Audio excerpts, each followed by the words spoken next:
This video is designed to help you relax or fall asleep. Before we begin, if you think you might fall asleep, please introduce yourself in the comments. Please also like the video and subscribe if you haven't already. As always, I'd love to know where you're watching from. So let us know in the comments and share what time it is where you are. Thank you once more for joining me. Get comfortable, grab a glass of water, make sure you've locked your door, and turn off the lights. Don't forget to say hello in the comments.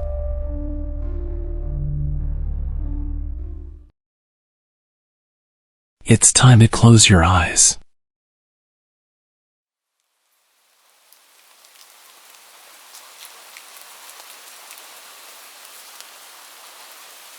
This all happened just recently, in summer this year.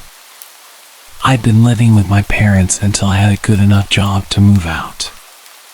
About 9 months ago, I was finally ready to leave the nest. The place I found wasn't the nicest neighborhood, but it wasn't too bad. Some of my neighbors actually came over to welcome me and gave me some food. There was one neighbor though, the guy who lived to the right of me, who wasn't exactly welcoming, but immediately comfortable with me like we'd known each other for a long time.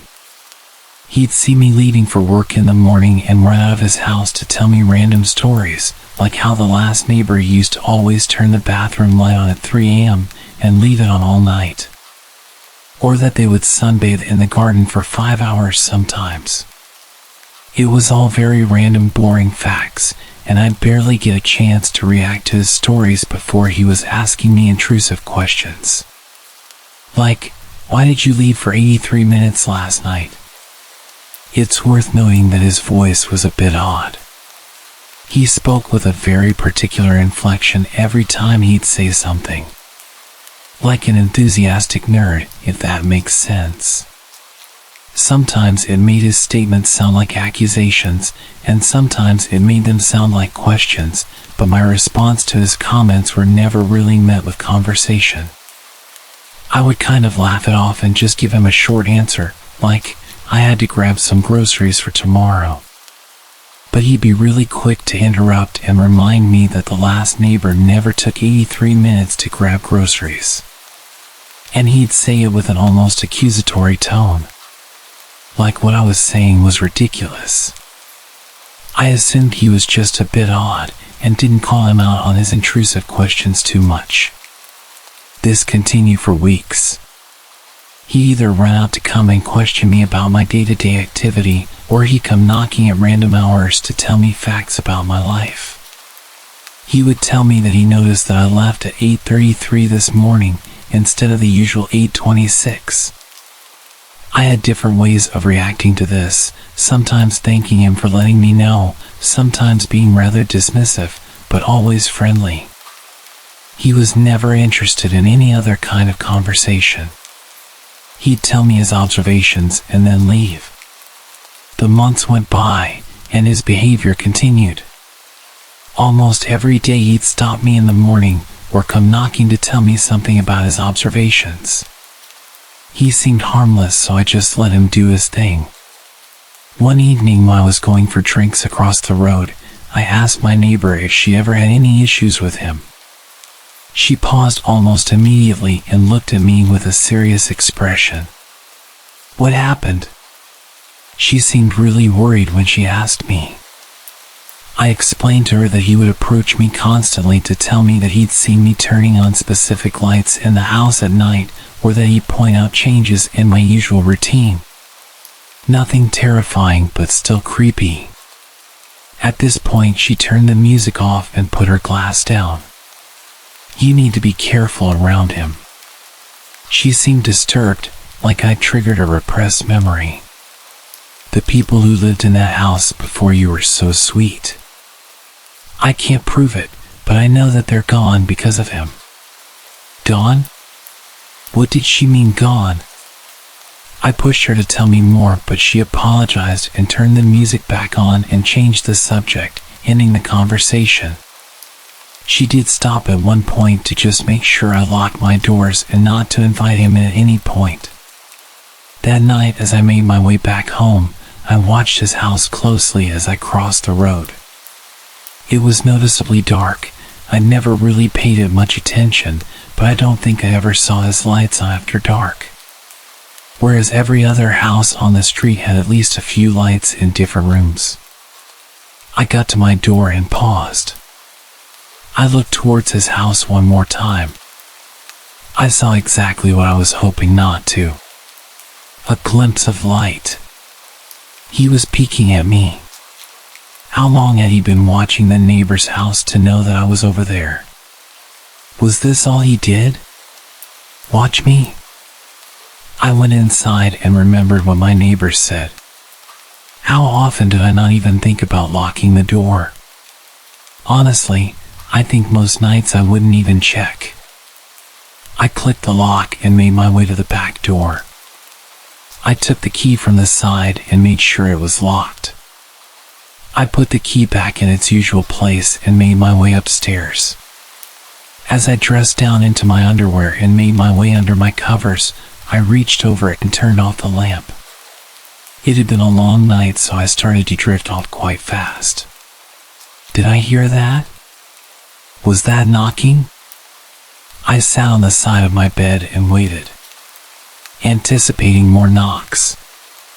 About a minute passed and I didn't hear any more knocking, so I assumed I just dreamt it as I was half asleep. I lay back onto my bed and closed my eyes once again. No, I definitely heard something. I was in a weird state of being half asleep and a little bit tipsy, so I threw the light on and made my way to the window. I couldn't see anything or anyone outside. The sound of me opening my window was loud enough for any visitor to hear. I called out into the darkness, asking if anyone was there.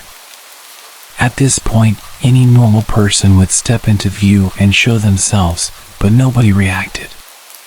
Nothing. I know that someone was knocking. I threw on my dressing gown and made my way downstairs. I went straight to the front door. It had shaded glass that let me see partially through it. There was clearly a figure standing in front of the door. I was freaking out, but I was also angry. I didn't even consider the danger. I started fumbling with the lock and threw the door open. You left your house for 157 minutes. What the hell? I snapped. This was the latest he ever visited. Everything about his behavior had really annoyed me. The fact that I called out of the window and he didn't respond and instead stood with his nose practically touching my front door. Why did you feel the need to tell me that? At this late in the night. I was falling asleep. You've been out very late. I know that. I'm an adult. I'm allowed to go out late. I realized I was reacting to his accusatory tone. Is that all? You wanted to tell me I'd been out late? He started to just walk away, back to his house. I yelled to him that I didn't want him to knock on my door again. He didn't react, just kept walking towards his house and went inside. I'd tolerated his weirdness for long enough. I convinced myself I wouldn't let him commentate my life schedule anymore, and that next time he talks to me I was going to tell him I don't care and just keep walking. I closed the door and went straight back to bed, still frustrated with how intrusive and weird he was. I closed my eyes and imagined what I would say to him the next time I saw him. I felt really tired and had no problems getting back to sleep. As expected, I had the weirdest dream. Whenever I'd had a few drinks, I'd always have such vivid dreams. I could hear that damn gentle knocking. I didn't jolt awake this time. I almost convinced my subconscious dream state to ignore the imaginary knocking. But I was fully aware of every creepy little thing that was happening. I started wondering if I'd locked the door. I knew I'd locked it earlier, but did I lock it after I opened it again to confront him? I couldn't remember. I hated how realistic my dreams were. Of all the scenarios I could think about, did I really have to imagine him breaking into my house and walking up my stairs? I feel like I'd never been so consciously aware during any of my dreams. I was dreaming that I was locked in place, sleeping on my side, with my back to the door. His breathing sounded so real. If it wasn't for the alcohol in my system, I would have definitely woken up. This was by far the creepiest dream I'd ever had. I dreamt that he was climbing into bed with me, wrapping his arm around my waist and playing with my hair. I felt absolutely disgusted, but the soft touches also felt relaxing and pushed me deeper into the dream. I was urging myself to wake up at this point. My mind kept racing back to the thought that I actually hadn't locked the door. I needed to get up. His breathing was so intense. It felt so real. His touch felt real. This was unlike any dream I'd ever had. I was urging myself to wake up. I felt paralyzed. Wake up. Wake the hell up. My eyes finally opened and I could still feel his touch. Why didn't you lock the door? I jumped up. His voice immediately jolted me awake. He was in my bed. I screamed and ran straight down the stairs and out into the night. I was still screaming as I ran across the road and started banging on my neighbor's door. I was freezing, only wearing my underwear and completely barefoot. I banged aggressively on her door and shouted her name until she came down. She opened the door in a daze and I pushed my way in. I frantically explained what had happened whilst begging her to lock the door and call the police. We watched out of the window. My front door was wide open, just as I'd left it. The cops were on their way and my friend was comforting me as I got into some of her clothes and told her all of the details. Minutes passed as we stared out of that window. My friend asked if I was sure he was there and it wasn't just a bad dream. I started to doubt myself when we didn't see him leaving. I wasn't the sensitive type. I wouldn't make up that whole scenario out of fear. I had a vivid memory of him lying in bed with me and touching me and talking to me. It was real. I know it was. The cops showed up after about 15 minutes and started to enter the house, guns drawn. We watched intently, waiting for them to bring him out in cuffs. They were in there for quite a while and I started to think that he'd locked himself in my room or something. After what felt like forever, the cops started to leave my house. They were alone. He wasn't with them. I couldn't believe it. I was not crazy. He was in my house. I know he was. I made my way outside to speak to the cops and ask where he was, but they confirmed that they found nothing and searched everywhere. I frantically told them that I was not going back into that house with him still in there. That's when the worst thing that could have happened. He walked out of his house. He stood there, just watching. I was freaking out, demanding that they arrest him and insisting that he was in my house. His expression didn't change, he didn't even flinch. He just turned and walked back inside. Yes, I was drunk and I was pretty emotional at this point, but I couldn't believe that they didn't listen to me. They told me that they'd searched the entire place and there was no intruder. They said that the person who I claimed was an intruder was clearly in their own home, so I should just go inside and get some sleep. There were no signs of forced entry and no damage or evidence of an intruder, so there was nothing they could do. After a while of me practically begging them to at least go and interview him, one officer did go over and speak to him, but it seemed like a very short conversation. He confirmed that he did come over initially to check on me, as I looked drunk, but then went straight home. I was furious, but also terrified. I eventually went back inside and searched the house for any evidence that he was there. I was almost starting to doubt myself until I checked the back door. It was unlocked, and the key was still in the door. I never left the key in the door, ever. He'd left through the back whilst I was hiding across the street. He'd been in my house and there was nothing I could do about it. I made my way upstairs after properly locking every door. The sick freak had made my bed. It was perfectly tidy and the covers and pillows were placed perfectly. He didn't even rush out after I woke up. He just tidied my bed and then left through the back door. I climbed in and tried to fall asleep, but there was an overwhelming musky smell. His unwashed body had tainted my covers and his odor lingered all over my room. It took me hours to replace all of my bedding and finally get to sleep. The next morning I couldn't shake the feeling of being violated, but I also doubted the whole night. The police had been inside my house, a bunch of men in heavy uniform. That could explain the smell. The key being in the back door, maybe they were checking to see if it was the right key for that lock, confirming that nobody had stolen it. Even the tiny pillows had an explanation. I told them he was in my bed. So it makes sense that they'd throw my bedding onto the floor if they were looking for him, and then maybe one of them just put it back and tidied it up for me. I followed my usual morning routine, and then at 8:30 as I approached my front door, I took a deep breath, anticipating his presence.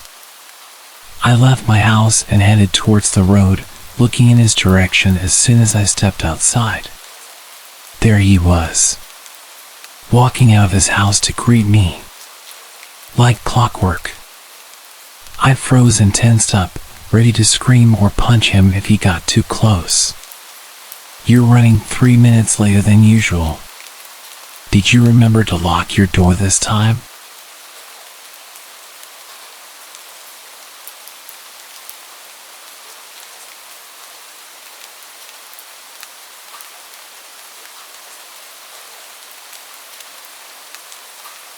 When I was 12, we had this neighbor. She was an elderly woman, but she was surprisingly active. We'd always see her around, carrying weeks' worth of groceries up the hill like it was no big deal. She was outside doing her gardening almost every day. She was a tough old lady. The unfortunate thing was that she was the opposite of friendly. If you said hello to her, she'd tell you to run into the road.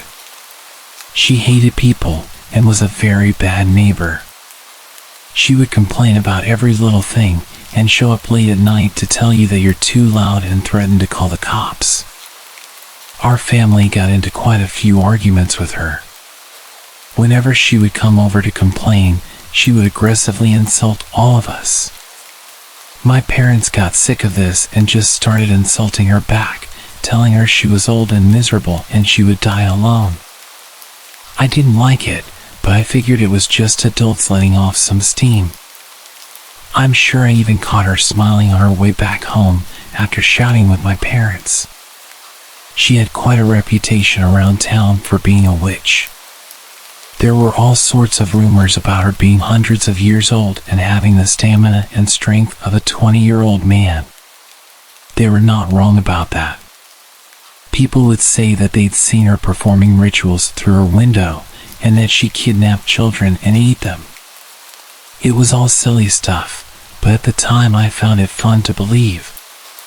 Anyway, the real scary part happened when I was home alone playing on my Nintendo. I could hear an odd sound outside my window, like an animal scratching at a door. I paused my game and went to check it out. I couldn't believe my eyes when I saw it. She was in our backyard, clawing at a window with a screwdriver, trying to get into the house. I opened the window and told her that I'd called the cops. She didn't hesitate to run back home. It was still so strange seeing this old woman running back at such speed. I actually did call the cops and told them what had happened. They told me they were on the way over and that I should go upstairs and lock myself in the bathroom.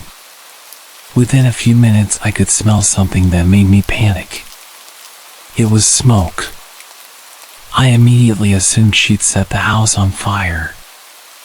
I ran to open the bathroom window, and that's when I realized what had happened. The smoke wasn't coming from my house. It was coming from next door. For whatever reason, her house had set on fire and she was still inside. Before the fire department could arrive, the whole place had gone up in flames. They announced that she died in that fire, and we even went to her funeral. There weren't many people there. The last scary thing about all of this was that it only fueled the stories about her being a witch, and that after I caught her trying to kidnap me, she had to burn it all down and move elsewhere to conceal her identity. I don't know what to believe, but I do enjoy telling this story every Halloween.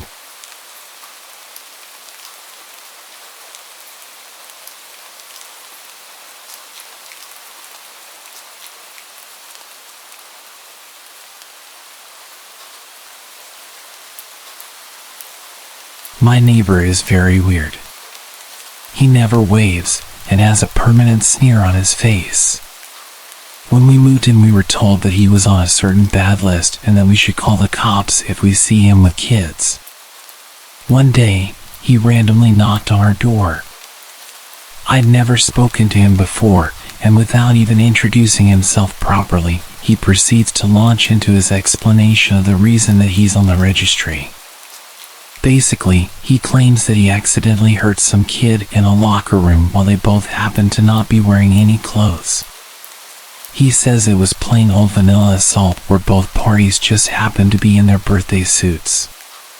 He repeated multiple times that he is absolutely not into children. Then he left without even letting me talk. That was literally my first introduction to him, other than the notification about him when we first arrived. And that wasn't even the creepiest thing about him. At some point, he started building a sign in front of his house. Not like a little poster. It's professionally printed on metal and mounted on two huge posts, like the ones you see outside a store or along the highway.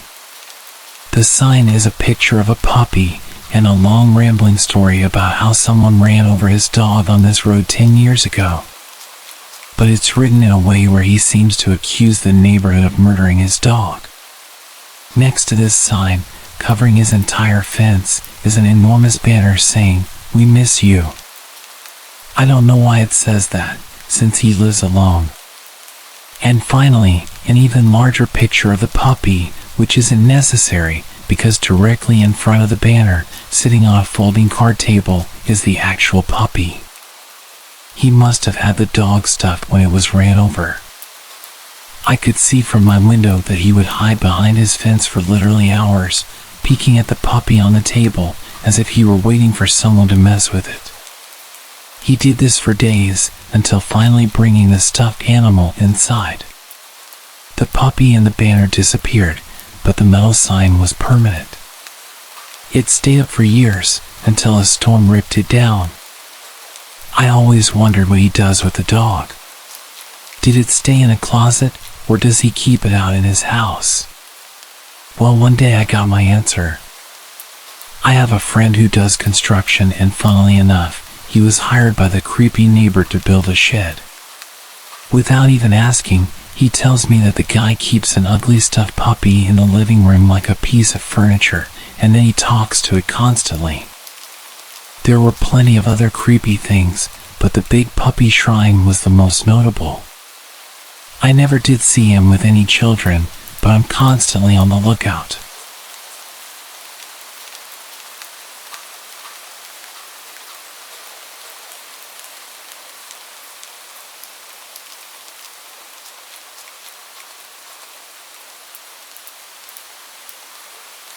This all started when I stumbled across a conversation about the deep web in an online gaming forum. People were swapping stories about underground auctions and secretive sites where you could score anything from rare comic books to the sort of stuff you'd rather not think about. It was like a car crash on the internet, horrible to think about, but somehow you can't help but look. Despite all the warnings, my curiosity was piqued.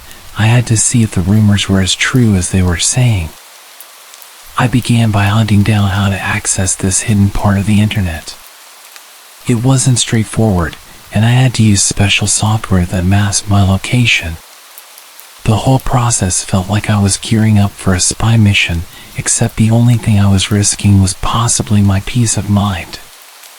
My first stop was a site that was supposedly a treasure trove for collectors like me. It was surprisingly mundane at first glance, just pages of items with pictures and prices. I scrolled through sections of vintage video games and limited edition figurines, feeling a bit underwhelmed but still intrigued by the sheer volume of stuff available. That's when I started noticing the sidebar ads. They were different, darker, suggesting sites that were a few clicks too far from legal. I remember pausing, my cursor hovering over a link.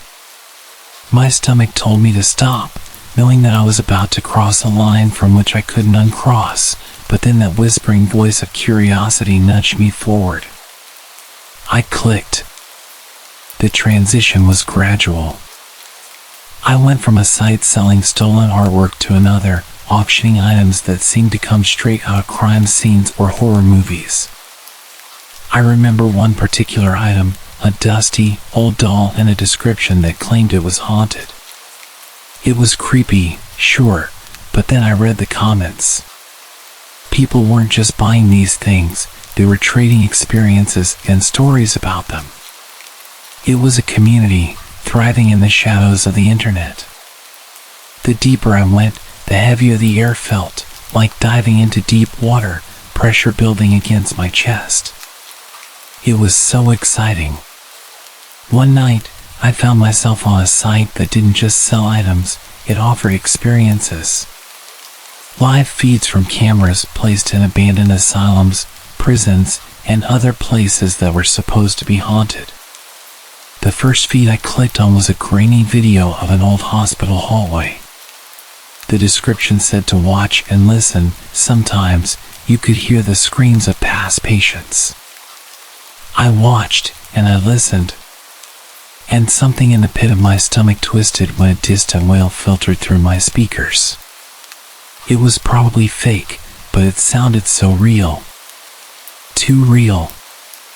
That should have been enough to stop me. But it was not. I kept going back, night after night, drawn by a mix of fear and fascination. It wasn't long before the whispers started.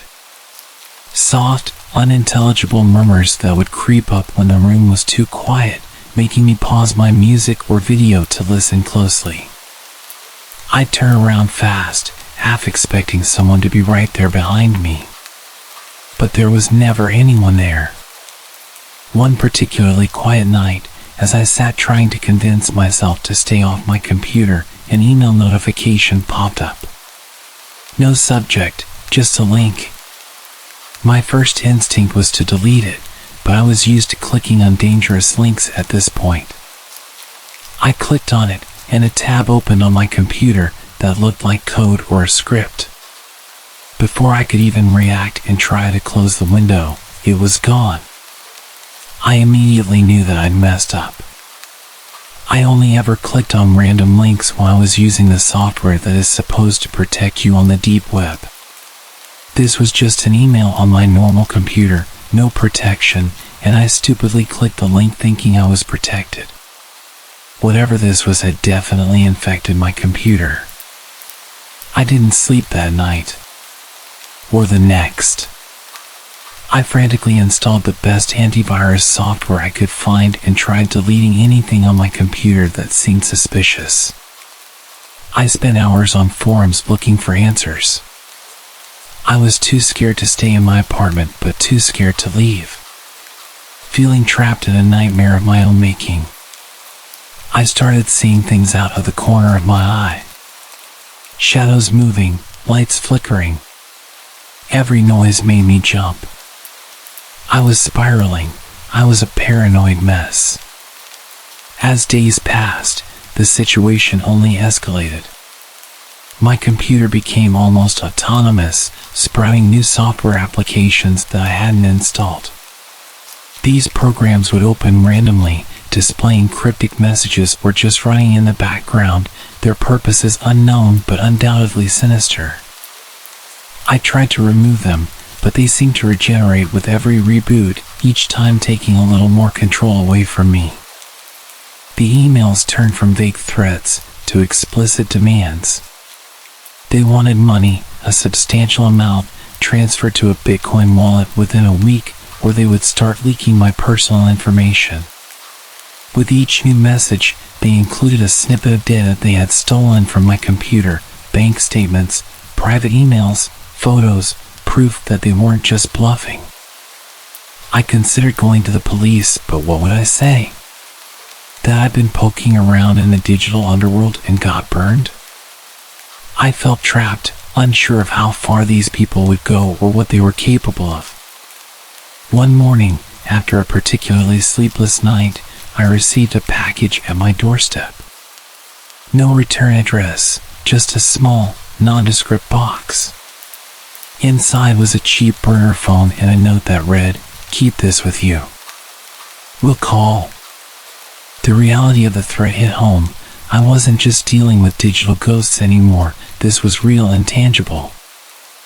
I was on edge all the time, jumping at every phone call, every notification. Then, the burner phone rang. A distorted voice on the other end instructed me to stop investigating the sites I'd visited on the deep web, to pay the Bitcoin, and to forget everything I'd seen.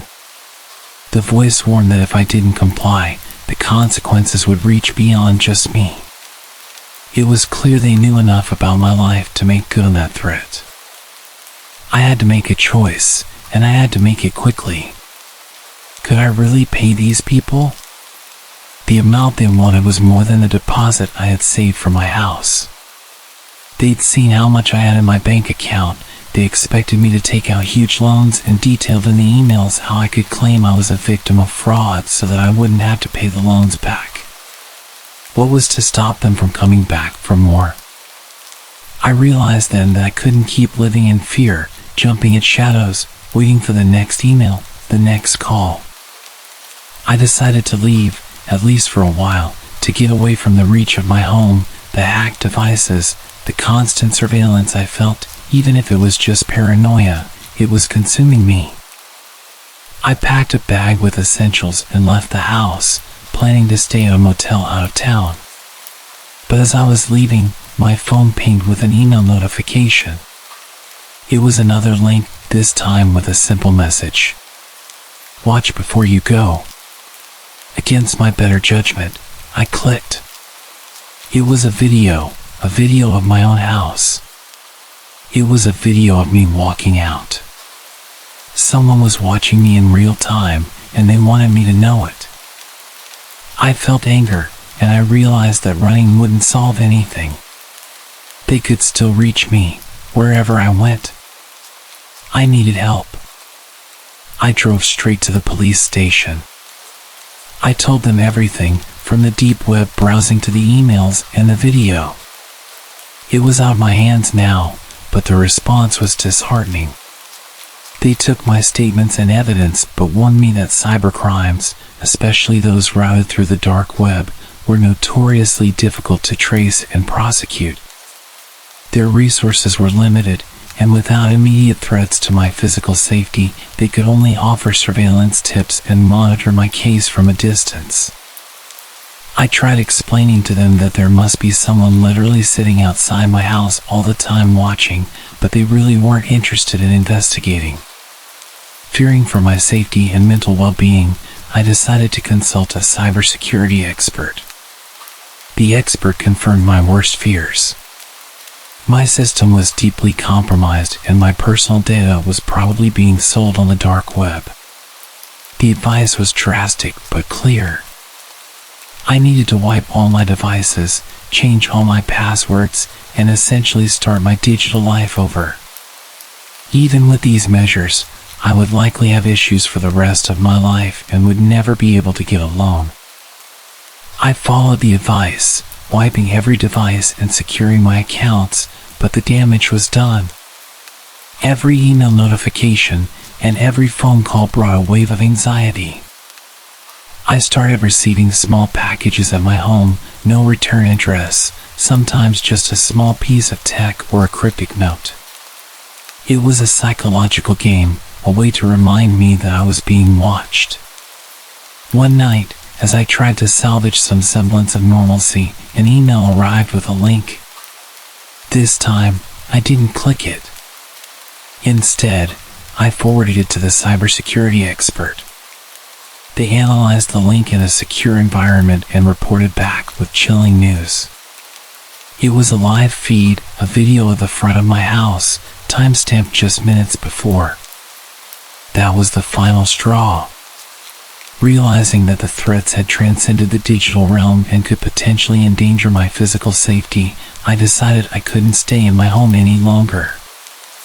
I packed a bag with essentials, secured my house as best I could, and left to stay with a friend in another city, hoping distance might offer some protection. Now, living in this temporary haven, I spend my days looking over my shoulder, jumping at shadows, wondering if every stranger might be connected to the dark web ring that upended my life. The police haven't been able to make any arrests, their updates sparse and unhelpful. They tell me they're doing what they can, but their reassurances do little to mitigate my fear.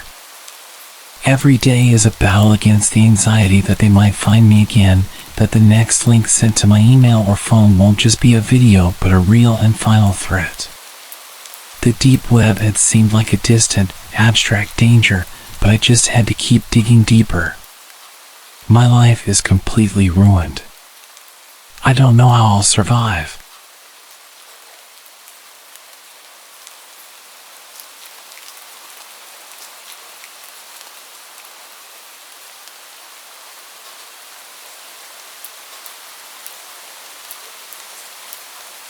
My name is Alex.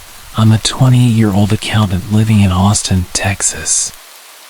About 3 years ago, while I was still settling into what I hoped would be a breezy life, my curiosity about the dark corners of the internet led me down a path I now regret stepping onto. I had heard of the deep web during my college days. I knew it was full of illegal stuff, but I had no idea just how bad things actually were. I began my journey into the deep web mostly out of boredom and a pinch of naivety. At the time, I was living alone, my days filled with work and the occasional video game during weekends. My experience with computers made me confident. I knew my way around the internet better than most, and I thought I could navigate the deep web without getting in over my head. One night, while digging through online forums about data security, I stumbled upon a thread discussing the deep web. The users talked about it as a kind of digital Wild West, a place without rules where anonymity was king. My interest was piqued. I thought, what harm could a little exploration do? I set up a VPN, downloaded the necessary browser, and jumped in. The first site I visited was relatively mundane. An online marketplace selling rare books. The interface was clunky, like websites from the early 2000s, and I scrolled through pages of old texts and manuscripts, amused that such a normal activity was considered part of the dark internet. This innocuous start made me bolder. I began visiting more sites, clicking through forums and black markets, intrigued by how vast this hidden part of the internet was. But as I went deeper, the content wasn't so innocent. It became darker. I stumbled upon a site auctioning off items that clearly shouldn't have been for sale, personal data, hacked accounts, and more sinister listings. The reality of what I was doing started to sink in. I remember pausing over a listing for a genuine haunted relic, complete with supposed proof in the form of eerie, blurred photos and testimonials from previous buyers. My rational mind told me it was all scams and theatrical flair, but a part of me couldn't help but feel inert. My descent didn't stop there. I found myself on a site that offered live videos. That night, I stumbled upon a site that was nothing like the usual fare of rare collectibles or black market tech. It streamed live surgeries being performed, not for educational purposes, but for an audience that seemed to get off on it. The first video I clicked on was a live surgery being conducted in what looked like a rundown clinic. Definitely not up to any health or safety standards I knew. The room was dimly lit, the walls stained, and the equipment outdated. A man, presumably a doctor, though he wore no identifying scrubs, was bent over a patient lying on a bare metal table. There was no anesthesia from what I could tell. The patient was unnervingly still, perhaps sedated by less conventional means. The doctor worked with a calm precision that belied the grim setting he was in, removing an organ with an unsettling nonchalance. The scene was gruesome, and yet I couldn't look away. The stream had a chat feature, and the comments rolled in. Viewers were placing bets, discussing the condition of the extracted organ, some even praising the doctor's technique. Driven by a mix of horror and intrigue, I found myself returning to the site night after night. The surgeries varied, from amputations to more invasive procedures. And with each visit, my initial disgust battled with a growing morbid curiosity. I started paying for access to specific streams that promised unprecedented surgeries, telling myself it was just curiosity, that this was just another type of extreme content readily available on the dark web. Weeks passed, and my nocturnal viewings became a habit. But then, things took a sinister turn. One evening, as I stepped out for a late-night store run, I noticed a van parked across the street from my apartment. It was nondescript, but something about it felt off. When I returned, the van was still there, and I could see figures inside, their faces obscured. A chill ran down my spine, but I brushed off the paranoia and headed inside. The next night, after watching another disturbing surgery, I heard noises outside my apartment. Peering through the blinds, I saw the same van, and this time, I could make out the figures moving towards the building's entrance. Panic set in as I realized that the interest in these streams might have attracted the wrong kind of attention, perhaps from those involved in the broadcasts. I grabbed my keys and phone and slipped out through the back door, just as I heard the front door of my building slam. I sprinted down the alley, my heart pounding in my chest. As I glanced back, I caught a glimpse of the men following me. Their accents were distinctly Brazilian, shouting to each other as they searched. I didn't stop running until I reached a more populated area, my breath ragged, my mind racing. It dawned on me just how dangerous my viewing habits could have been. The realization that I could have been their next patient if I hadn't escaped was sobering. After that night, I wiped my computer, ditched my old email accounts, and moved to a new apartment in a different part of the city. The deep web had shown me a world that was too dark, too real, and too dangerous to ever revisit. My curiosity had nearly cost me more than I could bear to think about. I learned the hard way that some things are better left unseen, and there are places in the digital world that are best avoided at all costs.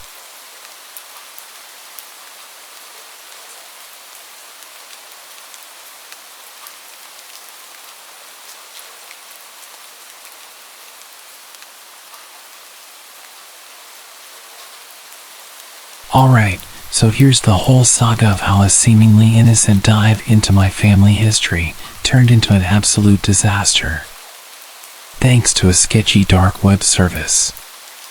It's a bit of a journey, so buckle up. It all started when I hit a brick wall with my family tree research on those popular and expensive ancestry websites. You know the ones, they lure you in with the promise of free trials, only to clamp down with hefty fees the moment you actually want to dig deeper. Frustrated and a bit strapped for cash, I vented to a friend about how I wished I could uncover more about my heritage without going broke.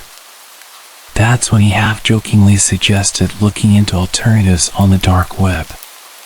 Cheaper and deeper, he claimed. I laughed it off initially, but the seed was planted. A few nights later, fueled by curiosity and a stubborn reluctance to pay those exorbitant ancestry site fees, I started poking around online. It wasn't long before I stumbled upon a forum thread filled with people praising these underground ancestry services. They promised comprehensive family history reports without the mainstream price tag. They were a little too enthusiastic, maybe, but their stories of discovering long-lost relatives and family secrets for next to nothing were incredibly enticing.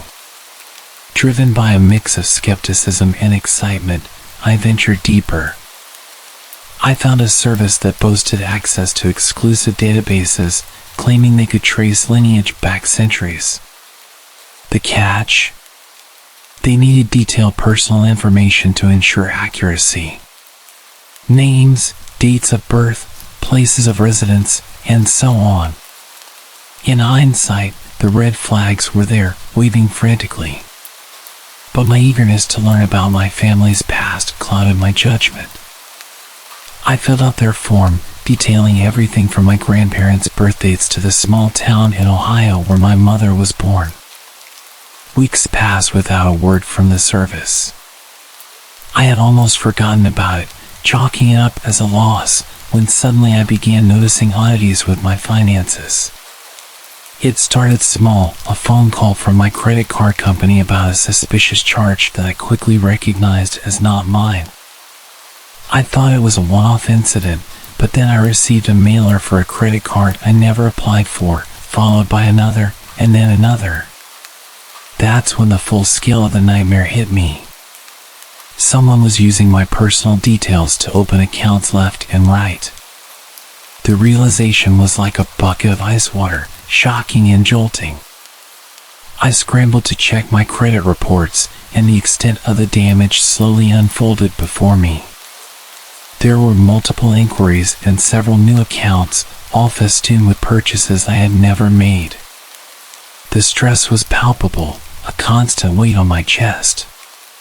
Each new discovery of fraud felt like another brick added to the load I was carrying. Dealing with the aftermath was a drawn-out affair. Contacting credit bureaus became a daily routine. I spent hours on hold, waiting to speak with someone who could help me untangle the web of deceit woven with my stolen data. I filed disputes for every fraudulent charge and account, a process that was as time-consuming as it was frustrating. As I waded through the bureaucracy of reclaiming my identity, I also had to deal with the emotional toll. The feeling of vulnerability was overwhelming. My personal information, which I had handed over so naively, had been weaponized against me. The safety and security I once felt were shattered, replaced by a paranoia about every email, every phone call, and every letter that arrived in the mail. After weeks of researching how to recover from identity fraud and starting to think that I corrected my mistakes, I got a call. My mom called me one evening. Her voice was shaking, explaining that someone had just demanded she pay thousands of dollars on a credit card opened in her name. The caller knew everything about her, her address, birthday, even her social security number. I felt sick to my stomach.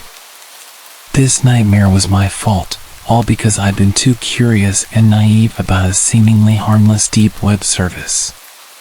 The calls became more frequent and more aggressive. My parents were bombarded daily by different people claiming to represent creditors, all demanding money for things my parents had never purchased. It wasn't just the phone anymore. Threatening letters filled our mailbox, and then the debt collectors started showing up in person. These visits were the most terrifying part. I remember the first time one of them came to our door. He was a large man, his whole demeanor very threatening and intimidating. He insisted on entering the house to resolve the debt issue. My dad managed to keep him outside, but the implied threat was clear. He wasn't just there to talk, he was there to intimidate us into paying. Things kept getting worse. More collectors came, each more aggressive than the last. My parents' credit scores were destroyed, new fraudulent accounts popped up weekly, and fighting all this became a daily, grueling task.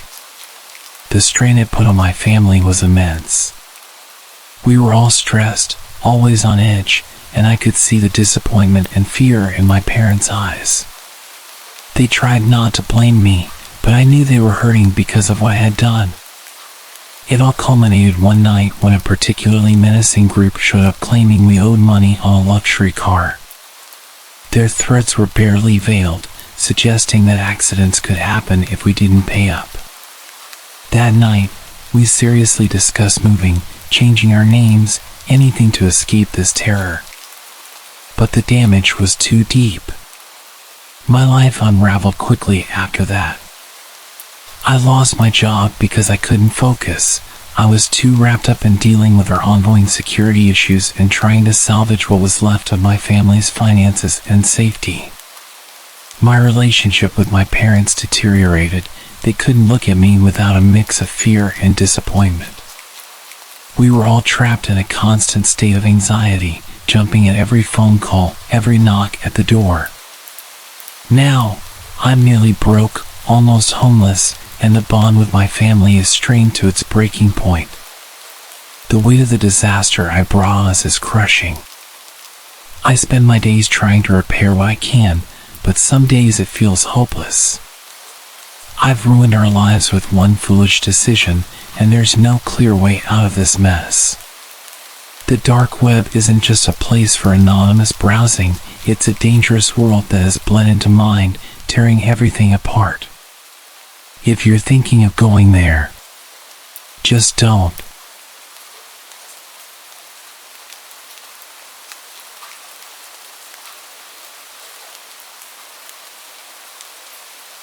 I had blocked this story from my memory until my girlfriend reminded me of it a couple days ago. I started dating my girlfriend at the end of my senior year, and I used multiple dating apps before we started dating. I had my Snapchat listed in many of my dating app profiles. This is important. Nothing led to anything with the apps. I talked to people for a bit and eventually the conversation would die out. When I began dating my girlfriend, I had deleted the apps but never deleted my account, meaning people could still see my profile and my Snapchat account. I realized this after a few people would add me, but it didn't bother me much, because I'd tell them I had a girlfriend. As you would imagine, the conversation would end at that point. But there was this one guy that added me, let's call him Adam. And he asked me if I was available. Being straight, I was used to guys adding me, so I gave him the usual response. Sorry, I'm straight and I have a girlfriend. I expected him to leave me alone, but it didn't stop him. At first the messages were normal. How was your day? What did you do today? Simple stuff like that.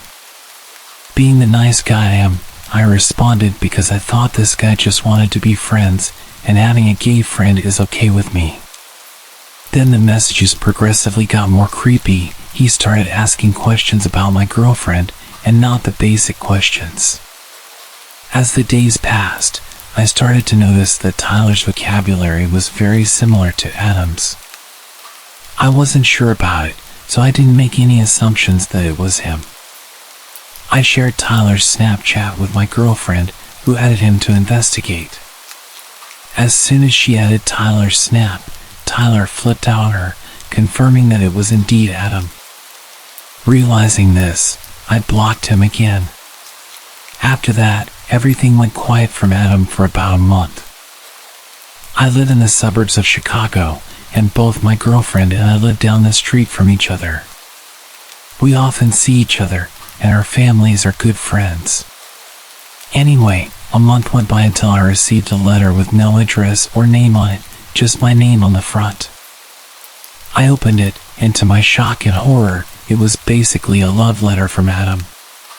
The letter expressed his love for me and his desire for me to run off with him.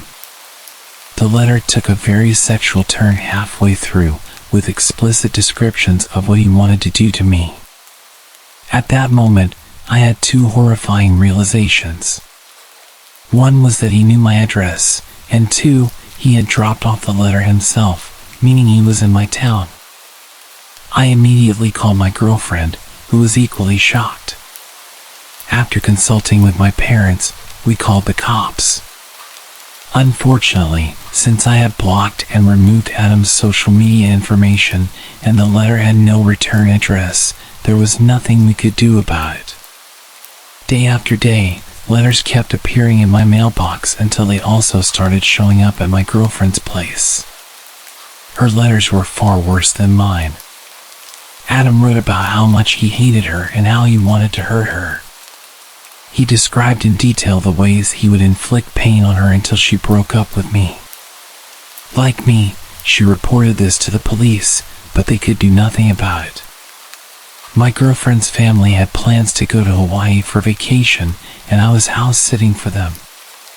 The first couple of days went fine until one of the last nights of the week. As usual, I was at their house, watching TV on the couch, when the power went out. It was around 1 a.m., and it was pitch black. The next few seconds were silent, and then I heard a window smash from the office. To help you understand the layout of the house, when you entered the front door, the living room was on your left, straight ahead were both the kitchen and stairs, and to the right were the office and dining room. Upstairs, as soon as you reached the top of the stairs, there was a bathroom straight ahead. My girlfriend's room was on the right, and the other bedrooms were on the left. I immediately grabbed a kitchen knife and ran upstairs to hide while I called the cops. I quickly got into my girlfriend's room and slipped into the closet. As soon as I was able to contact the operator, I heard the intruder pounding up the steps. Thankfully, I had relayed all the information to the operator in time, and she stayed on the phone as we both remained quiet. The intruder took a left when he reached the top of the stairs, which gave more time for the cops to arrive and for me to get ready, just in case I needed to defend myself. A few minutes passed until I heard the intruder start walking toward my girlfriend's room. In the precious seconds I had, I slipped out of the closet and positioned myself next to the door. As soon as he opened the door and started to enter the room, I took the kitchen knife and drove it into his shoulder. A young man screamed in pain as I heard a heavy metallic object make a large thud as it hit the ground. From there, I bolted out of the house, where I was met by 4 squad cars and cops with their guns raised. I raised my hands, shouting that he was upstairs in the right room. A few minutes passed, and the intruder was dragged out, still screaming in pain.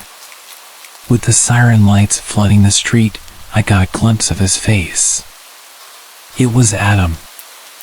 Later, an officer informed me that the metallic thud was caused by him dropping his handgun. Adam was from Texas and had traveled up to my state to be with me. He had rented a room at a local motel and would put letters in both my girlfriend's and my mailbox daily. He was doing this in the early hours of the morning. This was confirmed by the security footage from the motel he was staying at. On the night of the break-in, Adam had plans to kill my girlfriend and her family so that I would choose to be with him. He managed to pry open the power box, switched off the power to her house along with neighboring houses, and broke in with the intention of her being there. Well, unfortunately for him, she was enjoying a tropical vacation. To be honest, I have no idea how the outcome would have been different if they hadn't gone on vacation, and I am grateful that I still have my girlfriend as well as her family alive. So, to any stalkers out there, please stay away from my girlfriend.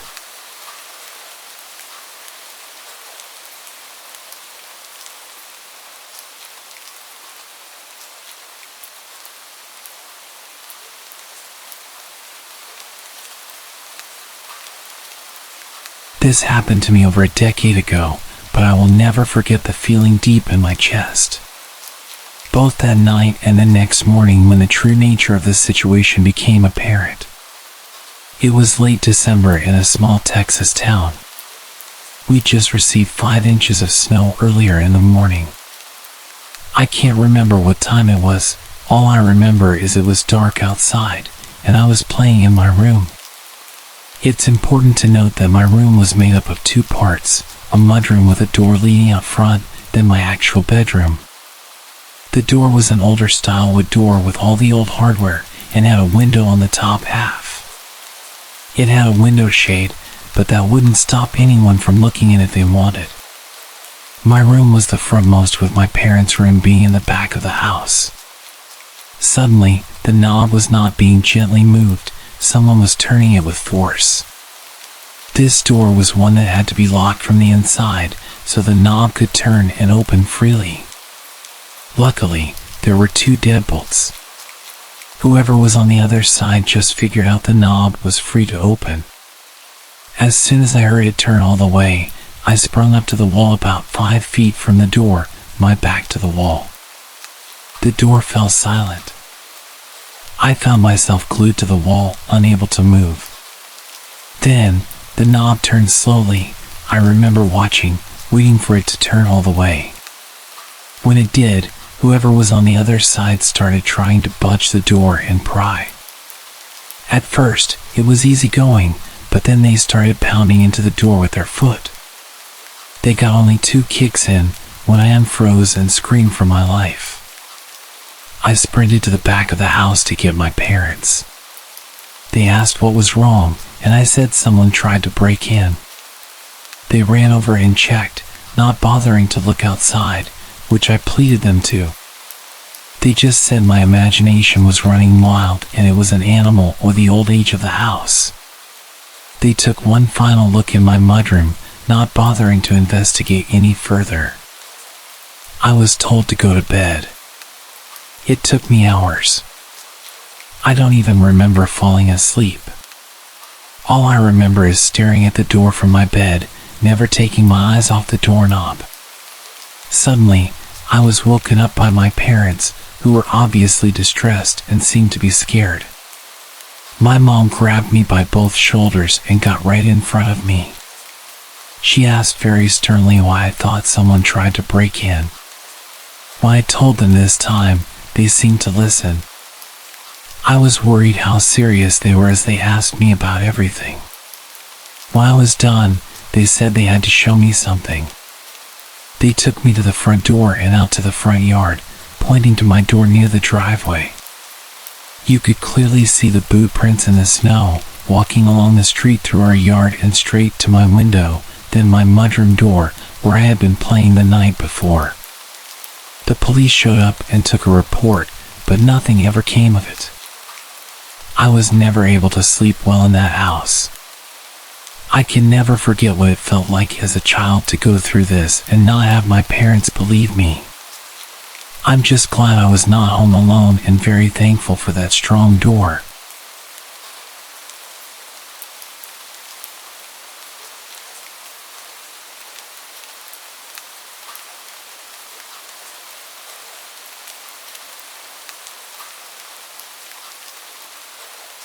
Hello.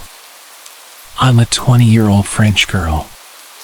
To set the context, I live in a suburb in a small residence with 6 houses. My gate is often broken, and most of the time it's wide open, giving easy access to our small courtyard. My house has 1 floor with 4 bedrooms, including mine. Downstairs, there's a guest bedroom which we use as a treatment room due to my health issues. It's where we keep all the equipment and medicines. I also have a dog who means the world to me. He feels everything and even senses my epileptic seizures before they happen. He can even tell when the nurses are arriving by the sound of their tires in our yard. He never barks unless there's a problem. A nurse visits me 4 to 5 times a day for treatments, including infusions. This is an important part of my story. One morning, as usual, My nurse, Sandra, arrived at 8 a.m. She administered my treatment, and we chatted like we always did. After about 40 minutes, she left, saying she might be a little late next time, but I shouldn't be worried. That day, my parents were at work, and I had a medical appointment in the morning. I was home alone, except for the nurse's visits every 4 hours. When I returned from my appointment, I sat on the sofa with my dog while waiting for the next nurse. When I heard tire noises, I thought it was Sandra arriving a bit early. My dog started growling, which was unusual. I looked at the time, 11:50 a.m. I assumed Sandra might have switched with the previous patient, as she sometimes did. I heard a knock and I went to the door. I saw a young woman I had never met before. She introduced herself as Camille, a third year at nursing school, and explained that Sandra had sent her to prepare my treatment. I wasn't suspicious. I was used to students coming over. But I was a bit surprised because Sandra usually informed me in the morning or sent a message. Also, she never left a student alone on the first visit. I led Camille to the treatment room and showed her the way. While she washed her hands, my dog's behavior became strange. He growled as she approached me and circled me, so I decided to leave him in the living room and close the door to keep him calm. I didn't pay much attention to what Camille was doing. I was on my phone at that moment. Then, I noticed she was preparing a syringe rather than using the pre-made saline syringe as usual. I glanced up and saw that my treatment ampoules were untouched, but I had heard the distinct sound of ampoules breaking. Something felt off. As she approached me with the syringe, I received a message from Sandra saying she'd be there in 5 minutes and asked me to start setting up the equipment. I made up an excuse, telling Camille that I needed to use the restroom and left her in the treatment room. My dog kept barking and growling. When I reached the toilet downstairs, I sent Sandra a message telling her about the woman, and she had no idea what I was talking about. I was terrified and started crying in the bathroom. Camille came to check on me and asked if everything was okay. I assured her it was, and that's when I heard the front door slam shut. 2 minutes later, it reopened, and I heard Sandra's voice.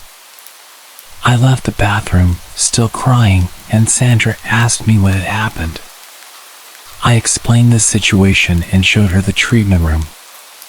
We called the police, who arrived, examined the evidence, and took samples from the syringe and other items prepared by Camille. The test results were shocking. The syringe contained a paralyzing substance, enough to paralyze a 120 kilograms man, and the IV contained a highly concentrated medicine that could have stopped anyone's heart. To this day, we don't know who Camille really was. Thankfully, I never heard from her again. She had stolen all my opioids but left my tablet and computer untouched. Looking back, I realized my dog had sensed Camille's ill intentions. I should have been more vigilant, especially since she was a stranger and on her own. My treatments are far from simple. I often wonder what could have happened if I hadn't checked my phone that day.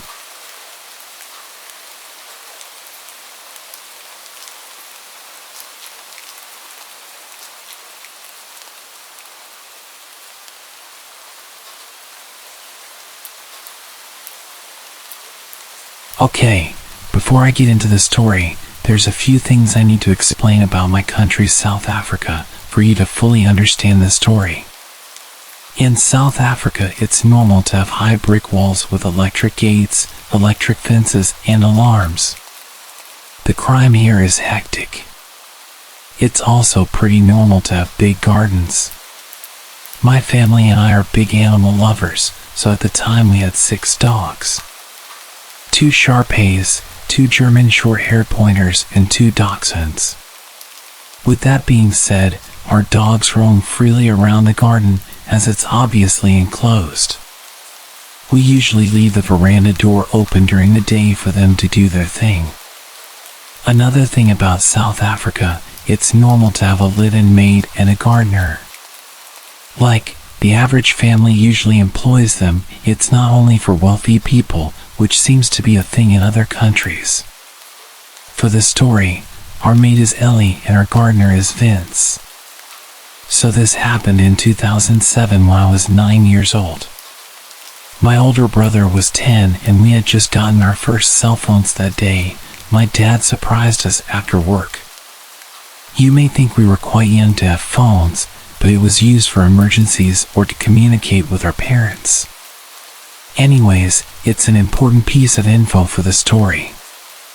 We don't usually leave our veranda door open at night due to security reasons, but I remember it being a hot summer night that night. So of course, this night of all nights, the veranda door was wide open and the dogs were doing their thing in the garden. My brother and I were in my parents' room setting up our new cell phones, all excited. Ellie's daughter, who was 18, was like an older sister to us, and she was helping my brother and I. My dad was somewhere in the house and my mom was in the bath. I specifically remember the maid's daughter making a comment about how the dogs would not shut up and how annoying it was. That's why I noticed it as well. Sure, they bark, but it was usually the dachshunds that yapped when the bigger dogs just chilled. Plus, it would only happen for a few minutes, then they'd get over it. Something was different that night, as even the bigger dogs were barking non-stop. My dad appeared in our room and mentioned to us that he'd also noticed the dog's incessant barking and he was going to check if everything was okay. No alarm bells went off in my head, and I don't believe my dad thought anything was amiss either, because my brother asked to investigate with him and my dad agreed. I was obviously too engrossed in my new Sony Ericsson. My dad said he had a terrible feeling because of this and because of how out of character the dogs were acting. He called after them. They usually come running, but tonight they all seemed to just look at him. They then turned back around and continued going crazy at this dark corner down the steps. My dad told my brother to go back inside the house and get a torch, sort of using it as an excuse for my brother not to come with him because of this off feeling. When my brother went back inside, my dad slowly approached the steps. He noticed how the dogs seemed to be snapping at whatever it was, hiding just out of view in the darkness.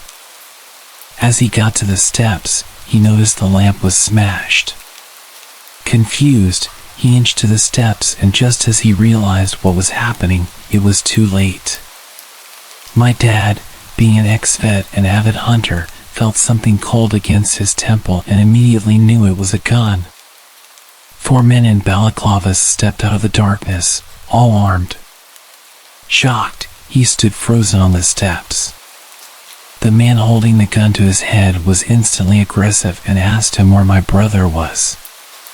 He said that he saw my dad come out with my brother, but my brother went back into the house. My dad said something came over him, and before he knew what he was saying, he responded by saying he's gone inside to press the panic button. As he said it, he saw how all of these guys started to panic. They started speaking in an African language called Zulu, assuming my dad couldn't understand because it's not common for white people to speak it. But my dad had actually grown up on a farm where he learned it fluently because of the farm workers. The aggressive guy holding the gun said, in Zulu, "Shit. The cops will be here any minute. Let's just kill this guy, grab what we can, and leave."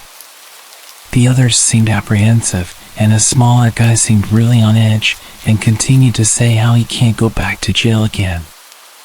And they need to get out of there before the cops show, which would be any minute. He was panicking. My dad then took advantage of this guy's fear. My dad interrupted them, speaking English, pretending to not understand what they're saying, and said that we usually have armed response vehicles that drove in our area, and since my brother pushed the panic button so long ago, they'll probably be here any second. And that did the trick. My dad watched as their plan unraveled before them. The smaller, scared guys started freaking out all the other guys, saying that they need to leave ASAP, or else they'd be caught. He seemed to make the others more nervous and lose confidence until they started full-on bickering amongst themselves.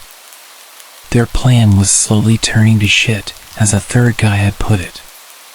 The aggressive guy pointing the gun to my dad's head slowly lowered it as they started fighting, losing focus on my dad and shifting his focus onto his crew.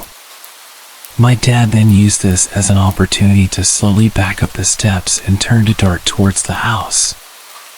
As luck would have it, as my dad ran into the veranda door, my oblivious brother was heading out with a torch.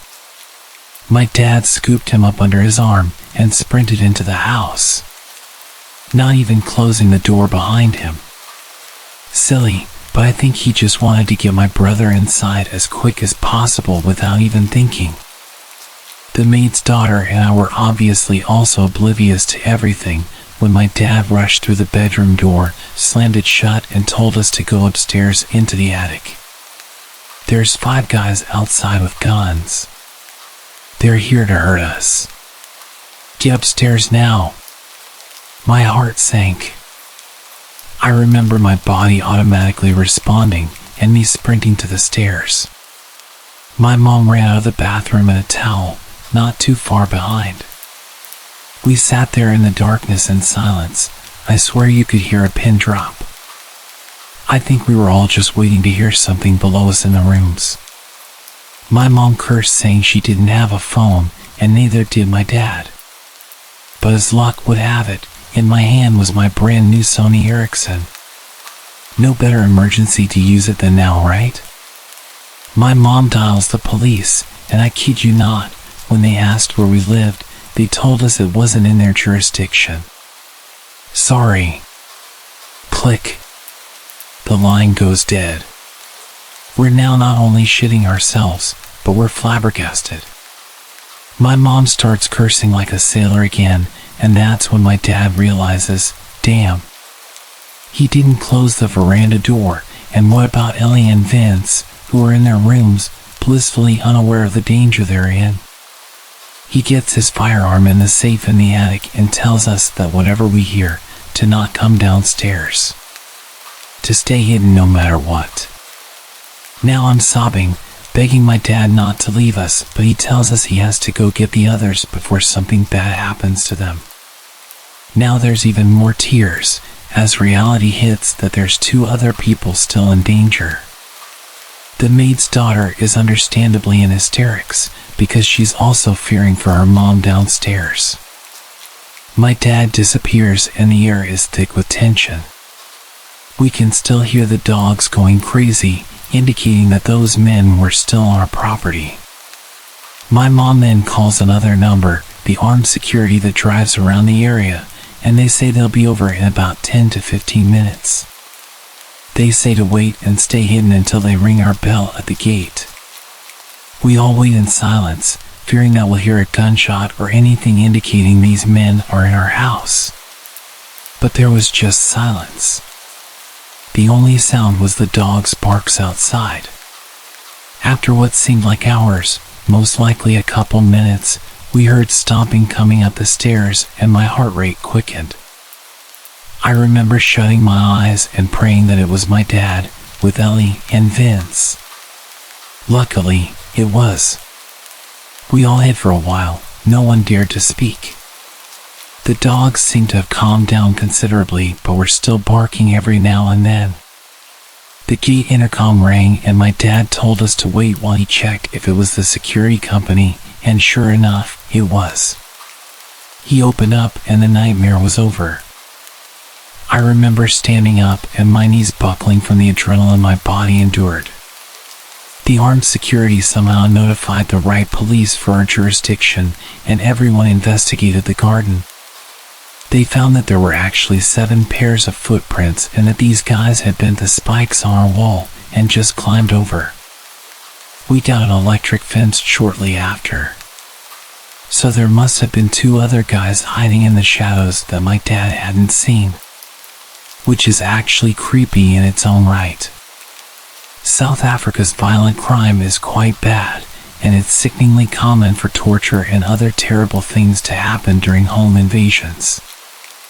I was obviously so young at the time, I didn't know the horrors of the world and was just scared of my family getting hurt.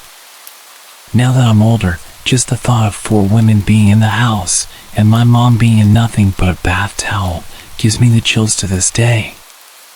The cops said the fact that there were so many guys, instead of like 1 to 3, indicates that these guys possibly had sinister intentions. Thank goodness nothing happened to my family, and I'm forever thankful for my dad's quick thinking regarding the panic button. Also, I'm so glad my dad understands Zulu and could manipulate the situation to benefit us. Lastly, my family will forever be in debt to our good boys and girls that warned us that night. A terrifying and life-changing outcome would have 100% happened had it not been for our incredible dogs. From that day onwards, my dad always gave them leftover rice or meat with their dinner. I'm sure there was a special place in heaven reserved for you angels.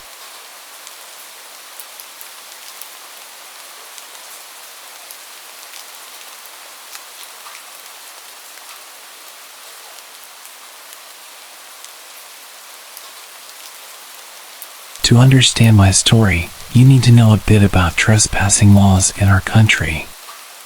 We don't have any. As long as you are respectful and non-destructive, you can walk over any hills you like, and in my case, camp on any beach of your choosing. So long as you leave the area as you found it. I used to love camping as a child. Our family would go multiple times a year with a large group of my parents' friends and their kids. On average, there were maybe 10 of us at a time, which was a bit of a logistical challenge since we always headed out to this one really remote beach on the coast. Actually, we weren't the only ones. There were always yachts bobbing just off the shore with people in them and other campers lining up the beach. Most of them also had children or teenagers, so it wasn't a wild party scene. It was very much an informal family holiday spot. There was even a small building with toilets and showers installed nearby, even though this was the middle of nowhere. I guess the local council must have figured it out, then got sick of people peeing behind bushes. We took a trip up in spring 2011. I remember this because I got my dog in winter 2010 after picking her out that November. I got her from the shelter as a birthday gift to myself, since I paid her adoption fee. She will be very important to the story later on. Let me tell you a little about Parmesan. Parmesan came to me as a 6-month-old puppy who had been rescued from a dog fighting situation. We're not entirely sure what breed she is, but my best guess is a Lurcher Staffy mix. She is a wonderfully well-tempered dog with people and most dogs, but you absolutely do not threaten her. By the time of this camping trip, I had Parmesan for a few months. She'd never come camping with us before, but as far as my family is concerned, dogs go on camping trips, so we all piled into the car, and she came with us. Unusually, none of the family friends could make it, so it was only me, my sister, my dad, and my mom. I didn't mind. I wasn't that attached to the other kids. I'd rather play with my dog, and I'd still have my sister. The drive took the best part of 6 hours, and because we left a bit later than normal, although I don't remember why, we arrived at sunset, not a good time to be building a tent. But we expected to arrive to other campers already set up, the beach illuminated by campfires. The beach was empty. In spite of this, my parents started taking stuff out and trying to build the tent. They asked us to fetch some of the lighter bags from the boot of the car while they sat, pointing a flashlight at the sand to see properly. I rolled down the window of the car for Parmesan before getting out. It was pretty hot for that time of year, and I wanted her to have air. I always got to be looking out for my furry little homie. As we fumbled about in the dark on a beach in the middle of nowhere, it was pretty spooky. The one road that led to this beach was circular and had a bridge over the water, meaning you could basically circle around the beach like a big O shape if you felt like it. I wasn't really paying any attention to the road. I was complaining I was tired, as kids do. But my mom was. After maybe 15 minutes of my dad trying to nail the tent into the sand, my mom asked him if he had seen that car drive around. It's been a few times. My dad kind of shrugged her off. He's sort of like that. I don't know if he said anything back to her, but after a few more minutes, a car pulled up next to ours on the road, and someone got out. It was maybe 15 or 20 feet from the cars to where we were, and the light was pretty low except for the torches. We weren't expecting to see anyone else out here at this point, and I think my mom said it must be security. I don't know why a random beach would have security, and I think what she meant was the Wildlife Trust or something, as they do occasionally come down to do their work. The guy was walking pretty unevenly. He must have been drunk or high because he had that stagger jam. There was absolutely no way this guy was sober. Cool, a junkie. Not an unusual find, but it's rare to see them in the wild. As he walked into the flashlight range, we realized he was carrying a large knife, maybe 15 inches, although I was small at the time, so maybe my sense of scale was off. I don't like my dad, but credit to him, once he saw this, he got up immediately, holding onto the camping mallet, and put us all behind him. The man began to shout wildly at us that we can't camp here, and he was just letting us know. My dad tried to initially be a bit friendly with the guy and told him that was fine, we'd leave, but this didn't work. He kept coming closer to us, so my dad started shouting, and the man kept shouting back. My sister and I were crying. I remember shaking. I was utterly terrified, as I'm sure anyone would be in that situation. It really did seem like this guy and my dad were going to fight, and I'm going to be honest, I didn't fancy my dad's chances. While it's grim to consider, I'm absolutely convinced he would have killed my dad and possibly us as well once he was done, as I don't think my mother would have had the common sense to run with us. I love her, but she's always put her relationship with my dad above us. This isn't how it went down. From the black, like a wolf descending on its prey, took us all by surprise, most of all the man with the knife. In that moment, Parmesan was the apex predator, large canines representing nature. She got him good by the arm and clamped down hard, ripping his jacket and shredding the skin underneath. He dropped the knife as it had been in the arm she latched onto. He kicked her, he punched her, and eventually got her off. He grabbed the knife from the sand and ran back to his car and drove off. Parmesan didn't follow him. She stayed with us, covered in blood. As quickly as we could, we gathered our things and all got back in the car, all pretty shook up by the incident. I looked Parmy over. She was okay, but the car's window was much more open than I left it. We think what had happened was when the shouting started, she must have put a paw upon the gap I'd left for her, as it was an old car and had the manual windows, not an electric button. We think she must have been able to hit it with her paws to force it down enough to squeeze out. This is not the end of my story. We were all pretty scared, and since we had a dog with us, we couldn't book into a hotel for the night. My parents decided to just drive home so we could all feel safe, but first, we had to drive into the nearest town for petrol as they were kind of low. I spent the time trying to clean Parmesan up a little. I'd always loved dogs, but what she just done for me blew my mind. As we drove into town, we came across a gas station, but it looked closed. My dad drove up closer and stuck his head out of the window to get a better look at the sign. My mom asked him what on earth he was doing, and he told her he was trying to see when it opens. My heart sank. Parked in the corner behind a van, so we didn't see him at first, was the man with the knife. He was sitting on the bonnet of his car, using some tissue paper to clean up his arm. It looked pretty bad. Without stopping to refuel or look anywhere else in town, my dad drove right out of there. He decided to go to the next town over, but this was too remote. The next town over was 60 miles away. He didn't have that much petrol. We realized as we began driving, we were going to break down. That's fine, Dad said. We had a cover. They'd come to his home, or at least somewhere acceptable for the night, better than staying in the last town. After driving for maybe 5 minutes, lights flashed from behind. Another car. The same car the man had been driving. It was him, following us. He must have realized we were low on petrol. The next half hour was one of the worst half hours of my life.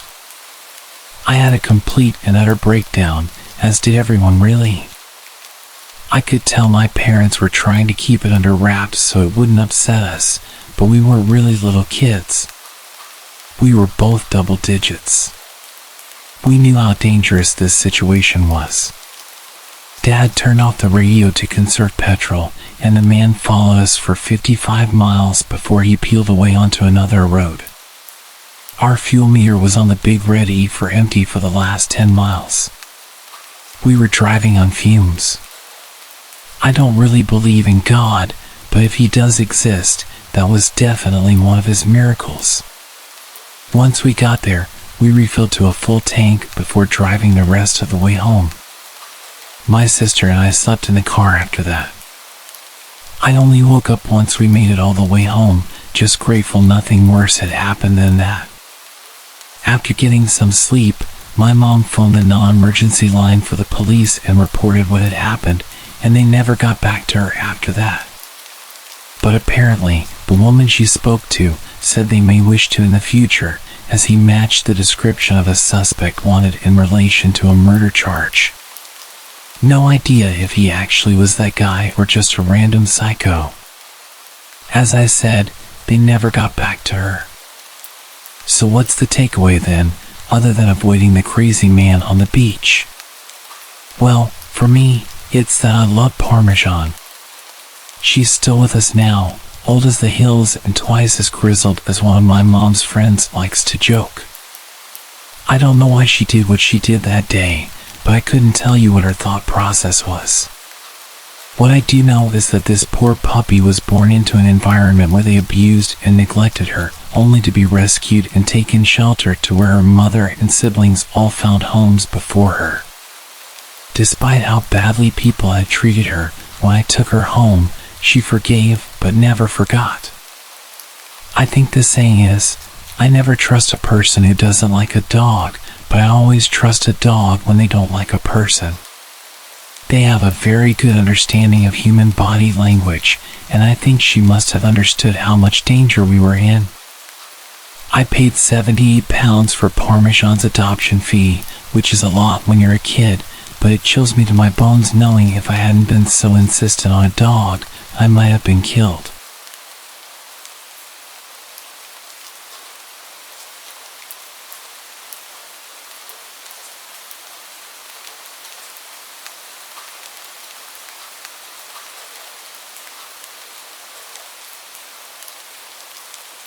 I would like to state that this story might read like the plot of a 1980s horror movie and is going to be very long. However, this entire story is true. If not for being 5 miles from cell reception and the way the story ends, there would be a police report for verification. I tried to camp with my buddy twice a month, now that I have a vehicle that can be trusted to get me to some of the more remote areas of our state. We planned a camping trip for the past weekend. We chose a fairly remote location that we'd been to the previous weekend. The previous weekend, we were the only people we'd seen within 1 mile of our camp spot. Friday night, we got there and set up. This story takes place Saturday night. It's about 9 p.m., so the sun is long gone and the moon hasn't quite risen yet.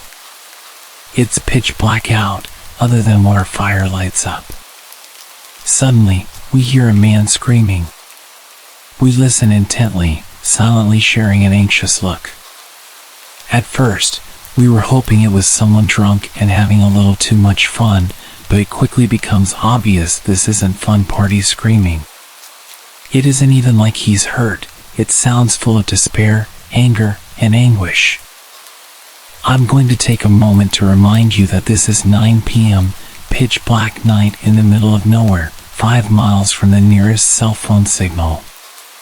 We hadn't seen anyone in hours. The screaming continues for what felt like hours, but was probably about 5 solid minutes. We had no idea what to make of it and started feeling extremely paranoid.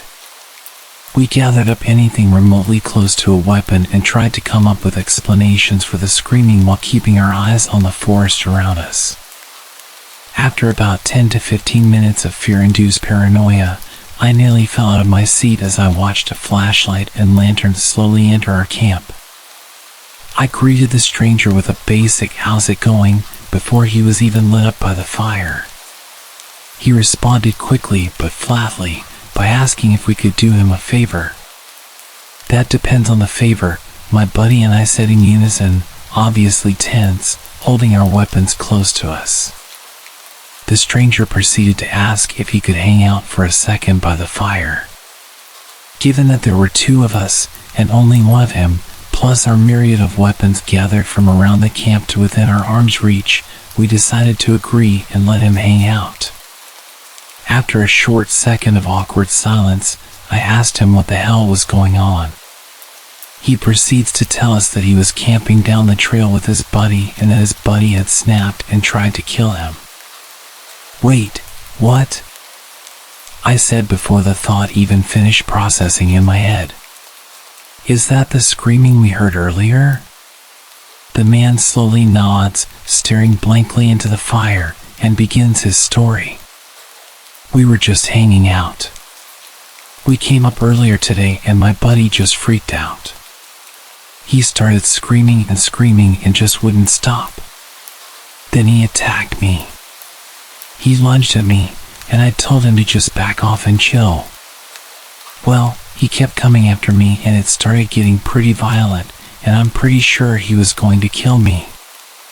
So, I grabbed my car keys, the light, and I ran. I don't know what to do. He chased me when I ran, and I don't know what to do.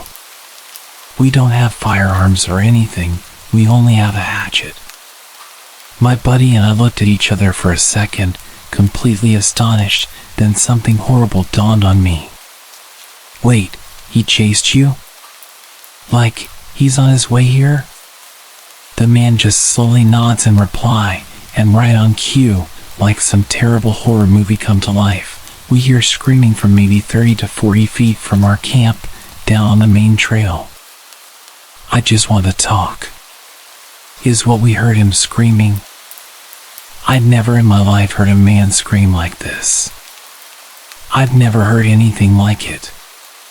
It was a brutal scream that was shrill to the ears, yet deep in pitch, the sound of someone gone completely mad. And the way he said the stranger's name would switch erratically from long and melodic to short punches of sound. We killed our lights, became silent, and listened. By some miracle, the madman did not notice our camp and continued walking down the trail, screaming the whole way. We ended up chatting with this scary guy for hours, listening to the screaming getting further and further away. We'd come to find out they had taken 4.5 to 5 grams of mushrooms each, and Gary's buddy was a coworker of his and was fine for 3 hours, then suddenly snapped. It seemed as though he thought he could kill Gary and steal his good trip. We hear the screamings getting further and further for over 2 hours. By this time, it's 11 p.m., the moon is starting to come out, and it's below 30 degrees Fahrenheit. He had no jacket or flashlight, according to Gary. My buddy and I are way too drunk to drive out camp to get cell service, as it was snowy and icy and required 2 to 3 miles of highway driving after getting off the trail. Gary was still lightly feeling the effects of mushrooms, so he couldn't drive back either. We had to make the decision to let the guy wander, hoping he sobered up and could find his way back. And he did, right into our camp. We hear yelling after about an hour of no screams, maybe 30 to 50 feet from camp again. "Hey, help, please help me."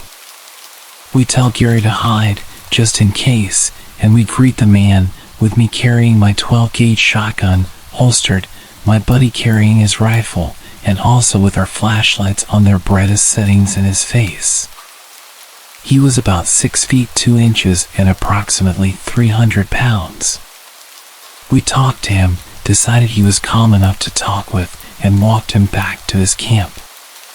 He seemed really remorseful, said he blacked out and didn't remember anything, that he had a falling out with his buddy. We escorted him back to his camp down the trail, returned, and told Gary that he seemed cool, and if anything else happens to scream and come running, we would come out and help him out. It ended up being a happy ending. We made friends with Gary, and I got his phone number to make sure the next day that he got back into town safely, back to his wife and kid. And we're actually planning on a camping trip with him soon. But the other guy, who wandered screaming like a deranged maniac in the forest, potentially wielding a hatchet to murder his friend, was not invited.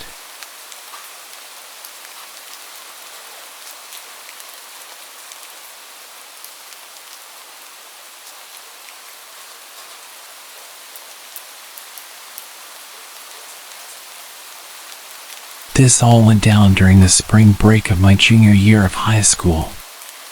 My school was in a pretty small Iowa town with a district spanning several smaller hamlets.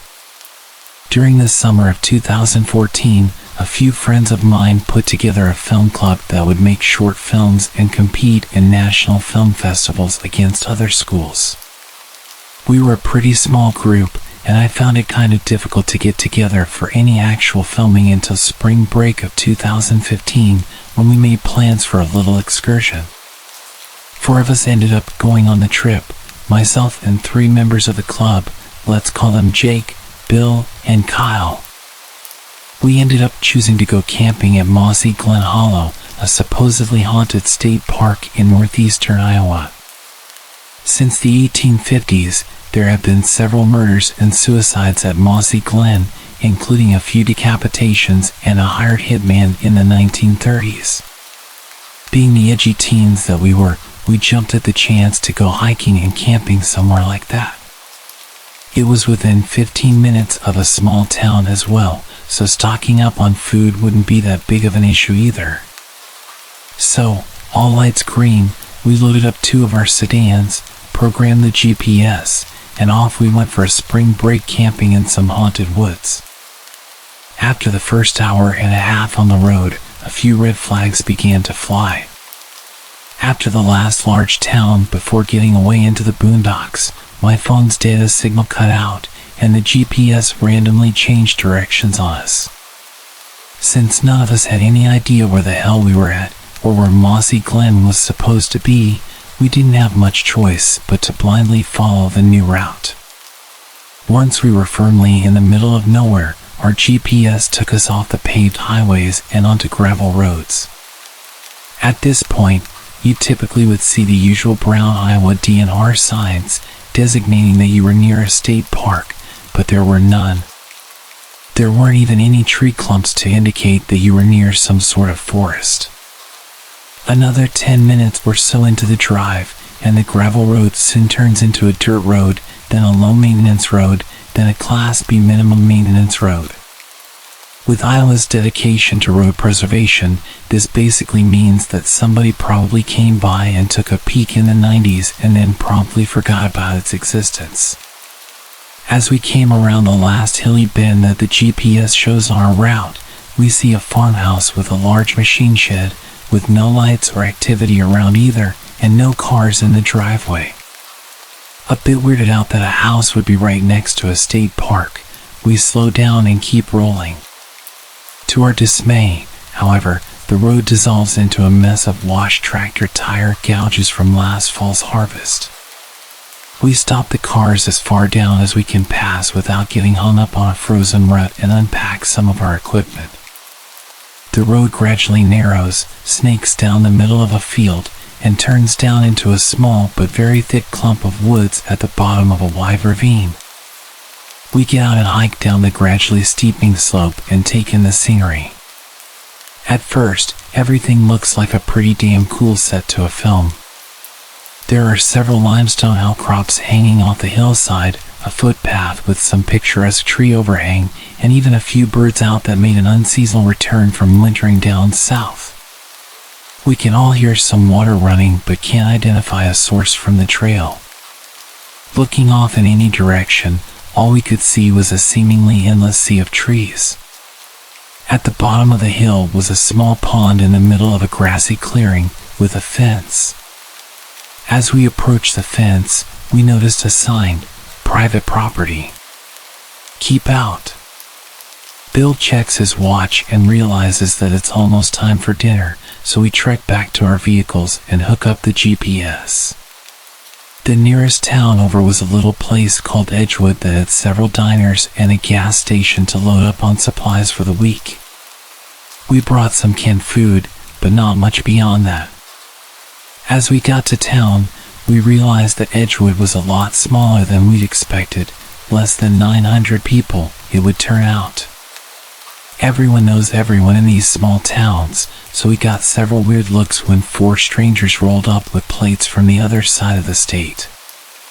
Kyle asked the cashier and a few people at the gas station about Mossy Glen Hollow and why the only route was through some dude's field on a busted outdoor road. To our surprise, nobody had even heard of a place called Mossy Glen, nor could they figure out why the hell 4 high schoolers suddenly rolled into town looking for the place. We shrugged it off as just a few crazy locals and took back down the dirt trail.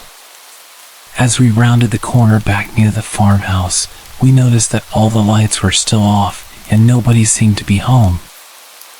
I suggested that we leave some sort of note on the house door that we were going to be parking on the side of the road near their place, just to be safe. It was starting to get late in the day, and being this far out in the country, it wouldn't be unheard of to come face to face with a shotgun when the homeowners found our cars. Since the road was impassable from that point on anyway, parking there wouldn't realistically block anybody off the road and would still technically be on public land. We hiked back down the wooded trail and started scouting for a place to set up camp for the night, making sure to be on the public side of the fence pond area. We discovered that the sea of trees that we saw earlier was actually quite a bit thinner when seen from below. In fact, the dirt path led to a decently sized clearing with a creek and small waterfall cutting through the limestone deposits. None of us could believe that we had missed such a thing a few hours earlier. When Bill comes to the realization, he disappeared around the corner back into the trees and emerges at the top of the trail a few minutes later. Though we could plainly see him, the trees lined up just right so that he could not see anything beyond the rocks below the path ledge. Continuing further up the creek, we noticed that there are conveniently placed rocks about the perfect distance apart to step over without disturbing the water or surrounding rocks. One could walk almost silently down the creek while the sound of the water masked the steps. Not thinking much of it, we take some pictures of the large moss-covered boulders all around and get some pretty nice scenic shots. We find a place to make camp, and everything is going great until we approach the waterfall. Just before the waterfall sat a clearing without any large boulders or rocks, and an odd arrangement of logs. One set horizontal, supported at each end by 2 piles of rocks. There was a crude stone circle with a pile of burnt logs inside, a fire pit with a bench. Although a bit surprised at first, we shrugged it off as some weekend project that the people of the house put together. After all, with such a cool place just a short walk from home, why not? I have a similar fire pit set up at home, so I'm not too concerned. "Hey, what the hell is this?" Kyle yells from a boulder a few yards ahead. There was an orange beanie, a single gardening glove, an empty can of beer, and a stick of deodorant that had seen some serious wear. Looking closer at the beer can, we realized that it must have been opened fairly recently. Foam is still fresh in the bottom of the can, and it still had a fumey smell. Bewildered by what the hell we just found, Jake starts looking around the side of the boulders upstream of the items. "There's a cave over here," he shouts back to us. Later, he told us that the cave was large enough to comfortably fit a person inside, and, more disturbingly, he saw some red fabric inside as well. Before he can get a good look around, Kyle calls all three of us back over to him with a sense of urgency. He speaks very quietly to us and indicates that we shouldn't shout back. "Shampoo," he whispers, pointing urgently down at his feet. Sure enough, in the mud and the leaves, there's a blue bottle of Suave shampoo right next to the creek. At this point, we're all adequately freaked out and ready to call our little soiree quits. Bill remains pretty sure that this is just junk left behind by the people of the house after a weekend of a few too many drinks, but things just didn't add up to me. There's one detail that I've been leading up to this point. The day before, this part of Iowa caught some heavy rain, which contributed to the mud situation on the road and on the trail. With the combination of wind and rain, the items on the rocks would have shown some signs of being wet, if not been displaced entirely. Also, the air was pretty cold, as it is every year around this time, not getting above the mid-40s for the whole week. Then, everything starts to click for me. Whoever drank the beer and left the shampoo, hat, glove, and deodorant must have done so this morning. The fire pit also had fresh char marks on the rocks, and the wood had not been wet for a while, meaning that it must have been lit last night at the earliest. The small cave would have provided enough shelter from the rain to stay dry. With the freezing temps all throughout the day, whoever was using shampoo out here must have had little other choice to do so. If it was the homeowners, they would have had to be serious masochists, debating the shallow freezing rocky creek rather than at home. If it wasn't them, then we likely weren't alone right now. Whoever left these things out left in a hurry, and if they were here 4 hours ago, they would have been able to see us on the trail cliff long before we even knew they were down here. Remembering the arrangement of rocks on the stream, they could have even been leaving their camp just as we were coming down the dirt trail.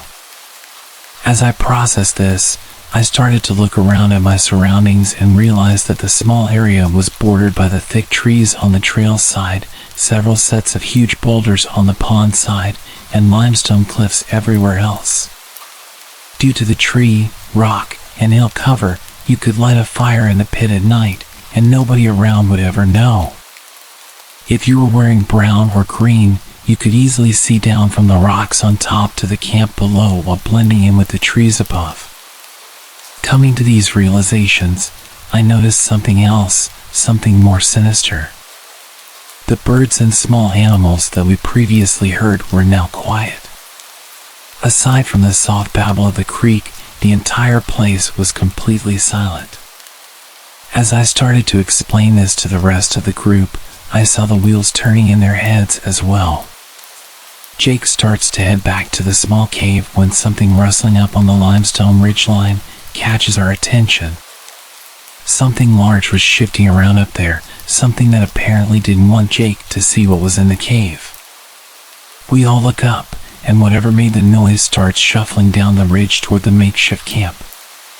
Because of the high cliff, the only way down to us would be by going all the way back down to the pond and then doubling back up the stream. Realizing this almost by ourselves, and how open we were, we booked it back up the stream, up the dirt path, across the field, and back to our cars. On the drive back to Edgewood, we all tried to process what just happened. I take a look at the satellite map, and the only really accessible way to the cliff where we heard the noise would be to walk up there from the pond. It was too craggy to approach from the adjacent field to the east. Whatever made that noise would have had to be large too, and a deer getting up there wouldn't necessarily be out of the question. It would have had some incredible timing to have started moving just as Jake started looking at the cave and whatever red fabric was inside. Kyle found a report of an escaped convict from a local prison a few weeks ago and was convinced that it was his camp that we found, but we were all doubtful at best of this idea. To satisfy his concerns, we agreed to report the strange things we found to the police anonymously, since we all wanted to really get home at this point. None of us followed up on them, and I doubt anything came out of it. A small town police department gets a report of strange sightings from some stranger, and the same day, some high schoolers roll up and park outside a farmer's house for a few hours. Doesn't exactly spell high-threat criminal activity to me. Still, things just don't seem to add up. Whoever came running down that cliff, if indeed it was a who, wanted to keep whatever was inside the cave hidden, but not enough to actually fight some teenagers. We figured he just wanted to scare us off since the noises seemed to stop once we reached the dirt path. I thought it odd that someone living out in the woods with something seemingly to hide would set up shop in a state park. That is until I checked my GPS again. That little route that it took us on was an old entrance to the park that had been cut off by the purchase of the lake area. The map records used for Google's navigation were updated and we couldn't see that. The place we were at was still public land, for sure, but not quite what we pictured.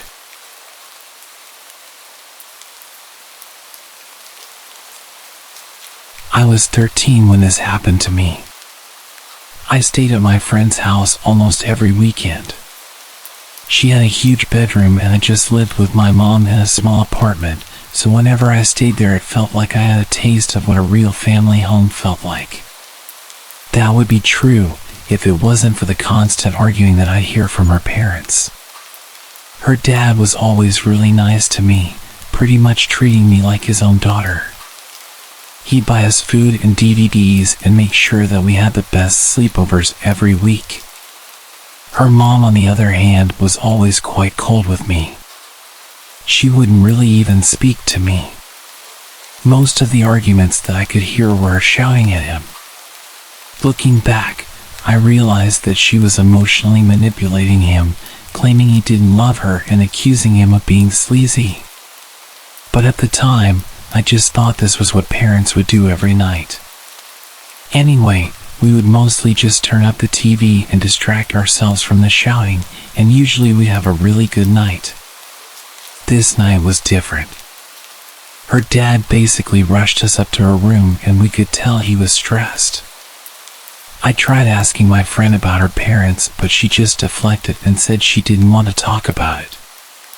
We did her makeup and hair and tried on different outfits throughout the night, and within a few hours we were almost falling asleep whilst watching the first Twilight film. Suddenly we could hear her parents arguing really loudly. There were bangs and the sounds of things smashing. This wasn't normal.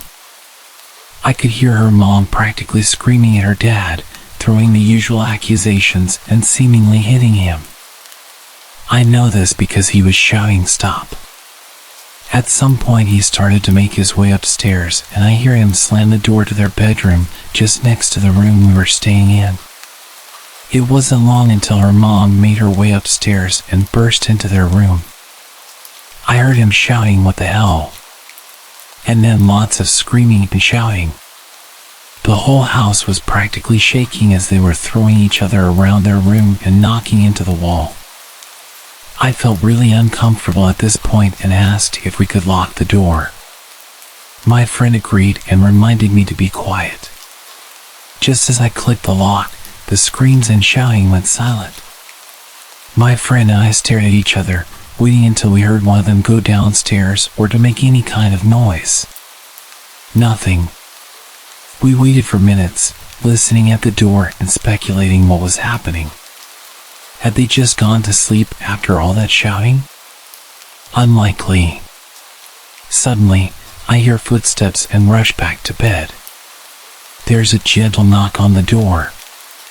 "Honey, are you awake?" Her mom was coming to check on us. She literally never did this.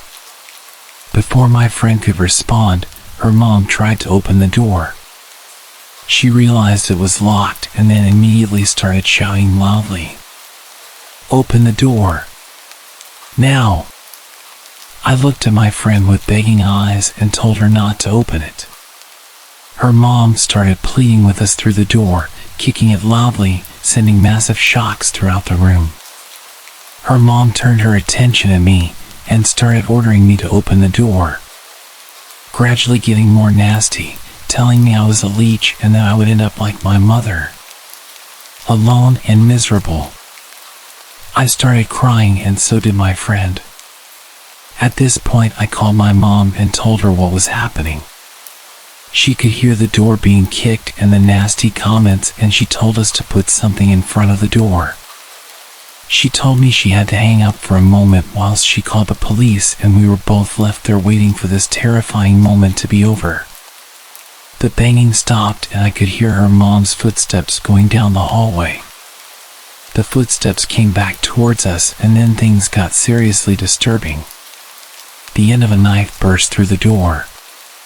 It was shiny and long, and she repeatedly stabbed the door, gradually chipping away at the cheap wood. We were obviously screaming uncontrollably at this point, and I have a vivid memory of exactly when I noticed something terrible. As the knife came through the door, I noticed that the white paint around the hole started to turn red. It looked like the door was bleeding. My first thought was that she hurt herself whilst on her rampage, but my friend's screams suddenly made me realize exactly what had happened. She started screaming for her dad. It hadn't even crossed my mind. She only walked a few steps to go and collect this knife. Why would she have a knife in her bedroom, and why would it be covered in blood? Up until this point, I thought we were just going to be in trouble with her psychotic mom. Maybe she would take away our snacks and make us go to bed, or send me home. I was pretty naive, but it just didn't cross my mind that she was going to kill us. The door was slowly coming apart, and she was just grunting loudly every time she'd stab the door. She was evidently getting tired, but she wasn't giving up. My friend was still screaming for her dad, and I was a complete mess, crying and pleading for her mom to stop. She started trying to reach her hand through one of the cracks she'd made, but she couldn't reach the lock. At this point, when she'd reached for the lock through the smashed door, she was ripping her skin along her forearm, desperately trying to get in. Her arm was flailing around through the hole. We both cuddled up in the corner of the room, exhausted from all the crying. She was going to get through, and there was nothing us small girls could do to stop her. We both hear something that makes us stop sobbing, and we look directly into each other's eyes. Police sirens. The cops were here, and we were going to be saved. Her mom clearly heard them as well, because she started going feral on this door. She was screaming and smashing at it with both hands, occasionally stabbing wildly at the hole she made. We'd thrown a small bedside table and a chair next to the door, which lined up perfectly with her wardrobe, creating a line of furniture that perfectly blocked the door from opening, even if it was unlocked. The cops started banging on the front door, and she made the choice to violently shove her arm through the hole, ripping open her arm. I watched as she pushed through the pane, finally reaching the door lock. She'd done it. She was nearly inside. She opened the door a few inches before our barricade stopped her from pushing it any further. Her hand once again reached through and started clawing at the bedside table we'd put there. She was gradually moving it, and it was clear she was making progress. She'd pushed through enough that her shoulder was now in the room, and her arm was slowly shifting the table to the side. All while this is happening, the police are smashing the front door, reacting to our terrified screams. All at once, we hear the door downstairs give way, the cops shouting for us, their footsteps running up the stairs. Her mom must have used all her energy to force the door open and lunge straight towards us. We were crouched in the corner, unable to quickly react. She landed on my friend and gripped her neck with ferocity. I remember how fast she turned purple. She was still holding my hand and struggling wildly, trying to get free whilst her own mother was choking the life out of her. The cops burst into the room, immediately tackling her to the ground. There was so much screaming and shouting and flashlights, and I think they even used a taser. It was overwhelming. My friend lay next to me, barely breathing and having a seizure. They ran to her aid, and one female cop kept checking me and asking me if I was okay, scanning me for injuries and trying to get a response from me. I think I just froze at this point because I don't remember much of what happened after. I know we went to hospital for a while, and I remember them putting a shiny blanket on me, which made no sense to me at the time. Throughout the night, we learned that her dad had been stabbed to death. I think he had over 80 stab wounds, all over his body. Her mom was sent to a psych ward and remains there today, over 10 years later. I never saw my friend again after that night. She was sent away to live with her grandparents. It completely messed me up for years. I was a dark and troubled teenager. Even now I have terrible anxiety around staying at other people's houses. I used to dream about having both parents living at home together, but I realize now that my home life was much better than what my friend had.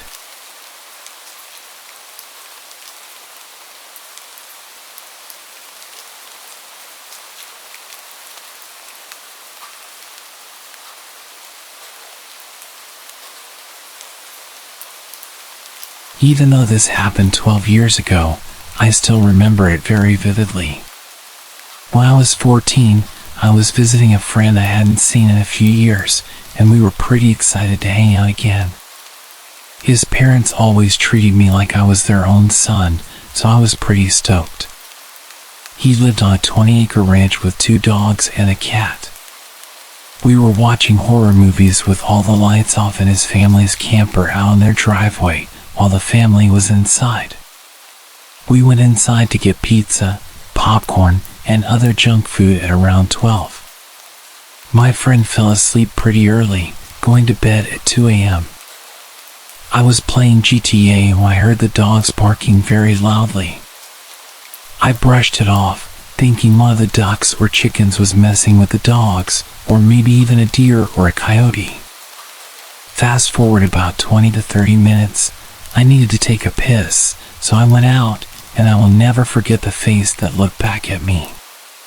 The person ran off into the dark toward the entrance to the ranch. Sure, I was alarmed, but I still had to take a piss. I finished my business and went back inside, making sure to lock the camper door before returning to what I was doing.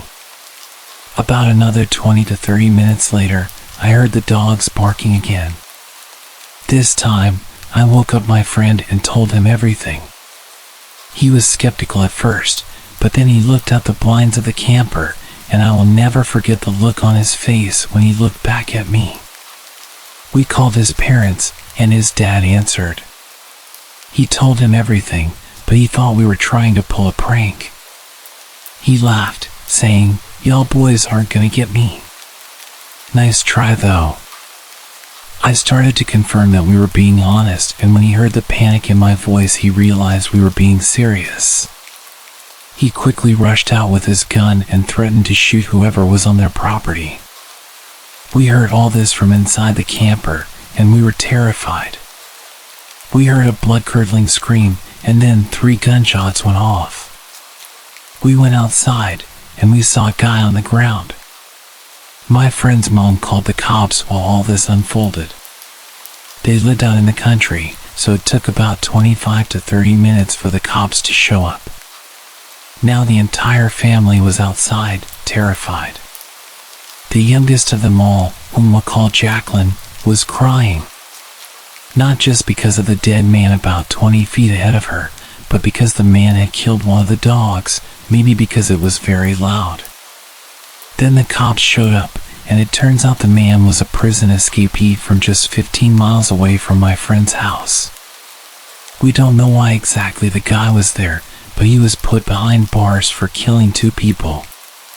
Still to this day, we don't know if he was there to kill us.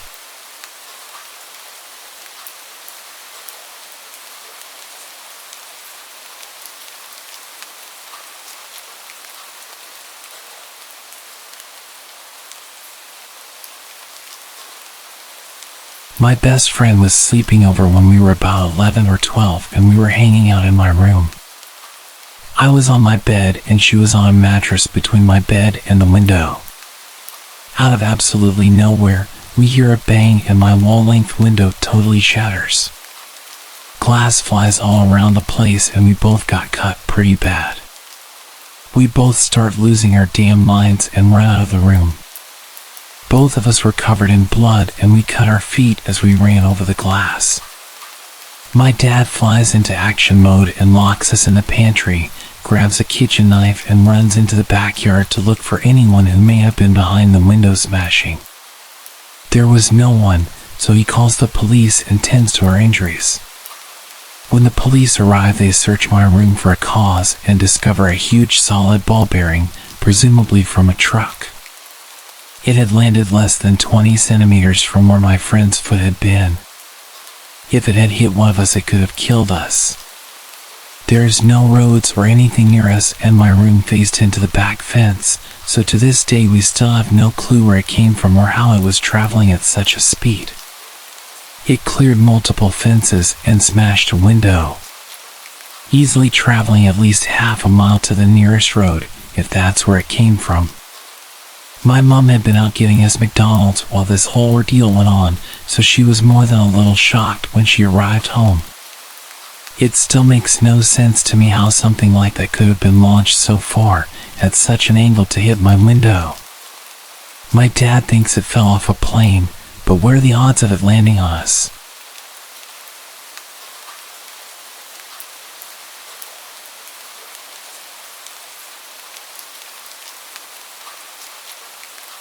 This happened a few weeks ago, and I'm still trying to wrap my head around it. My name's Kyle, and I have rented a remote cabin in the woods for a weekend getaway. I was looking forward to some peace and quiet, but what I ended up experiencing was anything but relaxing. The cabin was deep in the forest, miles away from the nearest town. I arrived on a Friday evening and spent the night settling in, enjoying the solitude. Everything seemed perfect until around midnight when I heard strange noises coming from outside. At first, I dismissed it as branches scraping against the walls or maybe some nocturnal animals. But when I heard a loud thud, I decided to investigate. I went outside with a flashlight and checked around the cabin. The night was eerily silent, with only the occasional rustle of leaves. I inspected the locks on the doors and windows, and everything seemed secure. I went back inside, feeling a bit uneasy but hoping it was just my imagination. The next day, I spent the afternoon hiking and enjoying the scenery. When I returned, I noticed that the lock on the back door looked tampered with.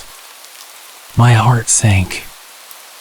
I was certain I'd locked it before heading out. I checked the cabin thoroughly but found nothing out of place. I tried to call the rental agency, but there was no cell service. I felt increasingly uneasy but decided to stay put and make the best of it. That night, I took extra precautions. I set up makeshift alarms with cans tied to strings around the cabin and checked the locks repeatedly. I went to bed, but sleep was elusive. Archer, my German Shepherd, was unusually restless, pacing and growling intermittently. Around 3 a.m., I was jolted awake by a loud crash. My instincts kicked in, and I grabbed a large kitchen knife before heading into the living room. To my horror, The back door was wide open. Archer was barking furiously, and I could hear footsteps moving quickly outside. My heart was pounding as I stepped outside, clutching the knife. The forest was pitch dark, and I could barely see anything. I heard the footsteps getting louder and then saw a shadowy figure emerging from the trees. Before I could react, the figure lunged at me. He was a frail, disheveled man, his clothes tattered and his face twisted with desperation. I swung the knife instinctively. The man, clearly weak and unsteady, staggered back. He tried to grab me, but I managed to push him away. He let out a guttural cry and tried to scramble back into the forest, but he was slow and uncoordinated. I could see the fear in his eyes as he fled deeper into the woods. Shaking and adrenaline-fueled, I quickly secured the door and windows once more. My first instinct was to leave immediately, but the thought of navigating the dark, unfamiliar forest alone was daunting. I realized I had to get out and find help. I grabbed a flashlight, a few essentials, and Archer, and headed for the trail I had hiked earlier. The forest was terrifying at night, with every shadow and sound making me jump. Archer was on high alert, and I kept a tight grip on the flashlight, using it to illuminate the path as best as I could. The darkness seemed to stretch on forever. The trail was overgrown, and I had to push through thick underbrush. Every snapped twig and rustling leaf felt like an imminent threat. My anxiety mounted with each step, but I knew staying at the cabin was not an option. After what felt like hours, I stumbled upon a small clearing and finally got a weak cell signal. I called the police and explained this situation as best as I could, though I was breathless and panicked. They assured me they'd send help and advised me to stay put until they arrived. I waited in the clearing, clutching Archer and trying to stay calm. It was nearly dawn when the police finally arrived. They took my statement and conducted a search of the area. They found evidence of the man's presence but couldn't locate him. They advised me to leave the area immediately and head to the nearest town. I was exhausted and shaken, but I followed their advice. The drive out of the woods felt surreal, and I couldn't shake the feeling of being followed. When I finally reached the town and got to a safe place, I was relieved but still rattled by the night's events. I've since been in contact with the police, who are still investigating. The whole experience has left me on edge, and I'm wary of venturing into the woods alone. The sense of vulnerability and fear has stayed with me, and I'm trying to move past it.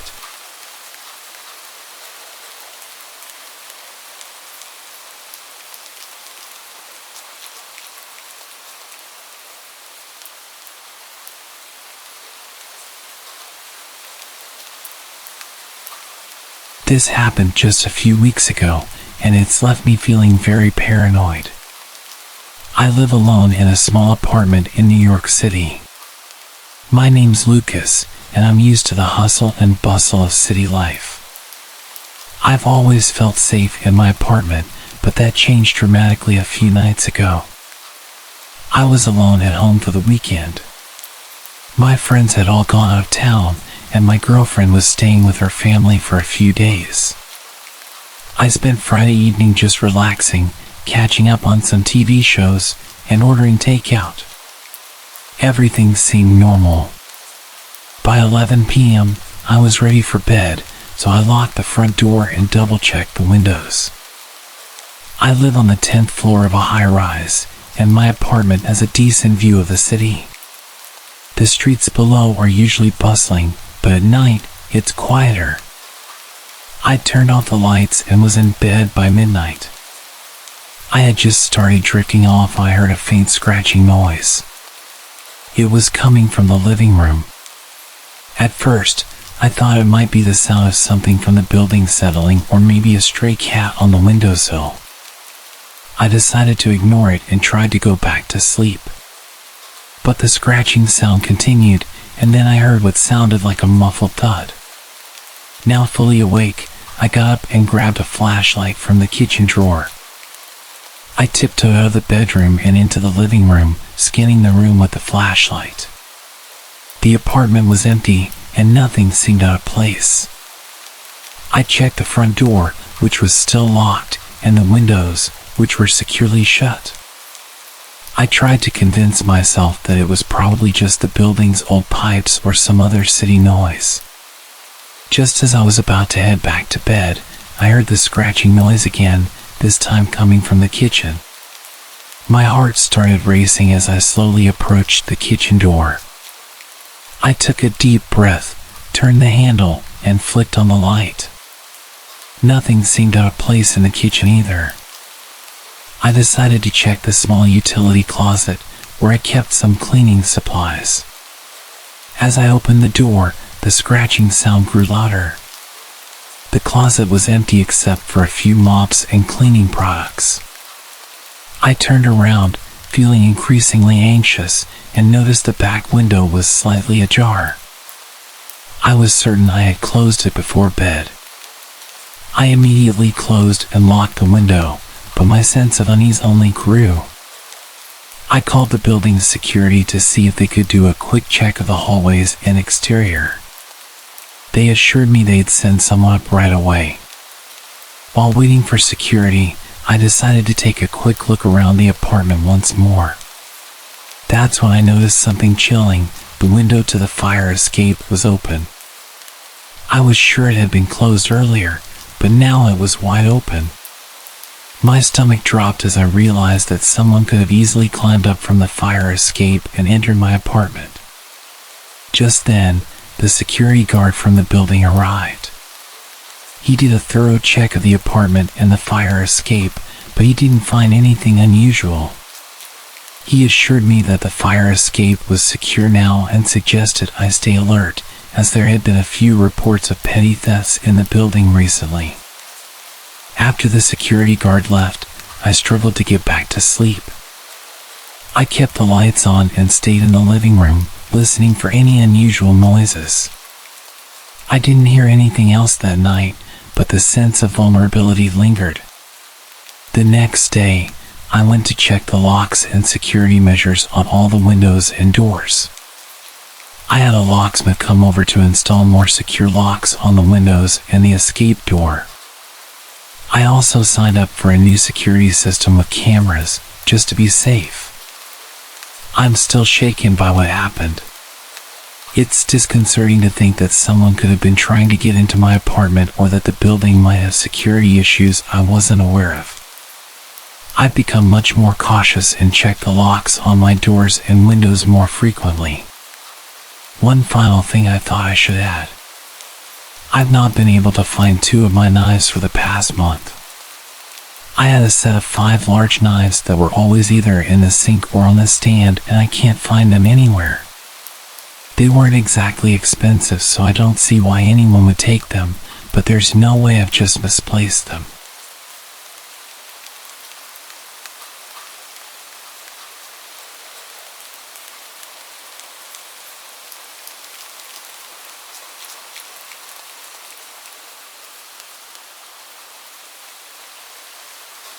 This is a follow-up to the story that I sent to Mr. Chilling last week about the unsettling night I had while home alone with my dog, Charlie.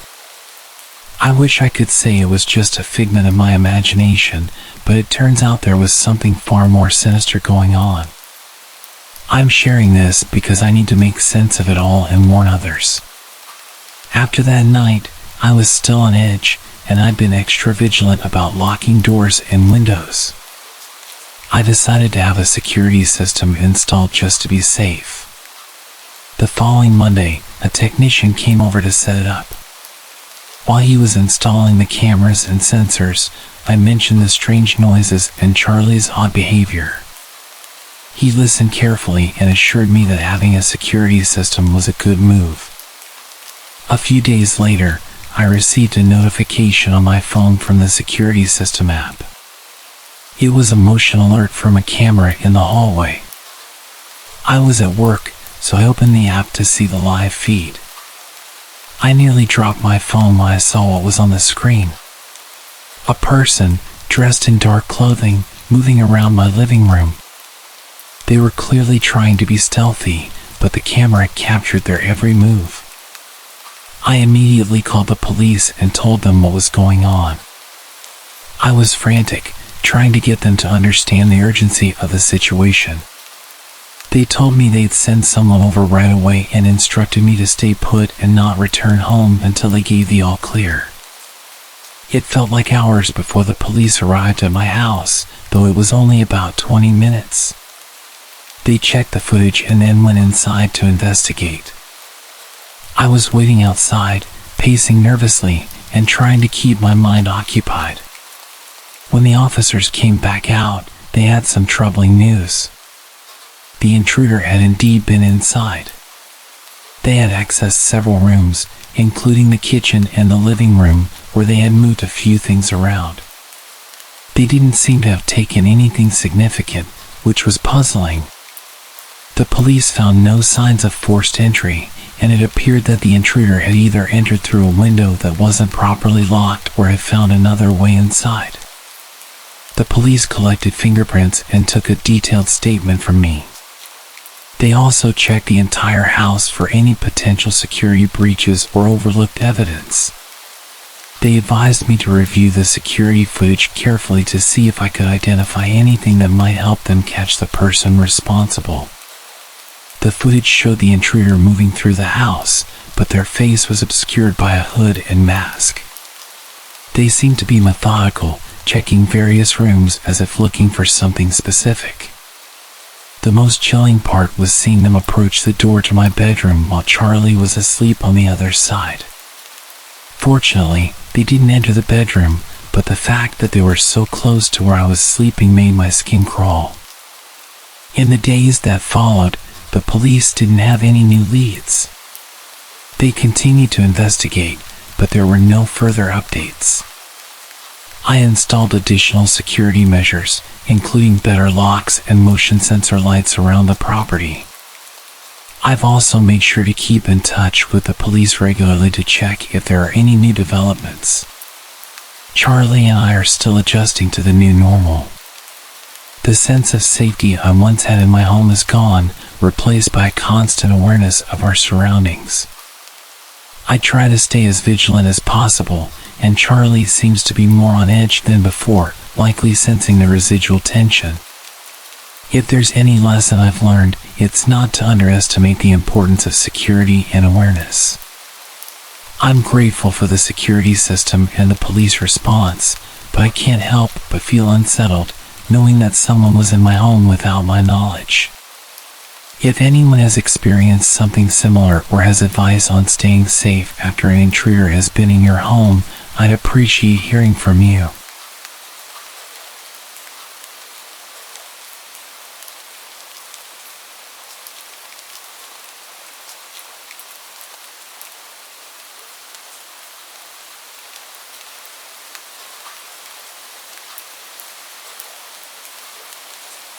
This happened just last week, and I've been uneasy ever since. I'm sharing this here because I can't shake the feeling of dread that night left me with. My name is Sarah, and I live alone with my dog, Charlie. He's a large, friendly Labrador who's usually my constant companion. Last Friday night, I was home alone and winding down after a long day. I'd spent the evening watching TV and reading a book, and around 9 p.m., I decided to get an early night. Charlie and I headed to bed, and he curled up beside me as usual. Everything seemed normal until around 11 p.m. when Charlie suddenly started growling. It was a low, angry growl, and it got louder and more intense. I tried to calm him down, but he wouldn't stop. He was staring intently at the door to the hallway. I got up and went to check, but everything seemed quiet. I assumed Charlie was just being protective, so I tried to reassure him and went back to bed. I figured it was probably just some noise outside that had startled him. But Charlie was restless. He kept pacing around the room, occasionally letting out low growls. Around midnight, I heard a faint noise that made me freeze. It sounded like someone was moving around in the house. I tried to convince myself it was just the house settling or maybe the wind. But then Charlie's growling turned into barking. I could hear him scratching at the door, desperate to get out. I grabbed a flashlight and went into the hallway.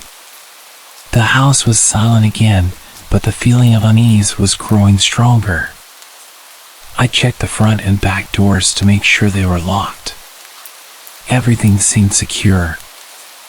I then looked through the windows, but there was nothing unusual outside, just the darkness of the night. Back in my bedroom, Charlie was now whining and pawing at the door. I let him out of the room and followed him, trying to figure out what was wrong. As we walked through the house, I noticed a few small things that were out of place. A chair that had been moved in the kitchen, and a picture frame that had fallen off the wall. It didn't make sense, but I tried to convince myself it was just my imagination. Charlie led me to the living room, where he started sniffing around the couch and growling again. The room was dark, and the only light came from the flashlight I was holding. I scanned the room, but there was nothing obvious. The feeling of being watched was overwhelming, and my skin was crawling. I decided to stay in the living room with Charlie. I turned on all the lights and sat on the couch, trying to stay calm. Charlie eventually settled down next to me, but he kept his head up, watching the door intently. The rest of the night was tense. I couldn't shake the feeling that something was off, and every creak or shift in the house made me jump. Eventually, the noises and Charlie's agitation subsided, and I managed to get a few hours of restless sleep on the couch with Charlie beside me. When the morning came, I checked the house again. Everything appeared normal, no signs of forced entry or anything out of place. I've tried to rationalize it as a mix of a bad night and Charlie's heightened senses, but the fact that things were moved and the sense of unease remains with me. Charlie's behavior was completely out of character, and I can't explain why he was so agitated. I'm still on edge, and I double-check the locks and windows every night.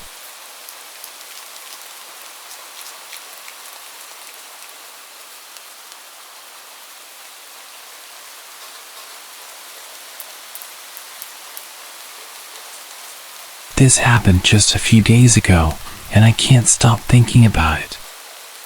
I'm sharing this because I need to get it out there. My name's Emily, and my older brother, Matt, and I were home alone last Friday night. My parents had gone out for dinner and a movie, and since Matt was in town for a few days, we decided to take advantage of the quiet house. It was around 7 p.m. when they left, and we were both excited to have some time to ourselves. We decided to order pizza and watch movies, something we hadn't done in a while. We set up in the living room with blankets and snacks, just enjoying the peace and quiet. The night started off perfectly. We watched a couple of action movies, joked around, and ate way too much pizza. Around 10 p.m., we heard a strange noise from the kitchen. It sounded like something metallic had fallen. We both looked at each other, confused, and Matt went to check it out. He came back a minute later, saying he found nothing and that it was probably just a pan falling from the hook or something. We laughed it off and continued our movie marathon, but the noise from earlier kept nagging at me. The feeling of being watched crept in, but I told myself I was just being paranoid. As the night went on, the atmosphere in the house started to feel different, almost oppressive. The air seemed heavier, and the usual creaks of the old house seemed louder. By 11 p.m., Matt was getting tired and decided to head to bed. I stayed up to finish the movie. It was around midnight when the TV suddenly went black. I thought it was a power outage at first, but then I noticed that all the lights in the house flickered and went out. I grabbed my phone to use the flashlight and went to check the fuse box. It was odd because the fuse box was fine.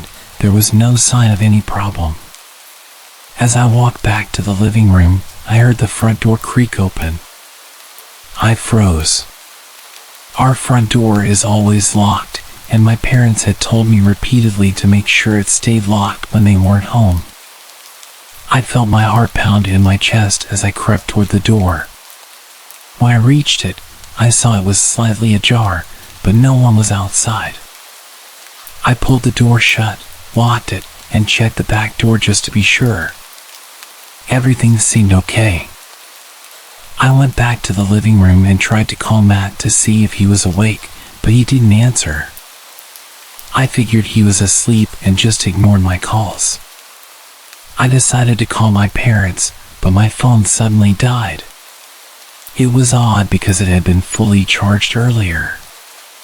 With no way to contact anyone, I decided to wait in the living room. I tried to stay calm, but every little sound made me jump. The silence was unnerving. I sat there for what felt like hours until I heard footsteps coming from upstairs. My heart raced again. I knew Matt was in bed, but these footsteps sounded heavier, like they were coming from someone else. I grabbed a flashlight and went upstairs, feeling every step as if it might be my last. The house felt colder, and the shadows seemed to stretch out in every direction. I reached Matt's room and found him asleep, completely unaware of what was going on downstairs. I shook him awake and told him about the door and the noises. He seemed groggy but agreed to check the house with me. We went through each room carefully, checking for anything out of place. We found nothing unusual, but the feeling of dread was still there.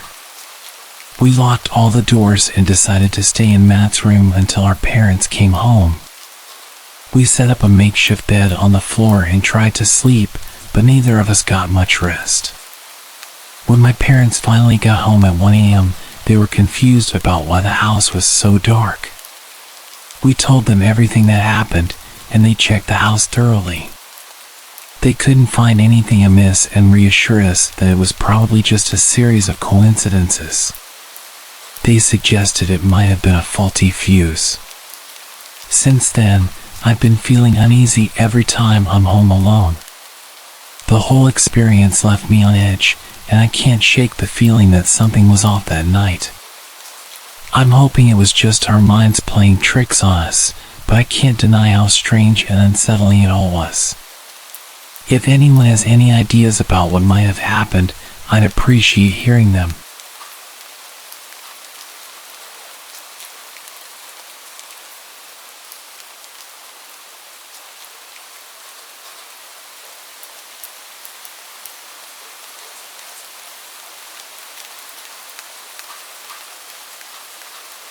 This happened a few hours ago, and I'm still on edge.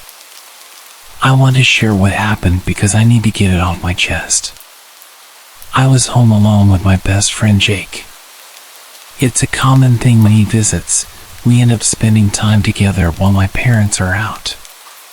We usually head to the woods behind my house for some lighthearted fun, but tonight, things went sideways. It was around 4:30 p.m. when we decided to head out. The sun was still up, but the clouds were thick, and the air had a chill to it. We walked down the familiar path from my house to the woods. The leaves rustled under our feet, and the smell of pine filled the air. As we made our way, we joked around and talked about school. The path was usually easy to navigate, but today it felt different, like the woods were somehow denser, as if they were closing in around us. We reached the edge of the forest and pushed through the underbrush. We had this routine: we'd find some rocks, throw them into the creek, and break some sticks for fun. Everything seemed normal until we started walking deeper into the woods. The sky was getting darker, faster than usual, and the trees seemed taller and thicker, blocking out more light. About 15 minutes into our walk, we heard something odd. It was a strange scratching noise coming from behind us. We stopped and looked around, but there was nothing there. We shrugged it off as an animal and continued. But the feeling of unease started to sink in. As we went further in, the usual sounds of birds and critters seemed to vanish. It was oddly silent, and the only noise was the crunch of leaves under our feet. Jake and I both noticed it, but neither of us said anything. We just kept walking, trying to shake off the discomfort. Eventually, we stumbled upon something strange. A tattered old Barbie doll lying face down in the dirt. Its clothes were faded and torn, and it had an arm missing. It looked like it had been there for years. We exchanged uneasy glances and moved on, trying to laugh it off. Our plan was to go further in than we ever had before. We figured we'd explore a bit more and then head back. As we ventured deeper, we came across the remains of what looked like a makeshift campsite. There were some burnt-out logs and a few pieces of broken furniture scattered around. It felt weird and a little unsettling, but we decided to press on. After walking for a while, we reached a spot I recognized, a bridge made from a fallen log that spanned a narrow river. It was the farthest I'd ever been in the woods. I'd seen it before, but tonight it looked different. There was something small and white on top of the bridge. As we approached, we saw it was a deer skull, perfectly clean and eerily out of place. We both felt a shiver. The skull was positioned in the middle of the bridge, as if it was placed there deliberately. Jake suggested we turn back, but I wanted to keep going. I figured we were almost done with our adventure. On the other side of the river, there was a big hill with a small house on top. It looked abandoned, with broken windows and a roof full of holes. While we were looking at the house, we heard a loud creak coming from that direction. It sounded like it came from inside the house or somewhere nearby. The noise was sharp and unsettling. We both froze, and then Jake whispered that he thought he saw a shadow move inside the house. That's when we both decided it was time to leave. We ran as fast as we could, back toward the edge of the woods. My heart was racing, and I could hear Jake behind me, breathing heavily. I also heard him scream suddenly. When I stopped to check on him, he told me he heard footsteps right next to him.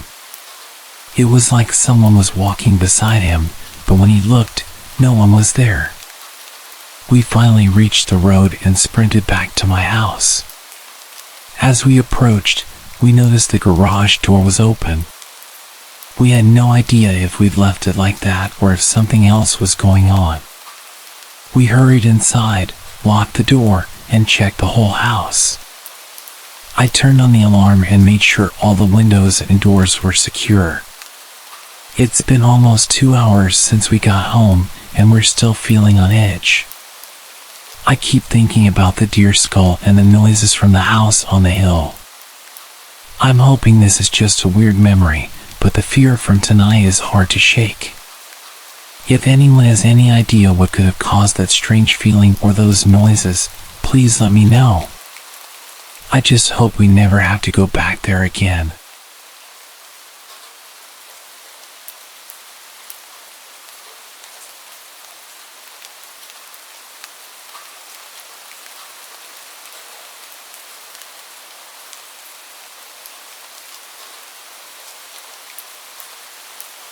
One of the hottest trends on YouTube right now is ordering random mystery boxes from the deep web and opening them on camera. I don't know why I didn't realize that most of these videos are fake. They're almost all staged. I thought it was a great idea and jumped on the bandwagon to claim the YouTube stardom I desperately longed for. For those who don't know much about the deep web, it's simply a part of the internet that isn't accessible from your basic search engines like Google. You have to download an encryption program. It's not illegal to access this part of the internet, but since it is anonymous, a lot of illegal activity happens here. The possibilities are endless. I grabbed my laptop, the one I'd had since I graduated in 2011, and downloaded the required programs. I prefer to use my laptop over my desktop in case of viruses. My 7-year-old laptop was a little more disposable. I went through a Bitcoin phase a few years ago when it was blowing up, so I already had a little saved. It wasn't much, roughly $632, but it was enough for what I was looking for. After the downloads were finished, I opened the browser and started my journey at the Hidden Wiki website. They provide a lot of useful links to get you started on the deep web. I scrolled through the warnings and general information and found the links I was looking for. Almost forgot, I muttered to myself as I grabbed the duct tape from my desk drawer. I cut a tiny square piece off the end and placed it over my webcam. Call me paranoid, but I'd rather be safe than sorry. I clicked on the first link and waited what seemed like forever for the page to load. It was another very plain page with a list of popular websites that you could scroll through on the side. I continued my search through the web links until I found a page dedicated to mystery boxes. I wanted to find one around $500 so people knew I meant business on my channel. I was worried about being scammed. I decided to continue my search after a quick bathroom break. When I came back, I noticed my mouse was off to the side and I couldn't see it on the screen. I wiggled it around to see if it would appear, but the web page was a similar color to the mouse cursor, so I couldn't see it. I clicked a few times to see if my mouse was working and accidentally clicked a link. I was taken to a pitch black page with small white text near the top. I'm selling one random package to anyone brave enough to receive it for only $400 or best offer. I thought to myself and decided I'll take my shot. I hit the small payment button and was asked how much I'd like to spend.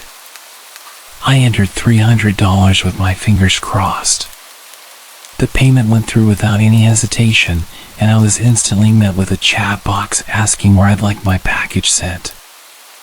I know this wasn't a good idea, and I regret it to this day, but I assumed the other YouTube channels used their own addresses often, so I thought nothing of it. Without much consideration, I gave them my full name and address. I waited over a month for the box to arrive. 36 days to be exact. It came directly to my front porch. It was wrapped numerous times in tape and looked really suspicious. I set my camera on the tripod and adjusted it to show the box on a small wooden table. I draped a sheet in the background to make it look a little more professional. I collected some gloves and scissors so I could film the video in one go. Hey everybody, welcome to tonight's vlog. I continued my monologue, mentioning how I got the box and how much I paid. Without wasting further time, let's open this deep web mystery box. I grabbed the scissors and cut along the red tape. I made sure my gloves were on tight and I ripped the box open. My brow furrowed as I saw just one book. Without saying a word, I took the book out of the box. I was pretty pissed that I'd spent $300 on a book. Well, looks like we got a dud. These pages better be made of gold. The outside of the book was old and tattered, and it smelled of mildew and mold. I cracked the book open to the first page and glanced over the contents. It's an old photo album. Smells like rot. Let's look at these pictures. I showed the camera a view of the page's contents. It had 4 pictures on the first page, all labeled by days. The pictures were taken with an old Polaroid camera. There were pictures of airplanes, random suitcases, a couple of taxis, and some pretty shady motels. Looks like someone's old travel photos. I continued flipping through the pages. Every day was a different photo of nature, cars, or trains. Day 18 held the oddest photo yet. It was just a mask, handcuffs, a gag, and a bottle of some sort of drug. "These people had one hell of a party," I said to the camera, trying to keep the video interesting. I zoomed in on the picture with the camera so everyone could see it. Around day 30, things started getting weird. There was a picture of a house, but not just any house. It was my parents' home. I covered my mouth with my hand as I gasped for air. How is this possible? I was unable to form a sentence. I was at a loss for words. These were undeniably personal photos. Day 33, I turned the page and there was a woman handcuffed and gagged. I immediately vomited as I saw my own mom scared and crying. And then I noticed that my dad was also in the photo, face first in a pile of what looked like black tar. Day 34, this photo was taken inside what looked like a vehicle. I focused my gaze on the dashboard where a small photo was barely visible. It was an old school photo of me. They were in my dad's truck. Day 35, another house, but this one much smaller. The photo was too blurry to make out the details. My hands were trembling and all I could hear was my heartbeat pounding in my ears. I flipped to the last page. I immediately threw the book to the ground and ran to the window. I jiggled the hatch frantically and threw it open. Without hesitation, I jumped out and ran to the neighbors. As I was running, I turned around for a brief second. What I saw haunts me to this day. A tall hooded figure stood in my room, looking at me through the window. He stood motionless before lifting his hand and waving. I screamed for my neighbor who hurried me inside and called the cops. I sat and just cried. I cried out of fear for my life. I cried for my parents. I cried because it was all my fault. My lack of common sense got my parents killed and I will have to live with that forever. If you access the deep web, do not release any personal information. Even if people on YouTube do it. Most of it's not real. And always check your boxes. It would have saved me a lot of trouble if I had noticed it had no tracking sticker on it. It was hand delivered.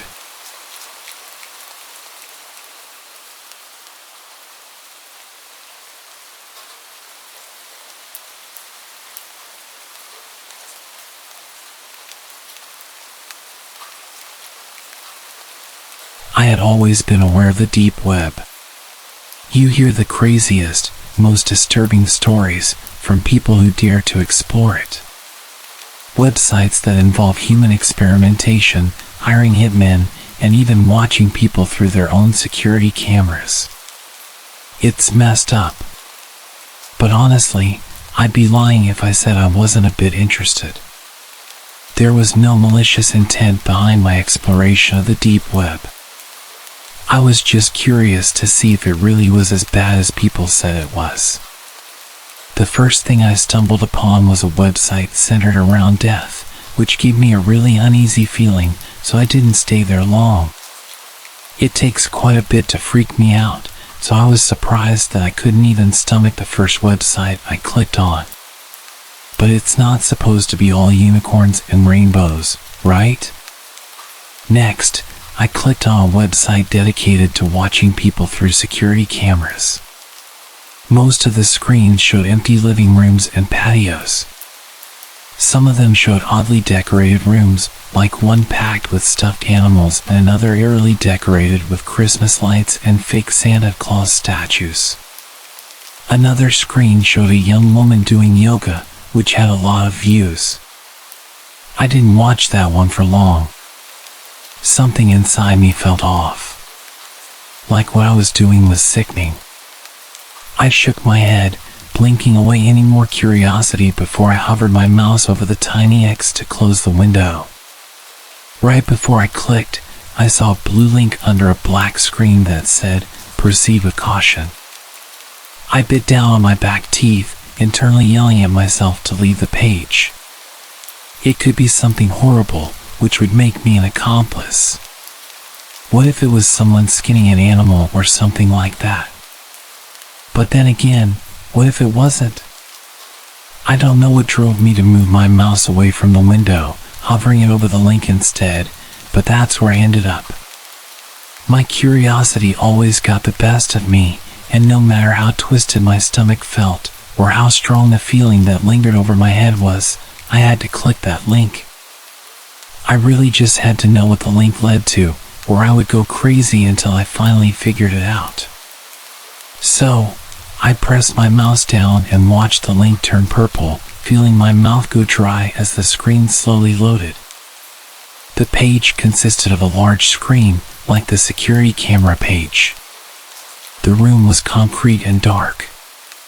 There must have been a night vision camera or something, because everything had a weird green tinge, but you could tell there was little to no light. There was a dark liquid on the floor in a medium-sized puddle. I told myself it was gasoline. Don't ask me why. Movement in the far right of the screen caught my attention, and I immediately perked up in my desk chair, inching my face closer to the screen of my laptop. It looked like an arm, like someone's forearm. They were standing there, not really moving but subtly swaying, just enough to not look completely still. "Hey," I said before shaking my head and slapping my mouth shut.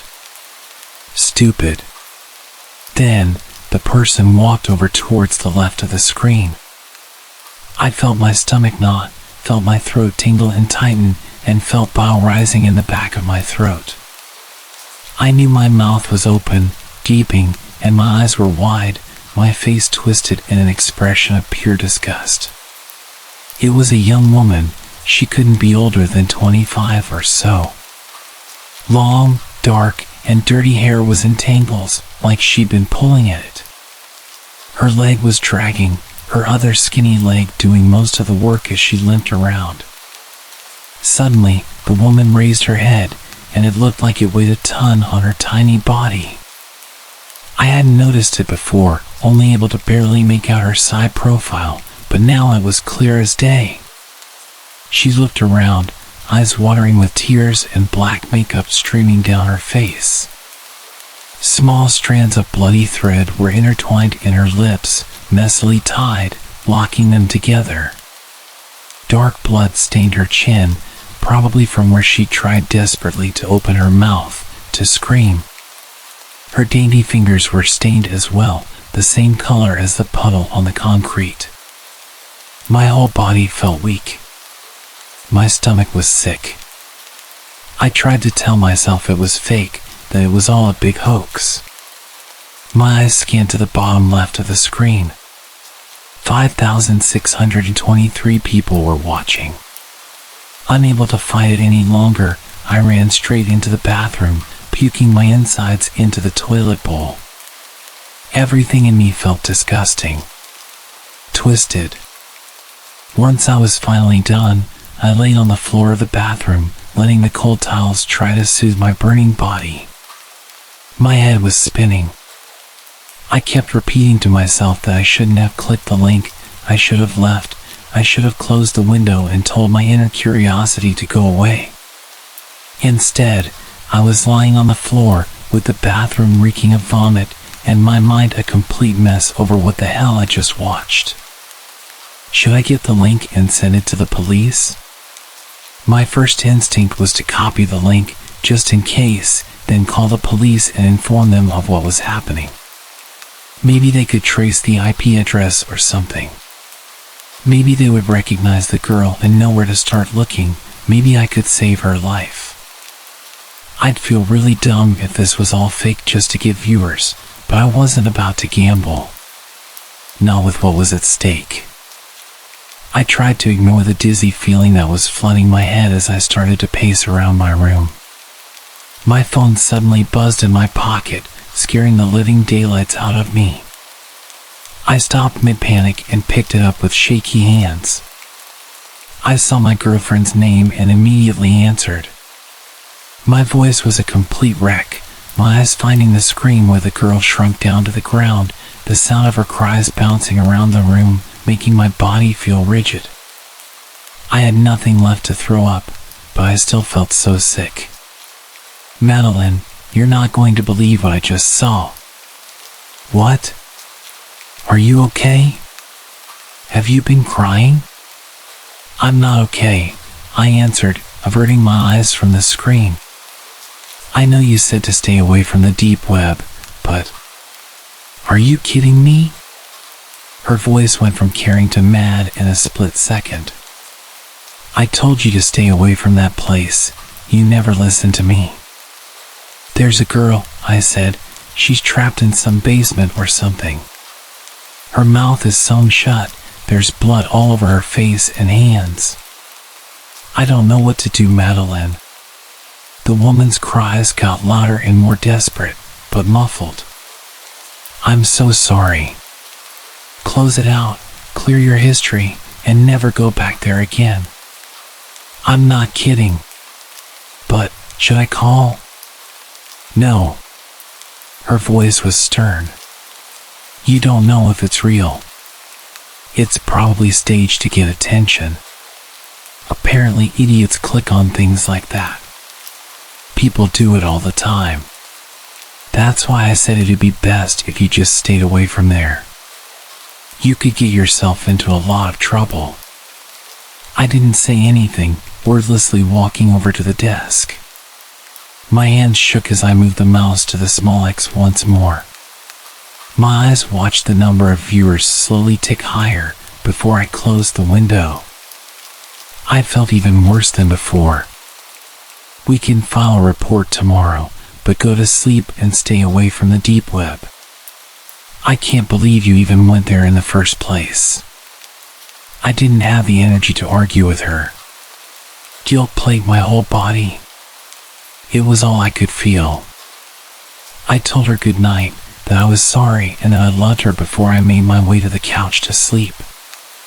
It didn't feel right being in my bedroom or anywhere near my computer. Not while that girl was still trapped, unable to scream for help, unable to talk at all. I know it could be fake, but was that really a risk I was willing to take?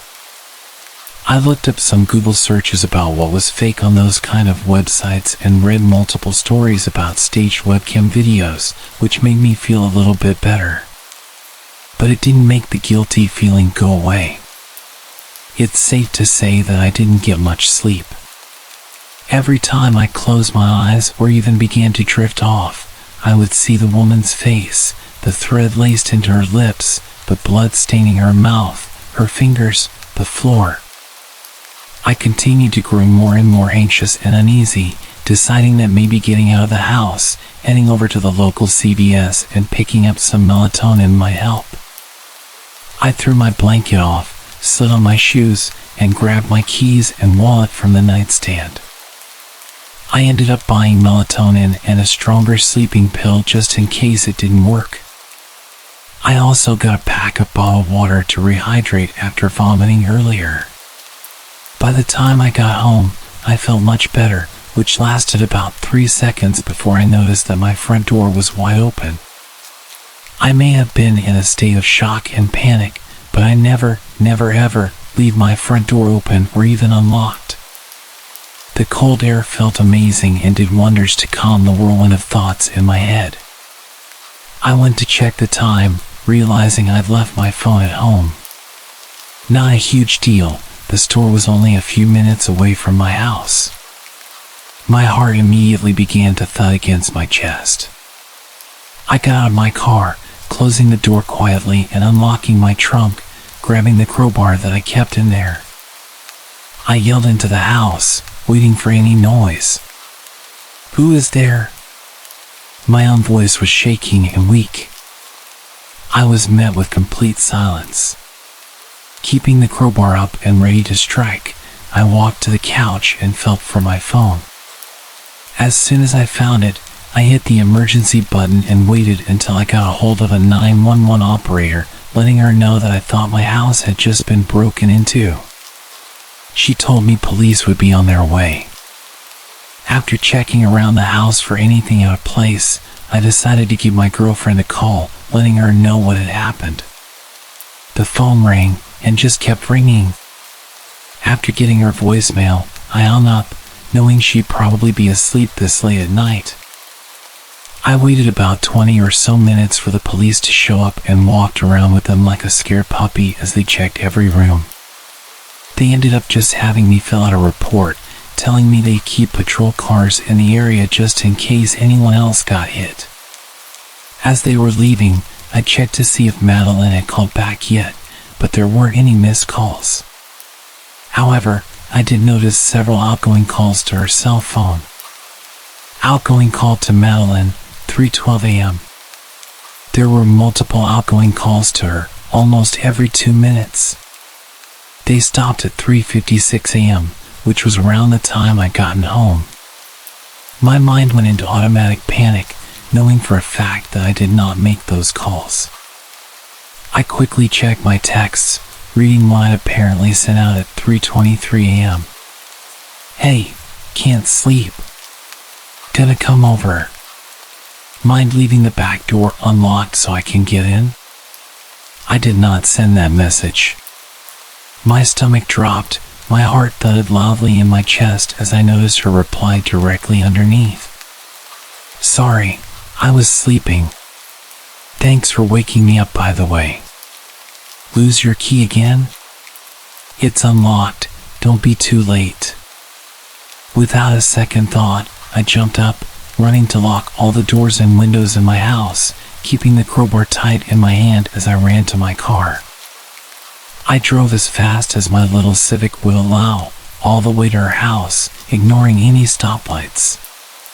It only took me 3 minutes to get there, but I still knew it'd be too late. I made my way to her back door, feeling every cell in my body burn when I saw it was wide open. My face was hot, my hands were shaking, but I stepped in, crowbar raised like a bat, ready to swing. I tried to keep my emotions at bay as I looked around her dark house. Madeline? I called out. Are you okay? Nothing. Silence. Madeline? A small scream came from her bedroom just up the stairs. My legs jerked to a run as I flew up the stairs, slamming her door open. I looked at her empty bed, her empty room. Confused, I heard the scream again. Only this time, I heard it coming through her computer monitor. I felt numb as I looked at the screen, noticing the same website I saw earlier. This time there were 2 women. The first woman was lying on the floor, not moving, in that puddle of dark liquid. I recognized the second girl, just as I had recognized her voice. My heart shattered as I saw her face, streaked in blood, the same threading sewn into her eyelids, locking them shut. Her scream hit my bones, surrounded my body. It was all I could hear. Her face was twisted in pure terror. I cried pathetically as her voice began to go out, continuing to grow weaker and more rasped. I locked my jaw, picking up my cell and dialing the cops for the second time, only this time it barely rang once before the deep gravelly voice of another man answered. You should not have called. Chills shot down my body, and I heard the phone thud as it hit the carpeted floor. My breath hitched in my throat as I bent to pick it up, hanging up the call and racing down the stairs. How did he do that? How did he redirect my call away from the police? I felt my heart race as I darted out of her back door, in a frenzy as I sprinted to the closest house. I pounded on the door, screaming at the top of my lungs until the neighbor opened it, her face tired, confused, and scared. She let me in, and I explained through frantic tears what had happened. I'm typing this on my phone to post as we both try to get a hold of the cops, but neither of our calls are going through, and neither is her landline. I think someone is messing with our cellular signal, and they may have cut our phone line, but we're going to keep trying. I don't know what's going to happen to me. If you don't hear from me again, please take this advice and this experience to heart. Stay away from the deep web.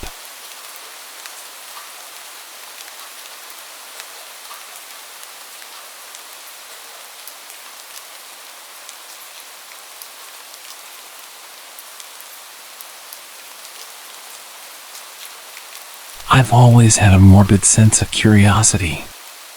That's not something I'm particularly proud of. I've always just chalked it up to teenage curiosity. To be honest, it probably started back in middle school when people thought it was fun to send around horrible videos of executions and videos like 2 Girls 1 Cup. Just mentioning it makes me feel old. These days, there's an overabundance of these sites. Places to watch people die, blurry videos of car crashes, beheadings, and animal abuse. Of course, it's not something I actively seek out, but when I stumble across it, I feel compelled to watch, to prove to myself that nothing can affect me. For the truly gruesome stuff, one needs to visit the so-called dark web. As someone who has fallen far behind in the advancement of technology, it absolutely baffled me that only a tiny fragment of the internet is available through a Google search. The rest, which makes up approximately 99.9%, is hidden and requires a special browser to access. With the help of a YouTube tutorial, I quickly downloaded the Tor browser and went on my way to search for the hidden aspects of the internet. It couldn't have taken more than half an hour of clicking on links before I stumbled across something that quenched my thirst for the horrible forever. The website itself was rather plain. Just a black background with a video player in its center and a chat box beneath. Within a few seconds of entering the website, the video had loaded and automatically started playing. What was depicted before me was a scrawny-looking man in his early 20s, strapped to a chair and covered in wounds. In the upper left corner of the video, a timer was counting up each second. 24 minutes and 14 seconds. "Please, stop. Please, it was an accident, I swear," he yelled. A larger man entered the picture, holding a large needle connected to an empty syringe. Without speaking a word, he stuck the needle as far as it could go into the victim's abdomen. The victim let out a loud scream as the man removed the needle and plunged it back in. After a few stabs, the man grabbed a hammer and hit the victim straight in the jaw, shattering his mandible and leaving him unable to form any coherent speech. The victim let out a gurgled whimper before passing out. I tried to fast forward the video, sure it had to be fake, but that's when I realized it wasn't pre-recorded footage but a live stream. 26 minutes and 12 seconds were the words that lit up the screen. The chat beneath the video went wild, calling out the victim as a pathetic excuse of a human being, demanding that the man continue the torture. A few seconds passed, and the chat was replaced by a voting form containing only 2 options: life or death. The votes were quickly counting, the bar for death rising rapidly. As much as I could stomach, I couldn't be part of an act of murder, so I quickly voted for life. In the end, the results were displayed on the screen. Out of 200 people, the results were 95% for death, 4% for life, and 1% did not vote. 10 people had tried to save the poor kid, but it wasn't enough. Without further warning, the man grabbed the hammer and started repeatedly hitting him, starting from the legs and working his way up until all that remained was a bloody pile of broken flesh. I sat speechless, staring helplessly at the screen as I noticed that my camera light had lit up. The video player vanished, and in its place, 10 smaller boxes popped up, all displaying people from various places around the world, all being unknowingly filmed by their own webcams. To my absolute horror, one of the boxes showed my bedroom and myself wearing a terrified expression. It quickly dawned on me that these were the people who voted to save the poor kid. Who will be next? A message appeared as a timer counted down towards 0. A few boxes turned black, to which the chat responded with laughter, a hopeless attempt at escape. 3, 2, 1. 9 of the 10 pictures disappeared from the screen, including my own, leaving the screen occupied by a middle-aged Asian man, frozen in fear. We'll see you soon. Good luck. I let out a sigh of both relief and panic. I'd escaped unharmed, but not everyone was that lucky. Of course, I called the police, but by the time they could even look into it, the link had long since expired. I don't know what else I could have done, but it taught me not to look too deep into the depths of the dark web.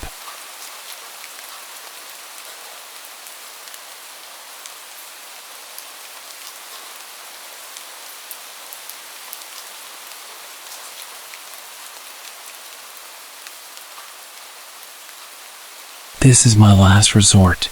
I need help. A couple of weeks ago, I swallowed a tapeworm I bought illegally because I wanted to lose weight, but now I think I am having some negative side effects. The whole thing started when my family bought tickets for a cruise to the Caribbean. I have always been overweight. It runs in the family. I'm 19 years old, 5 feet 6 inches, female, and I weigh 200 pounds. I was scrolling through some weight loss websites when an advertisement popped up on the side of an article. Lose the weight without the effort. Normally, I wouldn't fall for clickbait, but I was desperate.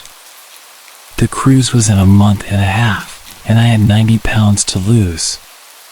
So I clicked it. It took me to the dark web, which I didn't know was possible by just clicking on an ad. But it ended up being really cheap and really easy. They basically sent me 2 things, a little jar with a worm inside and directions for taking it, which were oddly specific. I had to swallow the worm after eating raw meat, preferably red. It had to be taken between the hours of 9 and 11 p.m., and all the lights had to be off. The worm would pass once my appetite curbed, and I had adjusted to my new lifestyle. I figured maybe these things had an effect on the tapeworm's behavior, so I thought nothing of it at the time. I forced myself to choke down an uncooked hamburger, then swallowed the worm shortly after 9:30 in pure darkness. The first week went by, and nothing happened. No weight had been lost, and I had 0 side effects that the directions warned me of. No nausea, abdominal pain, strange cravings, or feelings of hunger. I was starting to think that I had passed the worm or it had died. Whatever had happened, I was upset. The week following, however, was completely different. I woke up that Sunday morning starving.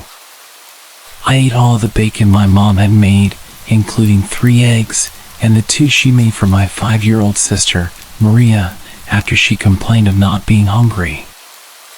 I spent almost the entire day eating and never felt completely full. That night I stepped on the scale and was pleasantly surprised to find that I had lost 8 pounds. The next few days followed the same routine. Eat everything in sight and still lose weight. My diet did change, which was another side effect. I craved all the protein I could get. I was constantly finding myself in drive-thrus, ordering at least 6 hamburgers and inhaling them with no effort whatsoever. But then, the stomach pain started.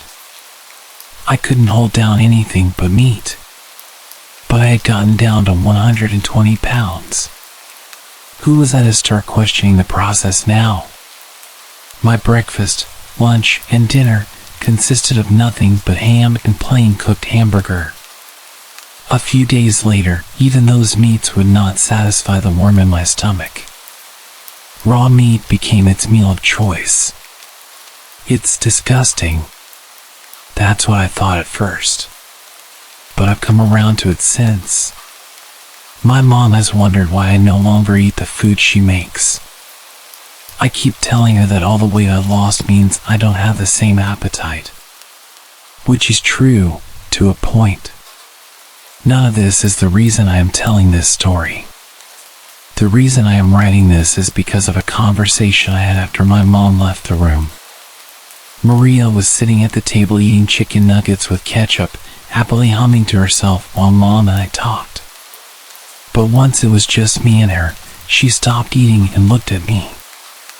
"What's wrong with you, Angie?" I smiled softly. For her age, she was so mature and caring. "Nothing, Maria. I am on a diet. I'm getting healthier, so I'm not as hungry as I used to be." She frowned and widened her big eyes at me. "But I watched you. The other night you pulled raw bacon out of the fridge and you ate it all." I knelt beside her to comfort her, which is why I smelled her. She was sweet, so small and plump. The pangs in my stomach grew stronger, and I felt the roof of my mouth start to salivate. I even got a little dizzy. I was just so hungry. I looked at her little arm resting on the table, and I could practically hear all of her fresh blood running through her veins. I blinked rapidly a few times and stumbled away from my little sister and into my bedroom. I stayed there the rest of the night. That was 3 days ago. I'm down to 99 pounds. I can smell my family from my room. I snuck out last night and tried eating some uncooked hamburger, but I threw it all up. I'm so tired. I haven't slept much lately because my dreams have all been the same. I am looking down at myself. I'm at the dinner table with a full belly and a smile spread across my lips. I can't see what I'm eating, but I can taste it. Rare, bloody, tender, and so savory. It's heaven, nothing I've ever had before. Then I slowly look over to the table, and there she is. Unmoving, but certainly alive. I'm looking at Maria, she's looking back at me. She is splayed out for me like a display, teeth marks and full bites taken out of her chunky little thighs and arms. A part of her cheek is missing, and through the bloody mess, she is silent, smiling at me with those eyes. I smile back at her, and with pieces of bloodied flesh dangling from my teeth, I swallow and lean down to take another bite of my sister. That's when I wake up, crying and starving. I would go to the doctor, but I'm terrified of being out in public. There's so many tasty people out there. I can't even track down the website where I ordered it. I think I'm running out of time. I weighed in at 90 pounds 2 hours ago. I can feel the urges growing, pushing me to feed. I'm starting to really worry that my sister might not have much time left.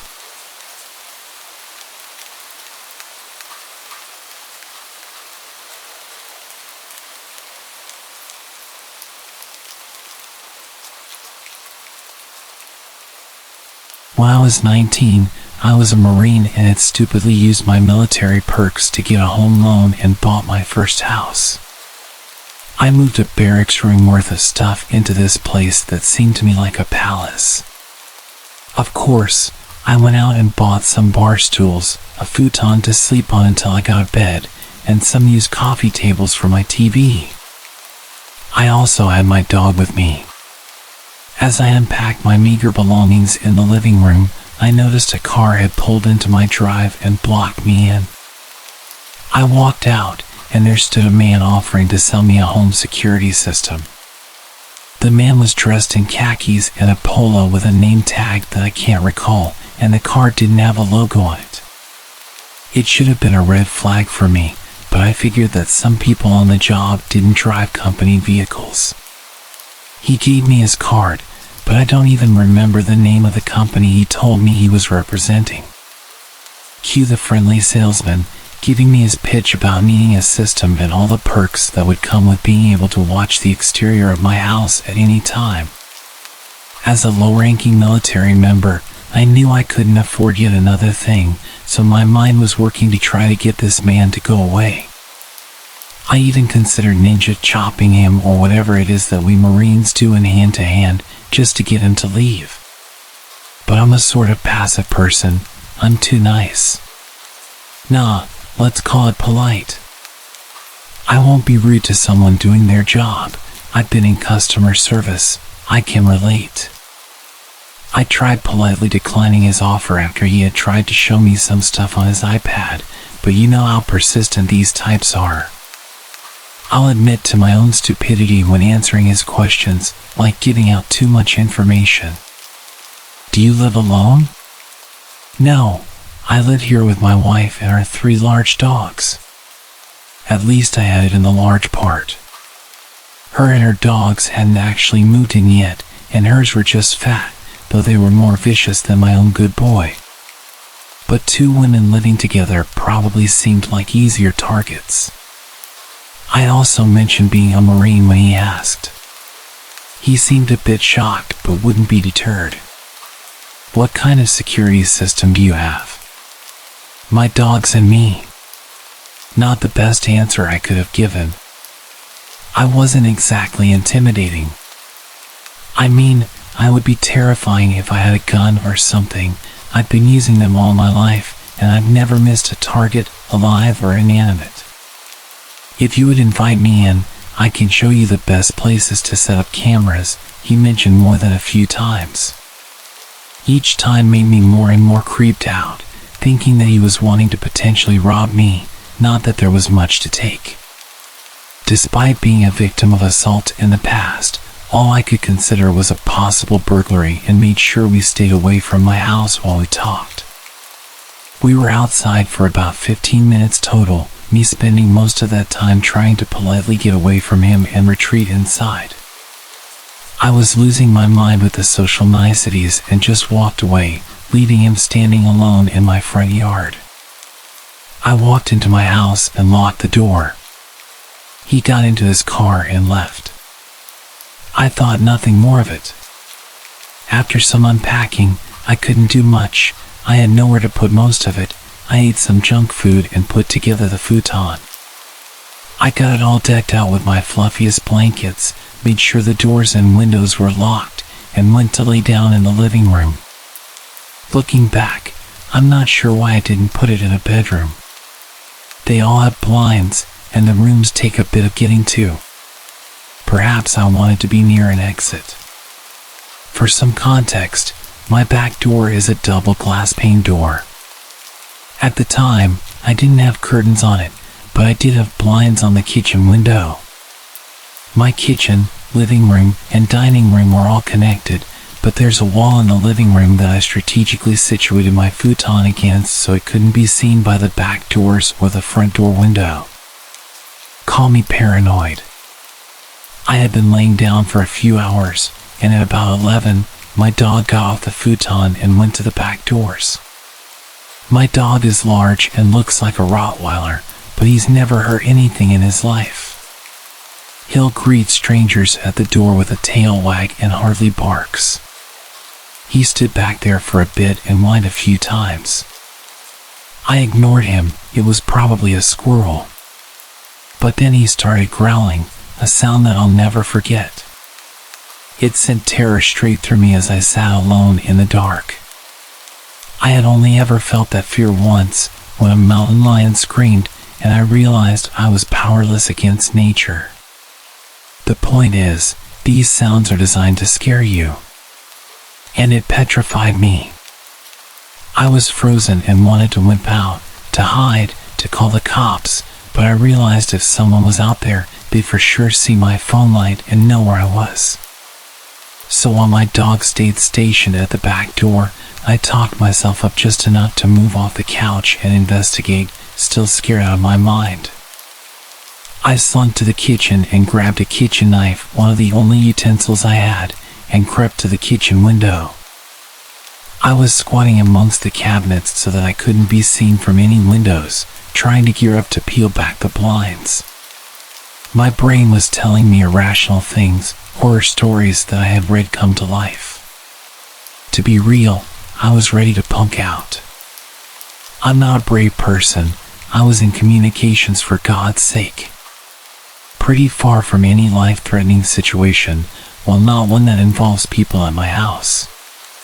In the one space that I should consider safe. My hideout, my protection from anything outside wanting in. I've always been afraid of home invasion. It stems from an incident when I was younger that isn't really worth mentioning further. Point is, if someone dares enter my safe place, it's not safe anymore.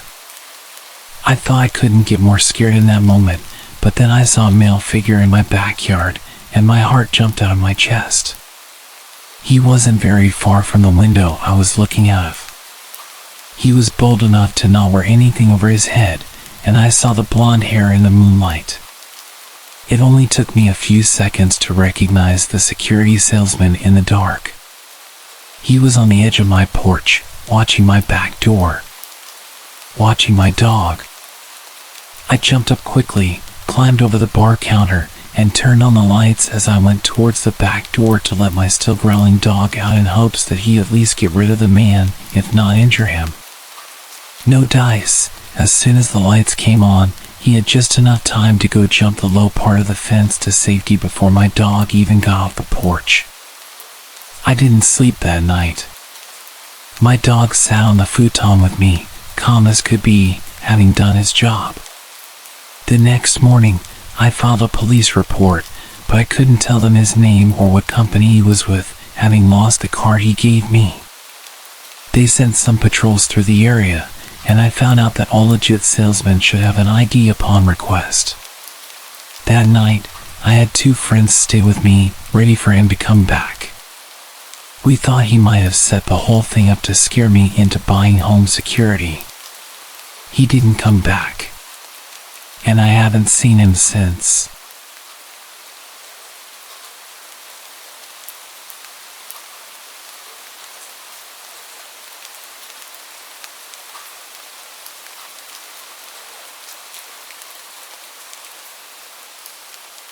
This happened yesterday while both of my parents were at work. For context, my dad's a mailman and my mom is an RV saleswoman. They're always on their feet, so neither can pick up their phone very quickly. I do have an older brother, but he's at college 2 hours away, so he doesn't matter in this story. I was sitting in the living room with my dog when I heard people talking in the hallway. This isn't unusual because I live in a 3rd-floor apartment and there's a noisy family next door that brings over friends a lot. This was also a Saturday, so I wasn't expecting complete silence. I obviously just ignored the talking since it's not that loud, and I had headphones on. But my dog perked up and walked towards the door with an alert posture. The hair on his back was sticking up, which he never usually does. So I got concerned and took my headphones out. This is when I heard the voices from before, which were 2 adult men yelling very loudly in the apartment hallway. I got a bit freaked out, so I pushed my dog away from the door, made sure it was locked, and crept towards it to make sure they weren't near my place. When I looked out, I couldn't see either of them, and because the only blind spot in my peephole is directly to the right, I knew they were at my neighbor's. As I'm leaning against it, my whole front door starts shaking because the men are banging on the neighbor's door and still yelling things like, "We can hear you," and "Come out." But I didn't want to show that I was home. At this point, I grabbed my dog and pulled him into my room while I tried to call my dad, who luckily picked up after a few rings. He told me that I should just stay in my room and stay quiet, and that they would go away. I did stay in my room for the most part, but I called my best friend just to have someone on the phone because my dad couldn't stay talking to me. My room is the furthest from the door, so they definitely wouldn't have heard me whispering to my friend about the situation. After about 5 minutes, I stopped hearing the banging.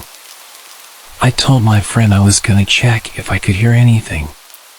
When I got out there, I didn't hear the banging anymore, so I moved closer to listen.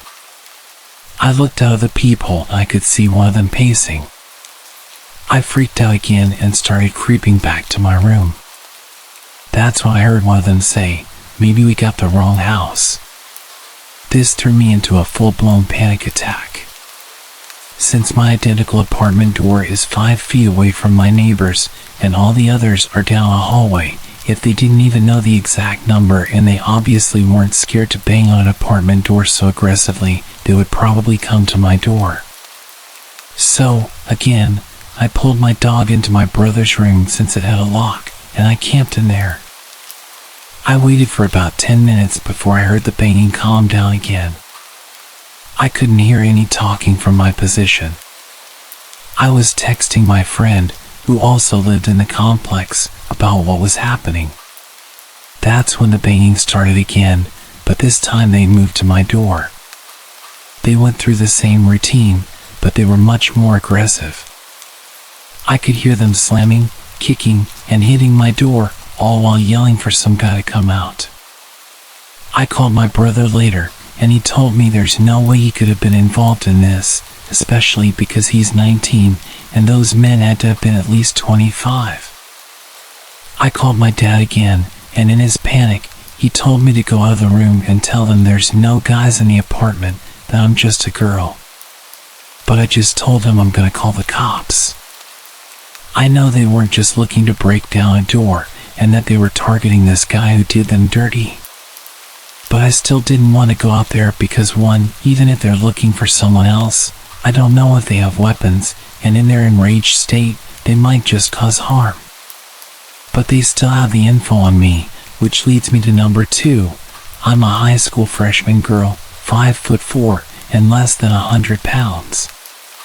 Quite frankly, I have no fight in me. For example, I'm terrified of knives, so I brought a bowling pin for my room for protection instead. Plus, I was in the middle of a panic attack. I stood no chance against 2 adult men at my door, so letting them know I'm a teen girl home alone isn't the best idea. I sat next to my locked bedroom door with my dog as I called the cops. I tried to keep him quiet this whole time, but I didn't want to be suspicious during this situation.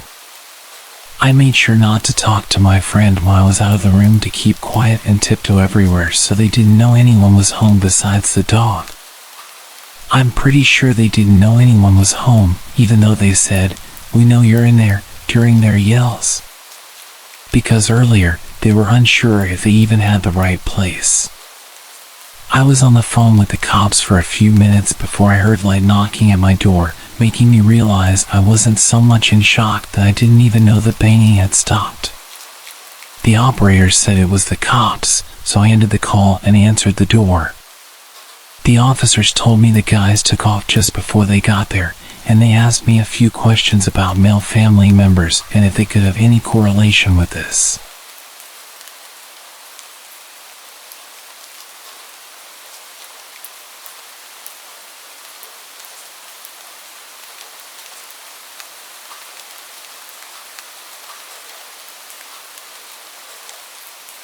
I want to share a story about the time my family's house got broken into. It was a really creepy experience. It happened one dark October evening while I was in high school. Back then, whenever I got home from school, I would go up to my room and lie on my bed and read some comics.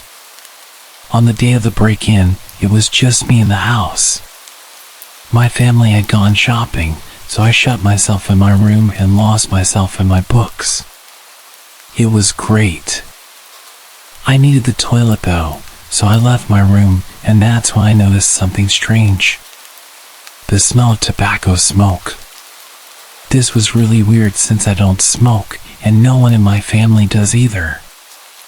I'd never smelled this smell before in my house, so I went in search of the source of the smell.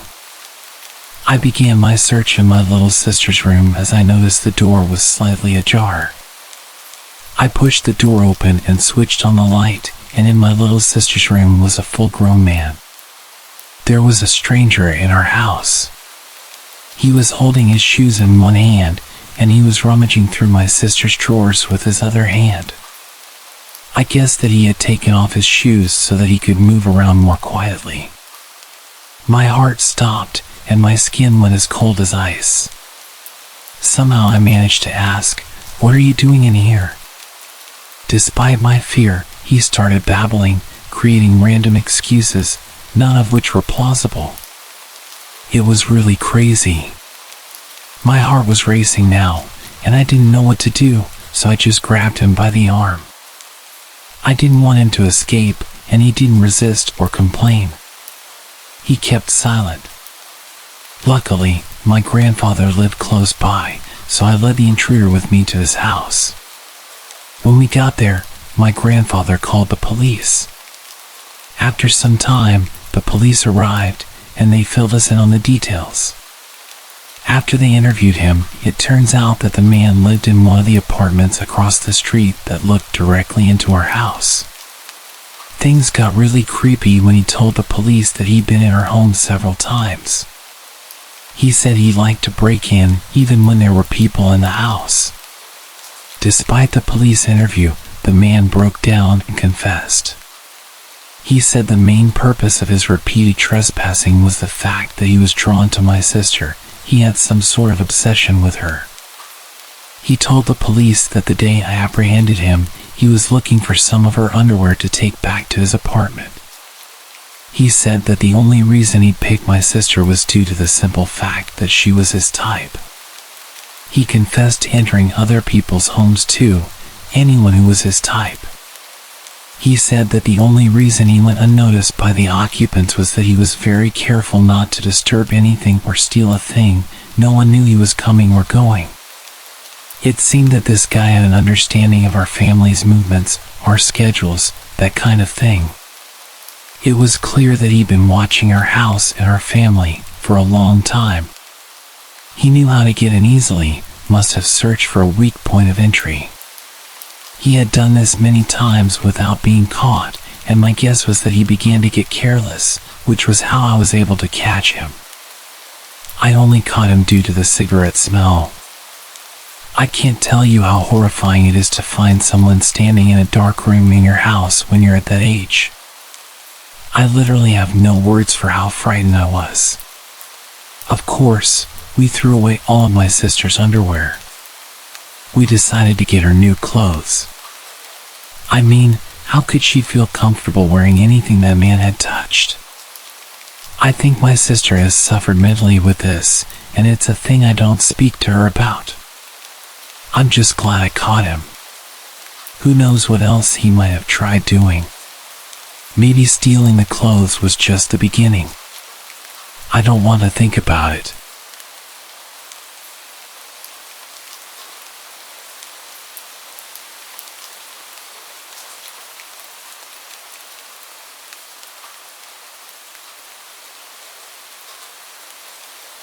My roommate was out of the house for the week, so I had the place to myself. It was spring break, so my college classes were out. I had no plans and really nothing I needed to do. On Monday, I was basically trapped inside due to a huge storm blowing through our city. This was common around this time of year, but it still always seemed worse every time. The trees looked like they were going to blow away, and the house would shake and creak non-stop. Knowing I wouldn't be able to sleep, I decided to just stay up. I turned on the Xbox and started up one of my video games and played for well over an hour, probably until 11 o'clock when the doorbell rang. I paused the game and got up, but then I remembered the fact there was a storm happening. Who would be outside right now? I went over to the front door and looked through the peephole, but nothing. I opened the door. The wind and rain hit me right away, but when I looked around, I didn't see anyone. I closed the door and thought maybe the wind had somehow rung the doorbell. I don't know, it sounds dumb now, but what was I supposed to think? I went back to my game, but only a couple minutes later, I heard a huge crash in the backyard. It sounded like stuff tumbling over and breaking. I immediately knew it was our patio furniture and ran over to the back door. Everything was scattered around the yard, blowing around in the wind. I quickly put on my shoes and went outside, pushing each piece of furniture up against the back of the house. The wind was so heavy it would even hurt sometimes when the water would hit my face. I was rushing, going as fast as I could until I saw someone. They were standing at the edge of the backyard, watching me. I looked back at them for a moment but then grabbed the last piece of furniture and ran inside to escape the rain. I looked at the back door as I dried off, but the person was gone. Between that and the doorbell ringing, I was a little bit nervous. I sat in the living room this time, just scrolling on my phone because I was tired of being interrupted. After a while, I struggled to keep my eyes open. I got a blanket and laid down on the couch. I didn't feel like going upstairs, and the storm was much louder up there. It took a while, but eventually, I drifted off to sleep. A few hours later, still well into the night, I woke up from a sudden burst of heavy wind outside shaking the house. I pulled the blanket to the side and sat up, moving my feet to the floor as I prepared to go check if the furniture outside was still there. But just when my feet touched the floor, they were soaked. It woke me up immediately.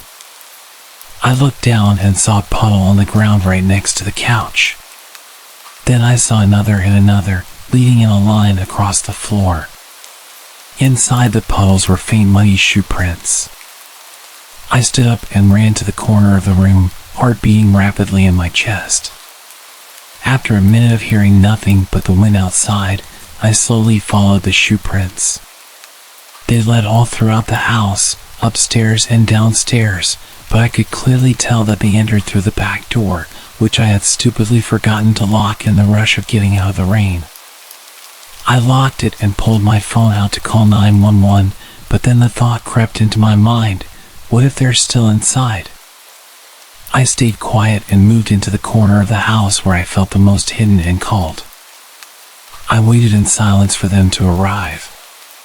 When they did, they took a look around, seeing everything I saw, but nothing more. They told me it seems like a personal attack because nothing was missing, and they were clearly focused on my house in particular. However, they walked right up to me while I was sleeping and seemingly did nothing but watch me, which is super creepy but doesn't make much sense. If they wanted to do something to me, they would have at that moment. After some thought, this had led me to believe that whoever it was had actually come from my roommates. They saw me, then looked around the whole house, and then left, doing absolutely nothing. So if this was a personal attack and my roommate was there, I think things may have gone a lot worse than they had.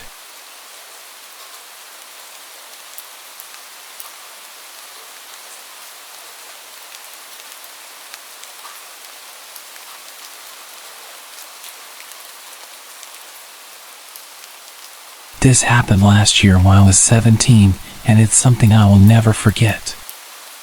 I was home alone one weekend while my parents were at a work convention out of state. I was upstairs in my room playing Rocket League with two of my friends, talking to them on my headset when I heard a thump from downstairs. This wasn't unusual because I have two cats who often make a lot of noise while wrestling with each other. So, I resumed my game while turning down the TV slightly to check if the noise persisted. About 2 minutes later, I heard another thump, followed by what sounded like a grunt. I told my friends about the thumps, and they urged me to check it out, so I did. I began my walk downstairs, thinking my cats were wrestling rougher than usual. But as I got halfway down the stairs, I froze. I could hear what sounded like men whispering to each other coming from the living room. Crouching down to get a small peek into the living room, I saw 3 large men covered in all black, walking around. I can't describe the feeling in my chest when I saw this. Slowly crawling up the stairs from my crouched position in typical horror movie fashion, the very last step made a very loud creak. The entire house was silent now, and I knew they heard it. Thinking on my feet, I ran quietly to my room, threw on my headset, and told my friends to call the cops and send them to my house. They sounded confused and asked what was going on, but I just urged them to hurry and threw my headset on my bed. As I got to my door to close it, I heard 2 sets of footsteps coming up the stairs. I knew if I locked myself in my room, they would know where I was. So I closed my door and snuck over to my parents' room, purposely leaving the door open so they wouldn't think to check it. About 5 seconds later, I heard a pair of heavy boots hit the wooden upstairs floor, accompanied by another set of footsteps.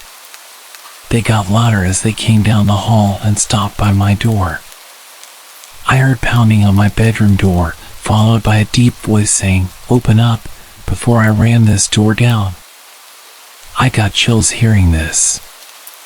I made a break for my parents' bedroom window and slid it open quietly, but I must not have been quiet enough because I heard heavy boots go further down the hallway. As I was halfway through the window, a man came into view from the doorway and yelled as he ran towards me. At this point, I jumped out the window, and the man grabbed my ankles, trying to lift me back up.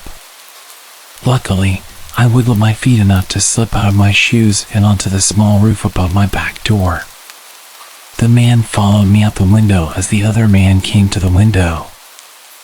I panicked and jumped off the roof, landing awkwardly on my left ankle. The commotion upstairs caused the third man, still downstairs, to spot me through the porch window and run outside to chase me down.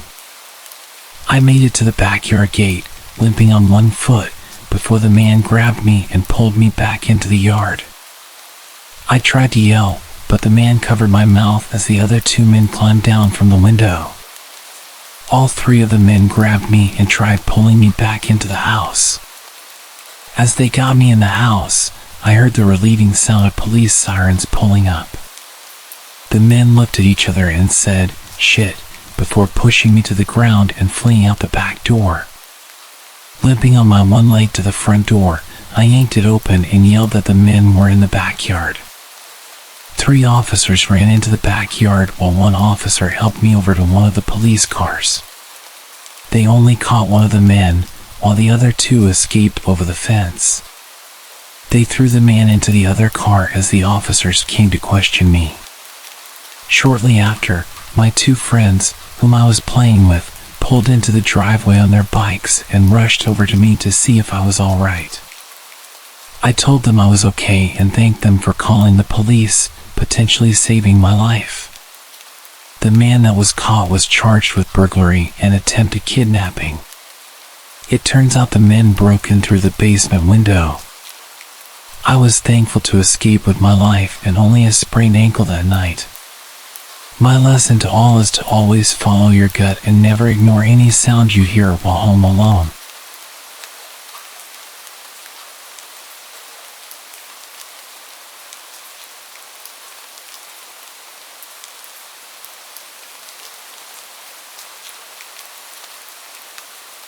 I've held this story in for the last 6 years because it sounds crazy and I got told not to talk about it. I went camping 6 years ago with a now ex-boyfriend. The campsite we picked was beautiful. We were able to drive in through some rough trails. The spot we picked was next to some hiking trails that weren't very far from some natural hot springs and a huge waterfall.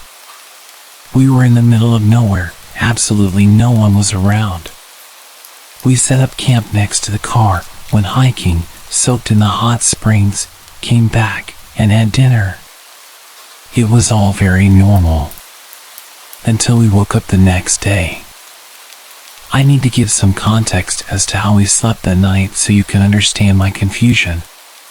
Before we went to sleep, I put our food cooler in a stereo that we brought in the car and locked it. I put the keys in the front pocket of my backpack and placed the backpack next to my sleeping bag on the far side of the tent, away from the door of the tent. My boyfriend at the time slept nearest the door of the tent with a gun next to him. When we woke up the next morning, I felt fine. I had slept hard, and from inside the tent, everything seemed normal.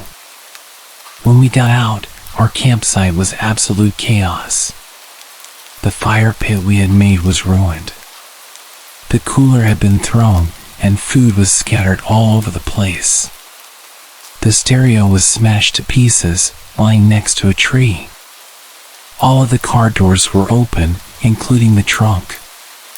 We stood there for a minute in silence, just taking everything in. The woods felt strange. It was quiet and not the beautiful campsite that I saw yesterday. Everything about those woods felt wrong. My ex accused me of not locking the car and said that an animal got into our stuff. I promised that I had locked it and went into the tent to grab the keys from my backpack, but they weren't there. I found them later on the ground right next to the car. We quickly threw everything in the trunk and left. My boyfriend was quiet and wouldn't talk to me about what had just happened. He finally spoke up when we were almost home and told me that he had a dream about something kneeling over him in the tent, holding his gun, and just staring at him. When I tried to ask him more questions, he got quiet again and said he didn't want to talk about it and that I shouldn't talk about it anymore either. I've tried to forget about it, but I just can't. Something really wrong happened to us in the woods that night.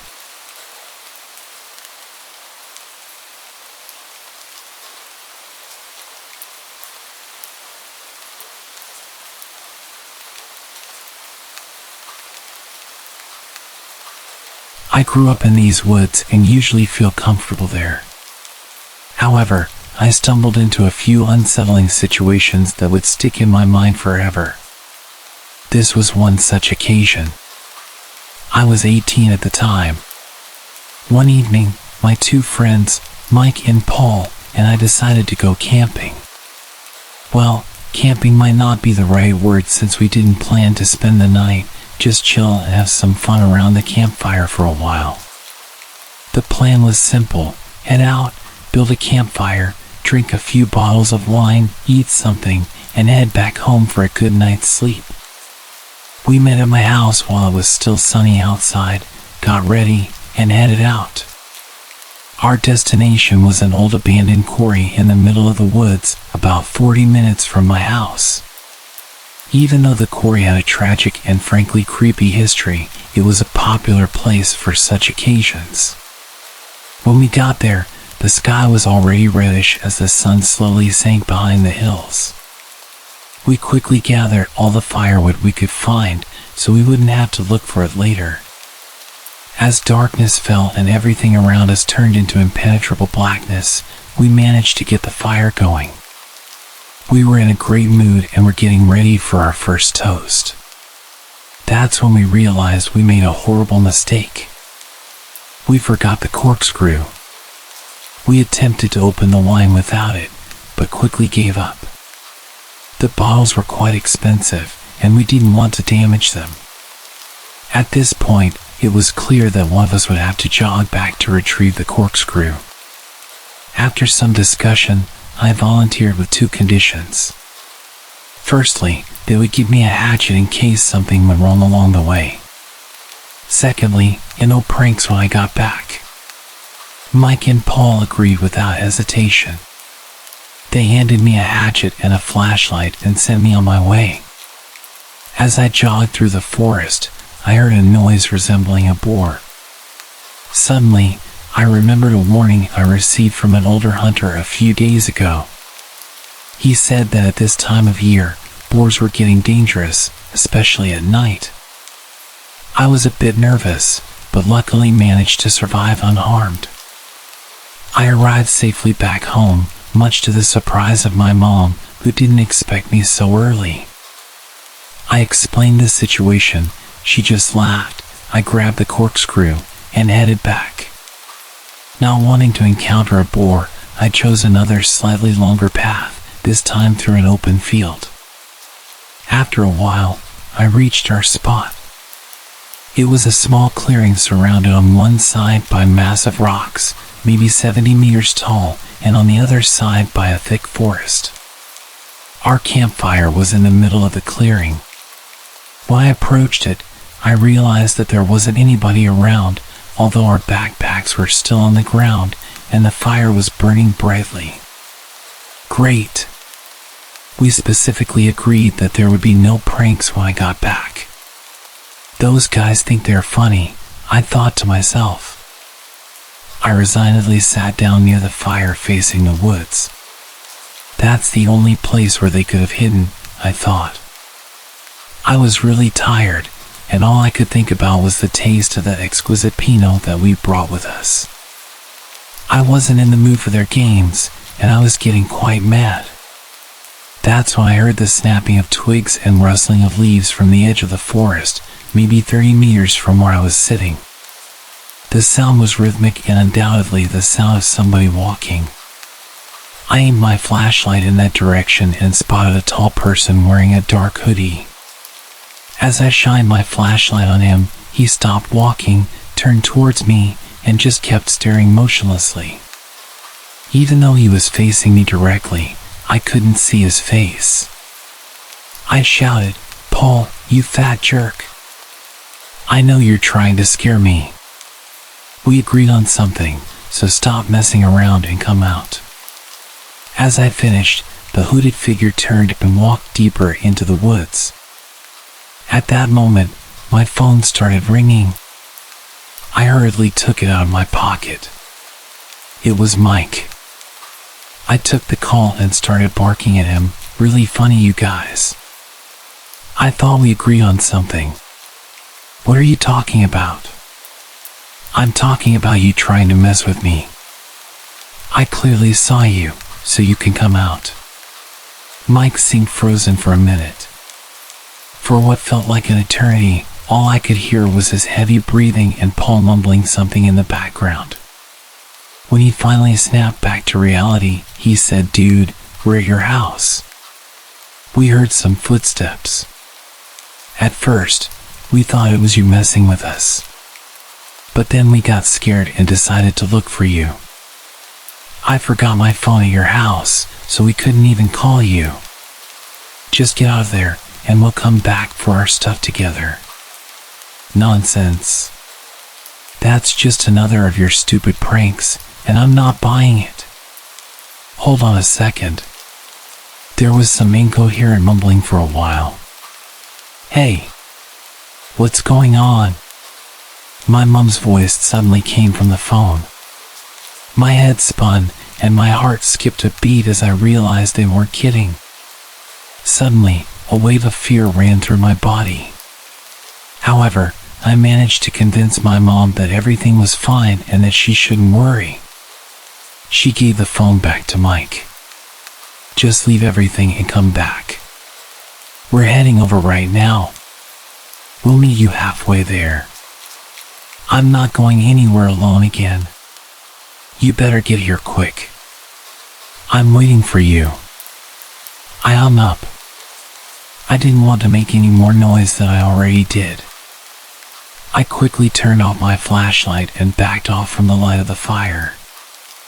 I moved all the way to the huge wall of rocks, figuring that if I had my back covered, it would eliminate one possible approach for the unwanted visitor. I stood there in complete darkness, trying not to make a sound while tightly clutching my hatchet, which would be my best friend for the next half an hour. I had to convince myself not to curl into a ball in fear. Even my own body started to betray me as my hearing worsened due to my wildly beating heart. I tried to calm myself, but in the worst-case scenario, every bit of adrenaline would help. After what seemed like an eternity, I spotted 2 weak light beams coming from the forest. I heard Paul shout my name. I'd never been so relieved. I finally ran out of my hiding spot to greet my friends. For quite some time, we just stood there, laughing from relief. We even got a bit cocky and considered staying. After all, there was just one, supposedly, creep lurking between the trees, and there were 3 of us. Funny. Minutes earlier, I was terrified, and suddenly I was full of tough bravado, thinking, what could possibly happen? In the end, good judgment prevailed, and we decided to leave. We packed our things, extinguished the fire, and left. We took our wine bottles to enjoy somewhere else. Somewhere well-lit and safe.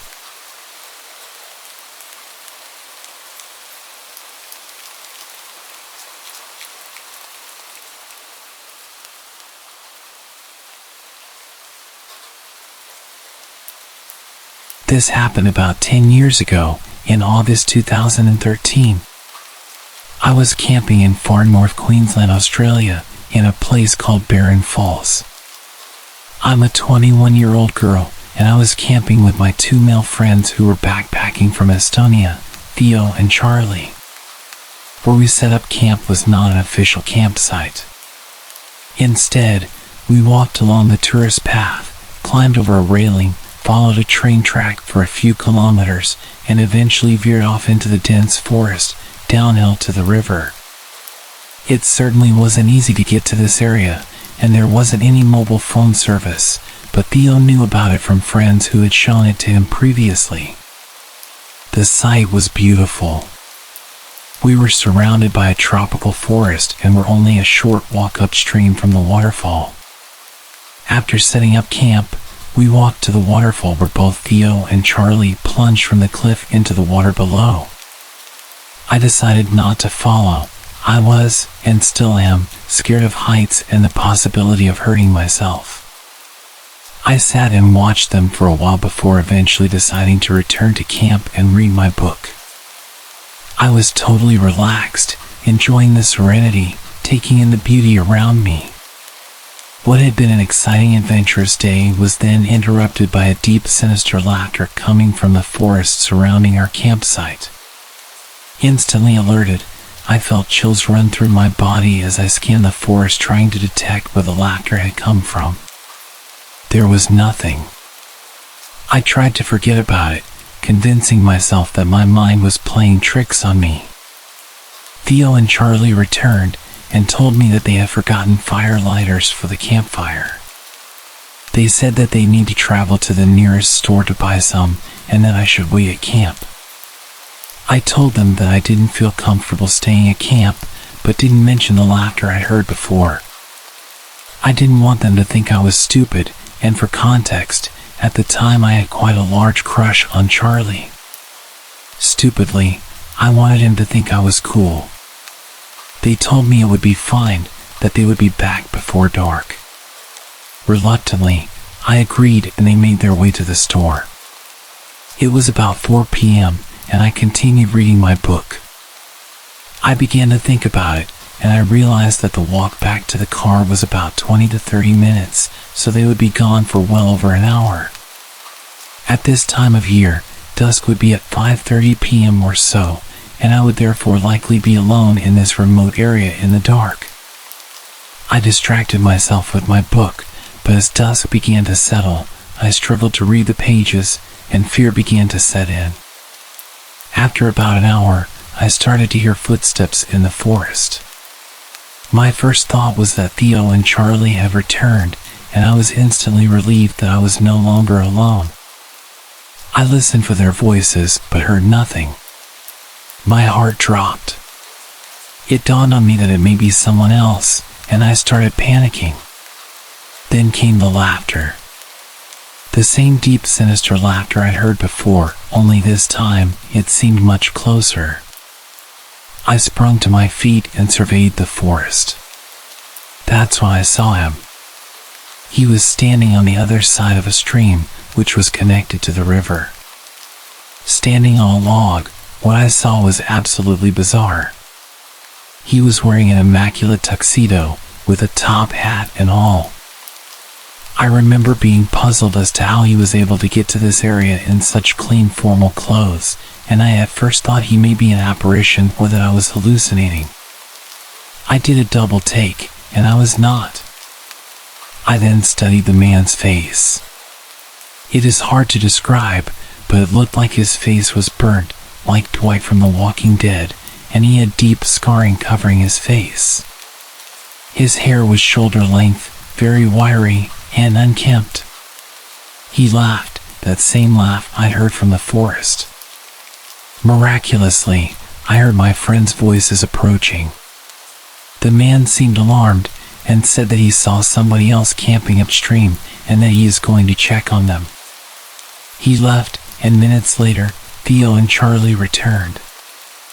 I immediately told them what happened, and they laughed and thought I was making it up, that it was a lame attempt to scare them.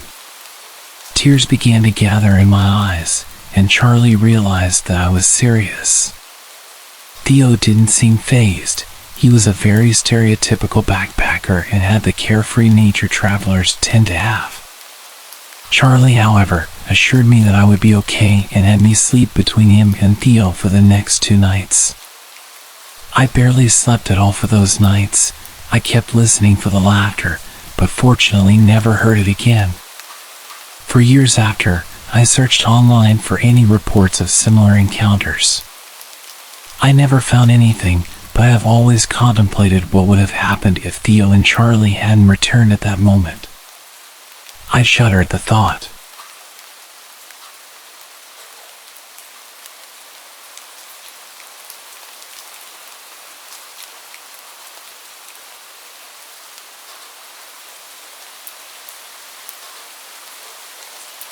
I'm a wilderness survival instructor and security contractor.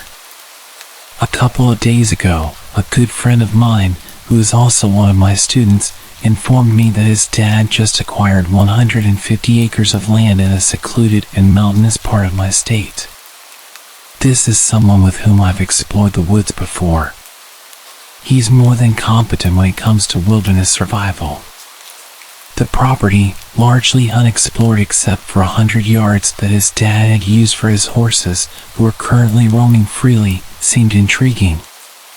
According to my friend, his dad got an incredible deal on the land. Given my friend, now a father of 3, doesn't get out into the woods often, I agreed to join him for what seemed like a fun outing and much-needed break. We share interests in our indigenous roots, cars, wilderness survival, and various other activities, ensuring lively conversations while in the woods. However, his dad cautioned us against exploring the woods without a gun, citing the presence of coyotes. But being natives of this area, we know coyotes rarely pose a threat to people. Additionally, my friend, whom we'll call DJ, previously mentioned seeing human-sized movement in the tree lines during his earlier visits to the property. Yet, due to his poor eyesight, he couldn't confirm what he had seen. For our exploration, I brought along my AR and a small flint napping kit, mainly for amusement. And off we went onto the property. Initially, we hiked across fields and creeks, multiple natural springs and ponds, everything appearing normal and showcasing a beautiful landscape. But as we ventured into the unexplored forested section, the atmosphere changed dramatically. The forest exuded an eerie ambience reminiscent of the woods in the movie The Ritual. Gray and ominously quiet, except for the occasional creaking of the tall cedar trees. It felt like we were being observed from every angle. The air carried a putrid stench, akin to rotting flesh. Intrigued, we followed the smell and stumbled upon the remains of 3 to 4 cows. I took a video of them to show them to anyone who might know what could have done this. Examining the exposed skulls revealed no evidence of bullet wounds. Something had killed them, scattering their bones over a 30-yard area. Large and vague footprints surrounded the remains. Pressing deeper into the woods, accompanied only by silence, the smell of death, and the sound of our own heartbeats, we noticed various tracks along the stream. There were large coyote prints and something else, also large, intentionally avoiding the sand. Continuing, we encountered trees bent over and pinned behind others while still alive. An occurrence impossible in nature. Further along, we discovered what resembled a primitive tool made of bone, possibly a scooping tool or knife. It disturbed us because although rudimentary, It appeared more primitive than anything a human would make, yet clearly shaped intentionally. Our hike led us to a clearing with a pond encircled by large circular tracks. On the opposite side of the pond stood a peculiar little tree structure, an A-frame with rocks propped against it. However, it lacked stability, and the arrangement of rocks seemed oddly deliberate. Notably, there were no signs of campfires or camping debris nearby. This wasn't a location easily accessible from a house. I extensively photographed and filmed this strange hut-like structure. As dusk approached, we decided it was time to head back. I had a flashlight attached to my AR, but relying on that in the dark, when there's something out there capable of killing cows and making tools out of their bones, didn't seem wise. We retraced our steps out of the forest, reaching our trucks just before it became too dark. While leaving, we noticed an unidentified figure atop one of the hills, but chose not to investigate further. It's worth mentioning that the previous owner commenced construction on the property, abruptly stopped, and vacated the premises. We're planning on going back there again this weekend, but this time with a few more people and all of our camping gear.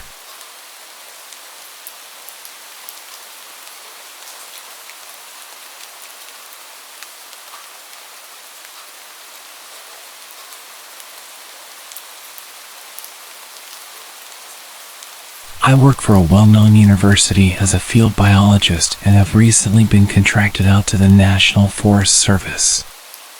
My first assignment has been in the Potomac district of the Monongahela National Forest. Basically, I receive GPS coordinates and I either drive or hike to the designated spot and do what they want. This could be setting up trail cameras or counters, monitoring equipment, trail surveys and the like, and then recording the data 24 hours after placement. No big deal. I thought it odd that they specifically requested I place the cameras only 3 feet off the ground and some of the infrared cameras in the trees at specified heights.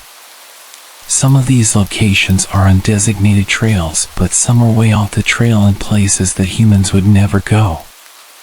Sometimes, there isn't a hotel or lodging close enough. These are the remote mountains in West Virginia, and the Forest Service has outfitted me in some pretty dang camping gear on the occasions I might have to camp. I am an experienced hiker and camper and have spent many nights alone out in the field due to my career choice. I am a woman, about 5 feet 6 inches and 130 pounds, but not really afraid of anything. Again, the Forest Service has outfitted me well and I wear an emergency beacon that will send every law enforcement officer in the area to my location in no time. So I have been assigned to this district for a few months now and have really enjoyed my work. West Virginia is very remote and unspoiled, and that's why I enjoy my work. I get to see things most people would never see in their lives, and I have had so many positive and almost spiritual moments up until a few nights ago. I was working up near Spruce Knob, which is the highest point in West Virginia.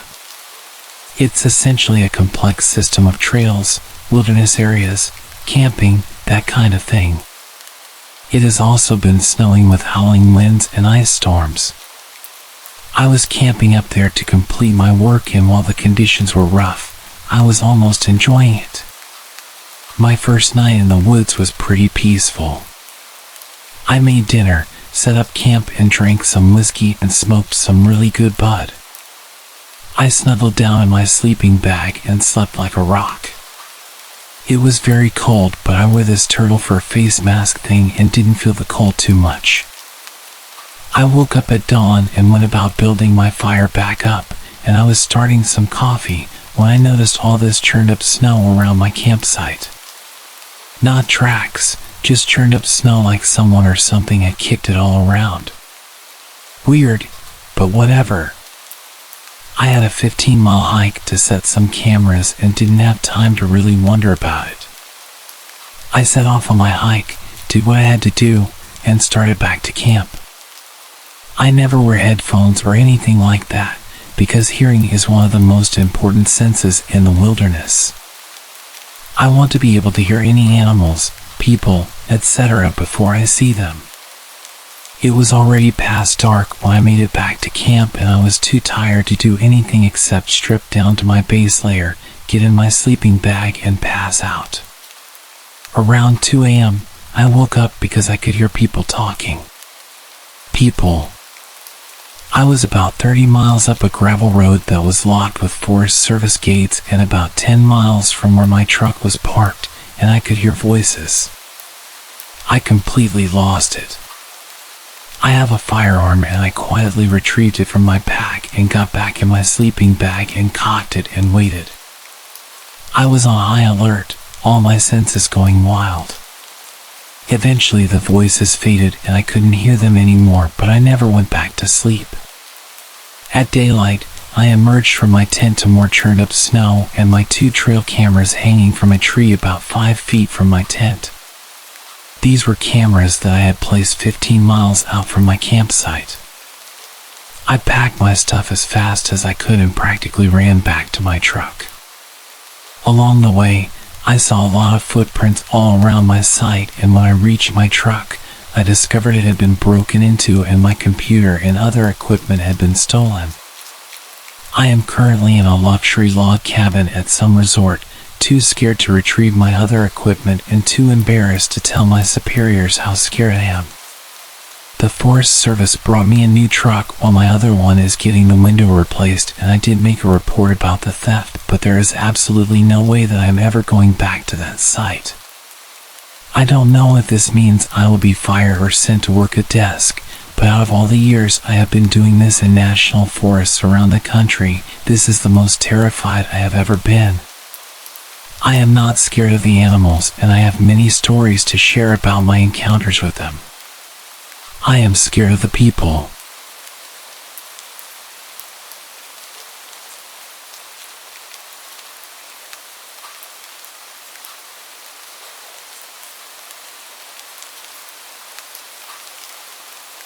When I was a kid, my best buddy and I were having a sleepover.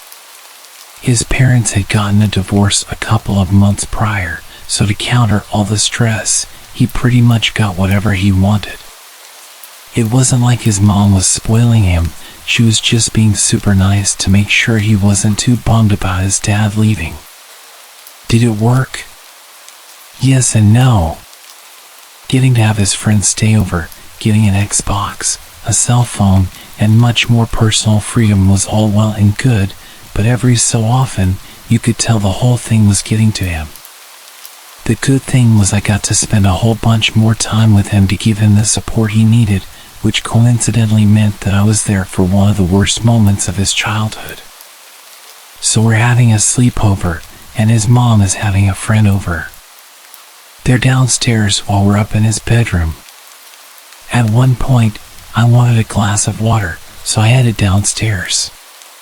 To get to the kitchen, you had to walk through the TV room. I see my buddy's mom's friend is a dude, and they're getting kind of close, if you know what I'm saying. They jump off each other when I walk into the room. I walk through like I didn't see anything, and it's incredibly awkward as I walk back through with my glass of water. Then I make the mistake of mentioning it to my buddy. He's clearly not happy with the fact that it's a dude. We're 9th graders at this point, so we're pretty savvy.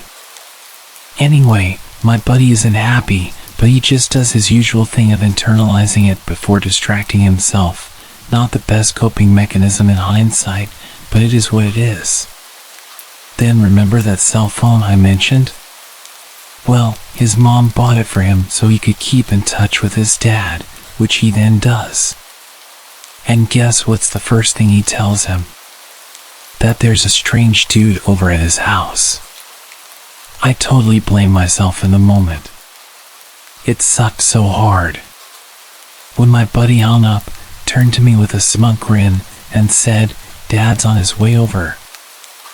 I just knew something bad was going to happen.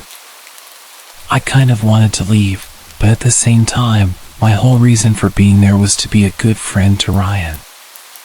I had a really healthy family life at home. My parents were a loving and dedicated couple right up until the day my dad passed, and I'd like to think they raised good kids. But Ryan, his parents were total morons, and good God, did that make me feel bad for him. So I stuck around. I knew something horrible was going to happen, but I had zero clue how bad it would really get. My buddy's bedroom window overlooked his driveway, so when his dad finally did show up, we could see and hear almost everything that happened down there. His dad, and I'm not embellishing here, hurtled up the driveway at like 40 miles an hour, screeched to a stop, and didn't even shut his door when he climbed out of his car. Ryan watched him, looking at him like his dad was a knight in shining armor for a few seconds, right up until he said, "Oh crap, I think my dad has a gun." Hearing that final word sent this razor-sharp icicle running right through my guts. I knew there would probably be shouting and fighting, but not shooting. He started banging on the door until his mom answered and then demanded to know where her guy friend was. Ryan's mom was all like, "I don't know what you're talking about," but then Ryan's dad goes from 0 to 100 in a second flat. "Don't lie to me. Tell me where he is." There's this very real, palpable pause, and me and Ryan are just on this very nervous feeling. Then his mom asks him how he knows about any man. Again, a shiver of ice through my stomach because I'm basically the one who told.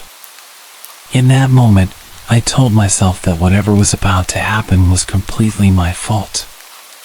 Ryan's dad exploded at the admission. "You're a freaking liar. Now get out of my way." We could hear Ryan's mom screaming for a second, then we heard another voice. Only this one was definitely inside the house, the guy friend. He was screaming at Ryan's dad to get off him.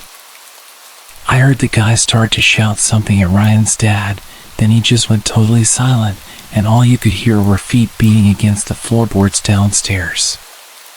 And then bam! 3 distinct gunshots echoed around the house. Me and Ryan are just bawling at this point because we could still hear his mom screaming, and we had no idea if she'd been shot. What if the boyfriend was dead, if the boyfriend had a gun and fired at Ryan's dad? The whole situation was traumatic enough, but the not knowing, that was just the worst. I had to grab Ryan's cell phone off of him to call the cops. He just totally shut down from the stress. He had a rough enough few months with the whole divorce thing, and now he had to deal with potentially losing a parent.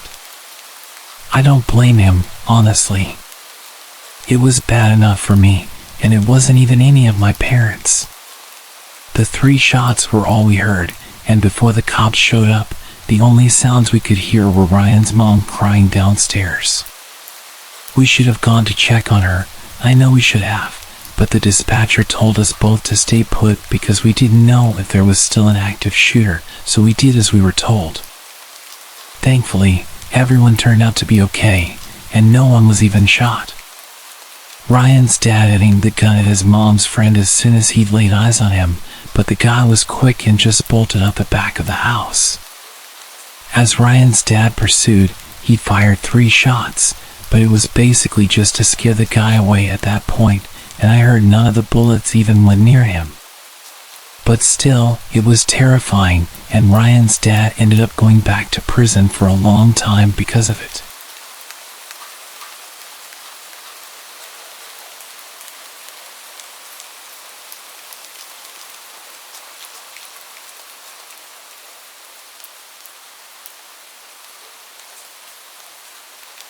Back when I was a kid, I had this friend in elementary school.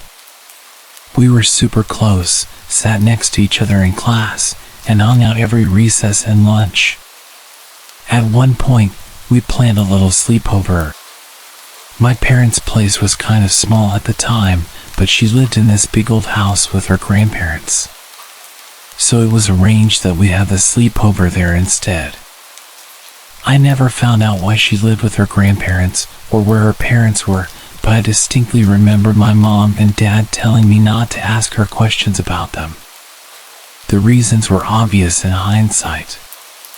The only thing was, my friend seemed really set on having the sleepover at my place. I mean, to the point where when we had no choice but to have it at her grandparents' place, she seemed to not want to have the sleepover anymore. I had to convince her to have it at her place just because I was so excited about the idea of having the sleepover in general. Anyway, it comes to the night of the sleepover. I go over to her grandparents' place, and it's every bit as fun as I imagined. We watched movies up in her room, had pizza delivered, ate ice cream right out of the tub, and her grandparents seemed really sweet and nice. Then, I think it was around 9 p.m., her grandpa knocks on the door, pokes his head in, and tells us that he and my friend's grandma are headed to bed, so we're to keep the noise down. He goes to bed, and we carry on with our night. A little while later, I head over to the door, telling my friend I needed to use the bathroom. She jumps up, throws herself between me and the door, and is like, "You can't go out there, you'll wake up Grandpa." I tell her not to worry, and then I creep down the hall on tiptoes so as not to wake him, but my friend still refuses to let me leave the room. I think she's actually playing around for a second. I try to get past her, but she actually shoves me back away from the door with this angry look on her face. I didn't want to start a fight with her. After all, the whole objective was to keep as quiet as possible. But still, I needed to use the bathroom, so I asked her where I'm going to go. And get this, she reaches under her bed and pulls out one of those plastic stationery trays. She points at this plastic tray and tells me to just use it. Again, I think she might be playing a cruel trick on me, but she's deadly serious. She actually wanted me to pee in that stationery tray.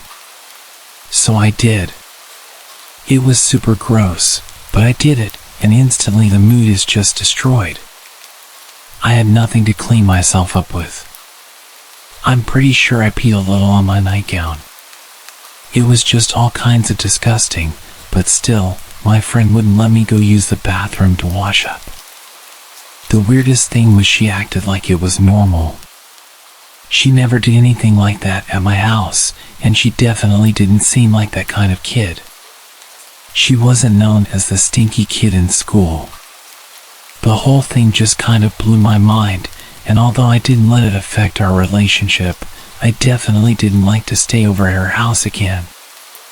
We stayed close for a long time after, but ended up going to different high schools because she moved in with her aunt over in St. Paul. We kept in touch using MySpace back when that was still a thing, but I never got to the bottom of her weird nocturnal bathroom habits. Not until well after her grandpa passed away. My friend's grandpa had attacked her multiple times in the night. It was a little more complicated than typical abuse.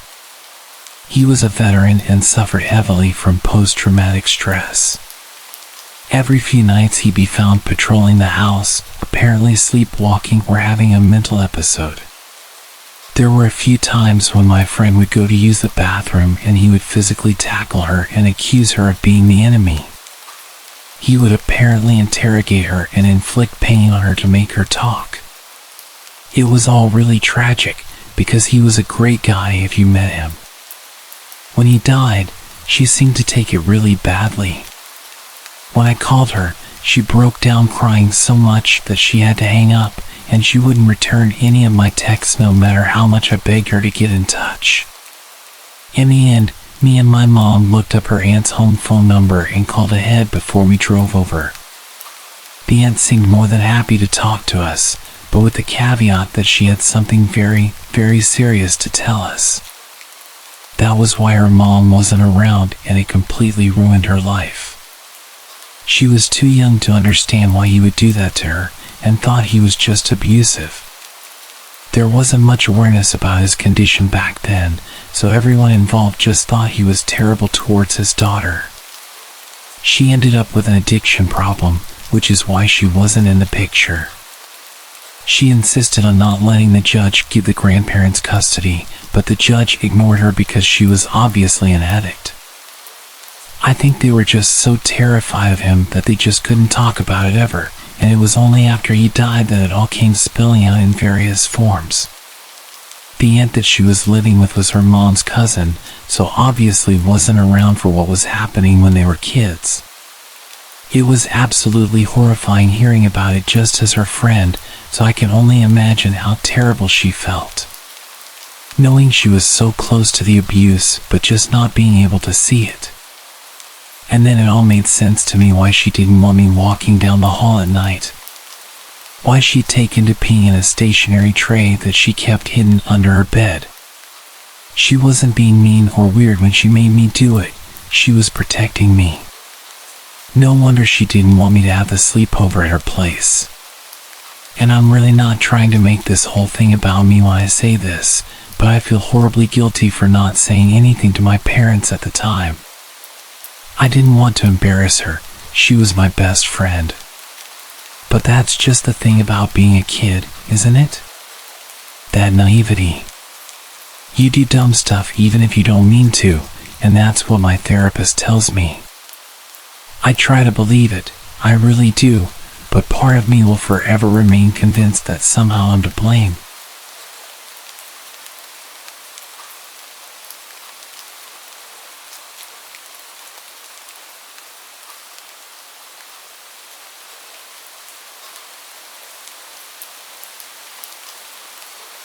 This story is genuinely still one of the weirdest experiences I've had with a friend.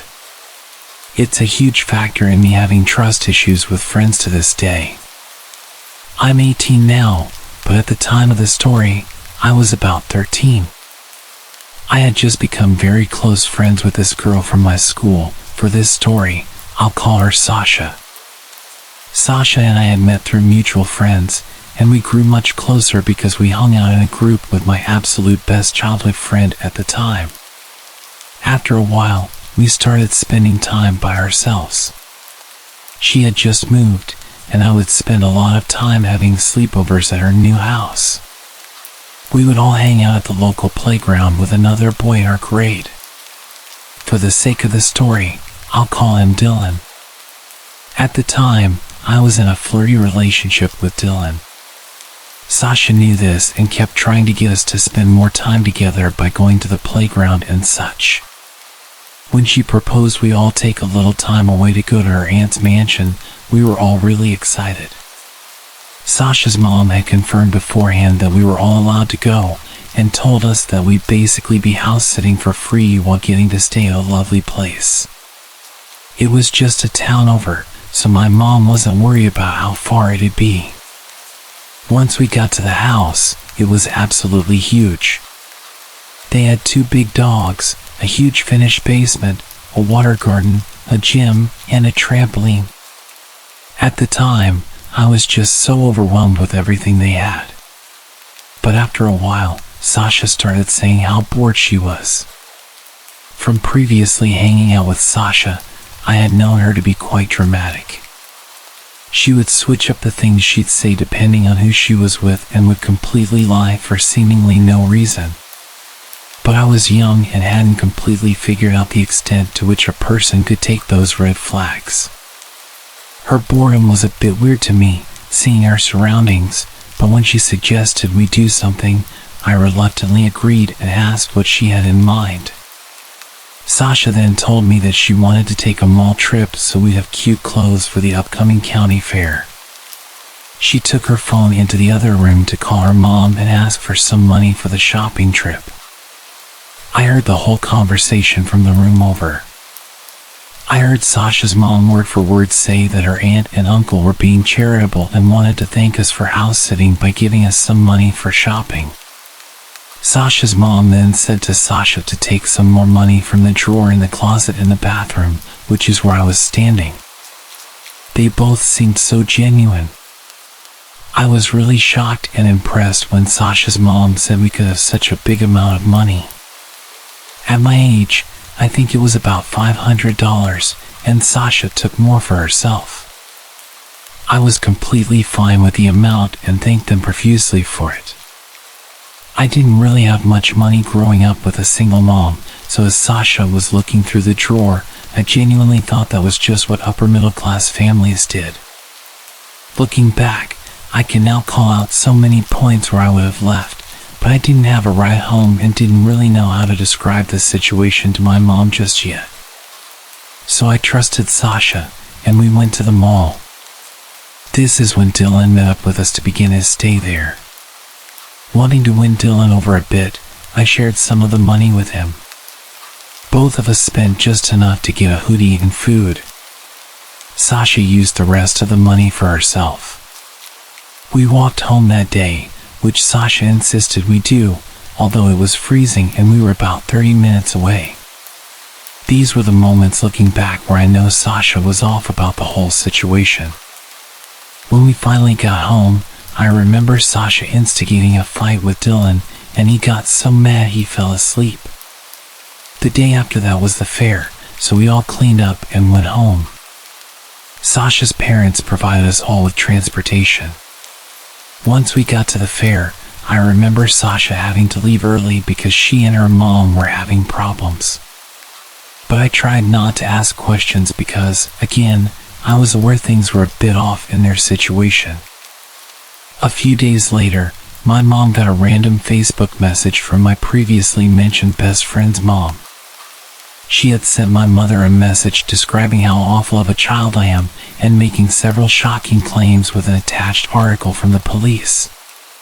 It apparently featured mine and Dylan's faces and stated that we had stolen around $7,000 from the most popular women's basketball team's donations. Directly after this, Dylan's mom called mine, initially thinking that we had told them Dylan stole it. After figuring out we hadn't, we both knew there was only one person it could have been. I still can't wrap my head around the whole situation, but my prior best friend's mom always thought badly of me after this. Some people probably still do. From what I've gathered, Sasha's mom had probably sent us there with the intention of having Sasha or Dylan take the money, knowing we trusted her as an adult.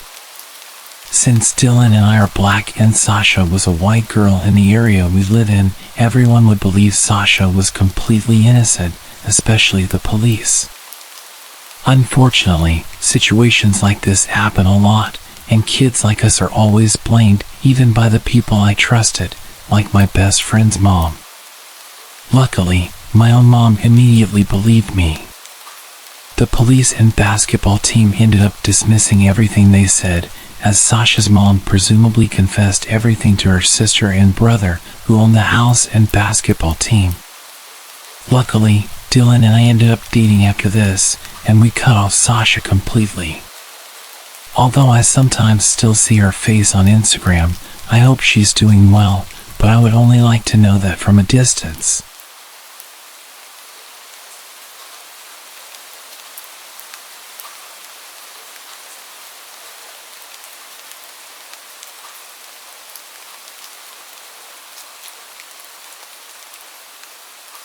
This happened during August this year. To start off, this happened with my best friend Hazel. We are both 14, turning 15 this year. When Hazel came back from vacation, we immediately decided to have a sleepover at her house.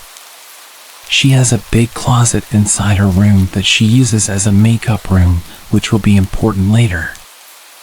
We were just relaxing and talking in her room when the idea of using a Ouija board came up. We often joked about how we should try to use it and summon the serial killer Richard Ramirez to see if it could actually happen. After that idea came up, she brought it out and set it up with the lights off, except for her TV, which we were using to listen to old music while playing. This wasn't her first time playing, and she would say that it doesn't actually work as she's tried multiple times. But this was my first time playing with it. We would always talk about the Ouija board in her house because creepier stuff always seemed to happen there.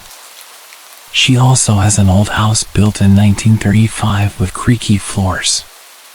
For example, something that happened there to me 3 years ago was when I was trying to sleep around 4 a.m.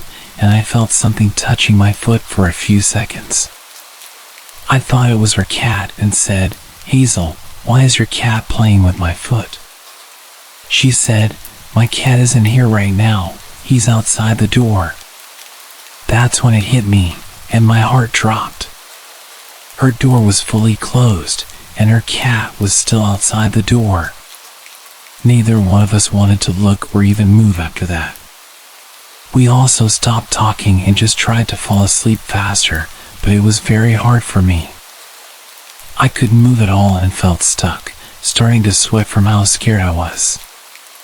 Anyway, we had our fingers already on the Ouija board, and it wasn't working for the first few minutes. But when we asked, "What's your name?" it finally spelled out Richard Ramirez. I thought Hazel was joking around and moving it herself, until she then promised that it wasn't her. She also took off her finger and let me do it myself to show me that it wasn't her moving it. When she did, it was still moving my finger. We continued asking a few more questions, then we said, "If it's really you, show yourself." Hazel has a few dolls in her room, but the creepiest one by far was her ventriloquist dummy. After we said that, the dummy's eyes started to blink and then look back and forth. I said to her, "Hazel, your dummy's eyes are blinking." When she saw it herself, she completely freaked out, screamed, and jumped onto me, holding me really tight. It stayed like that for a while until she finally got off, but the dummy started blinking again. That's when I looked at her makeup closet from the bed and saw her mirror in there. From the reflection, I could see a figure just sitting there. Once I told her that, she held on to me even tighter this time, and she stayed like that for about an hour. It was about 4 a.m., and we still weren't even in our pajamas yet because we were way too scared to get up, and I didn't want to get up without her. After an hour, we finally said goodbye on the Ouija board, and I was able to convince her to get up with me to at least turn on the lights. When the lights were turned on, she was perfectly fine after that. We got into our pajamas and tried to sleep with her LED lights and a lamp. She was already sleeping, but I was having a hard time falling asleep. I once again looked at the dummy, and it was still blinking. So, I don't think we had said goodbye properly. I felt scared now since Hazel was already sleeping, so I just tried to turn the other way and close my eyes, trying to force myself to fall asleep. Once we woke up the next morning, everything was back to normal. Everything was fine, and nothing else happened. She tells me that she still sees the dummy blinking sometimes and that she's too scared to go to sleep at night. She sleeps with the lights on. She's considering getting rid of both the Ouija board and the dummy. I still don't think we said goodbye properly, and I know she won't be playing with a Ouija board for a while. I never believed Ouija boards worked or were real until this experience. You should truly be careful when you're playing with stuff like this. You never know who you're actually talking to or what can happen. Especially watch what you say to the Ouija board because it can end badly very quickly. I still don't know if we were actually talking to Richard Ramirez or who it actually was. All I know is that it's real, and it actually works, and I don't think I'll ever mess with one again.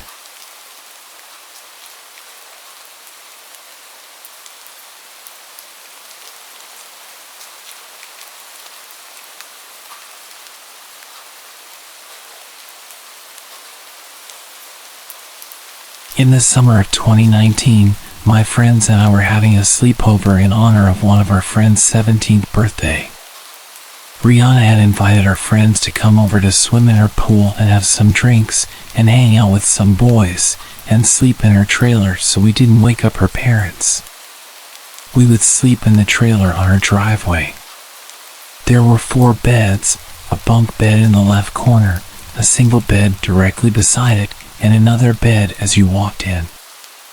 After hours of fun, throwing up, and tons of teenage drama, we decided to head over to the trailer so we didn't wake the neighbors or Rihanna's parents. It was about 3 a.m. when things began to settle down. About 10 minutes later, Reese was still wide awake, and her drunk self decided to look out the window on the top bunk where she and I were sharing. She recalled seeing a teenage boy quickly walking on the sidewalk beside us, repeatedly looking behind himself to watch another guy quickly following him. She decided to stick up for the first boy and yelled random things to get the second guy to stop following him. The second guy, noticeably not sober, instantly heard the screams from Reese and Rihanna, and it caught his attention. Scared, she stayed quiet beside me while I was trying to sleep. About a minute later, Reese decided to check again, and there the guy was, right in front of the trailer, investigating the noise. He was getting really close to the door when Reese then told me, "Hey, don't freak out, but there's a guy right outside the trailer." I sat up quickly to look outside, and he was there, wandering around right beside us. By now, Reese had announced to everyone else as quietly as she could that there was a guy outside the trailer. Rihanna quickly got up, looked outside a window to see for herself, and then told everyone else to get underneath us in the bottom bunk. We were all huddled in the bottom bunk when Mackenzie, our smallest yet fearless friend, decided to stay outside and check the windows. The man, still not sure of where the yelling came from, was gone. We sat for a few minutes in silence, contemplating calling someone until Mackenzie decided to look out the window of the bottom bunk. This window faced the garage. She quickly announced that he was standing right beside the window. She could only see his legs though. Quickly closing the window, we sat scared once again in silence. Mackenzie kept running back and forth through the windows to see where he was. At one point, he decided to walk to the middle of the street to get a better view of the house. This is when we thought it was over. Everyone was getting back into their sleeping spots, discussing what had just happened when Mackenzie decided to look out the window again. The man was now standing on the front steps of Rihanna's house. We couldn't do anything but just stay quiet and wait until the intoxicated man would leave. We didn't know what he would do if he realized people were in the trailer. He did end up leaving after quite a while, but it definitely took us a while to fall asleep that night. In the morning, Rihanna tried to check her cameras, but they had been disconnected. We have no proof of this happening except for the group of us who experienced it. Rihanna believes the guy came back the next night since she heard a lot of noises from her front door while she was home alone. Moral of the story: don't scream and crack down on men when you're vulnerable in a trailer. You really have to wonder though, what would have happened if he had tried to open the door? I'm sure we could have defended ourselves, but this story could have ended a lot worse.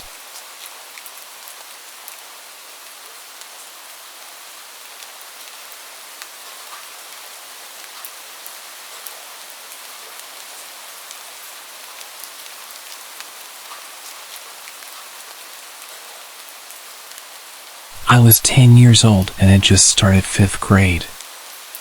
I made a new friend in school, Yanni. My parents allowed me to go for a sleepover at her house after they met her mom once.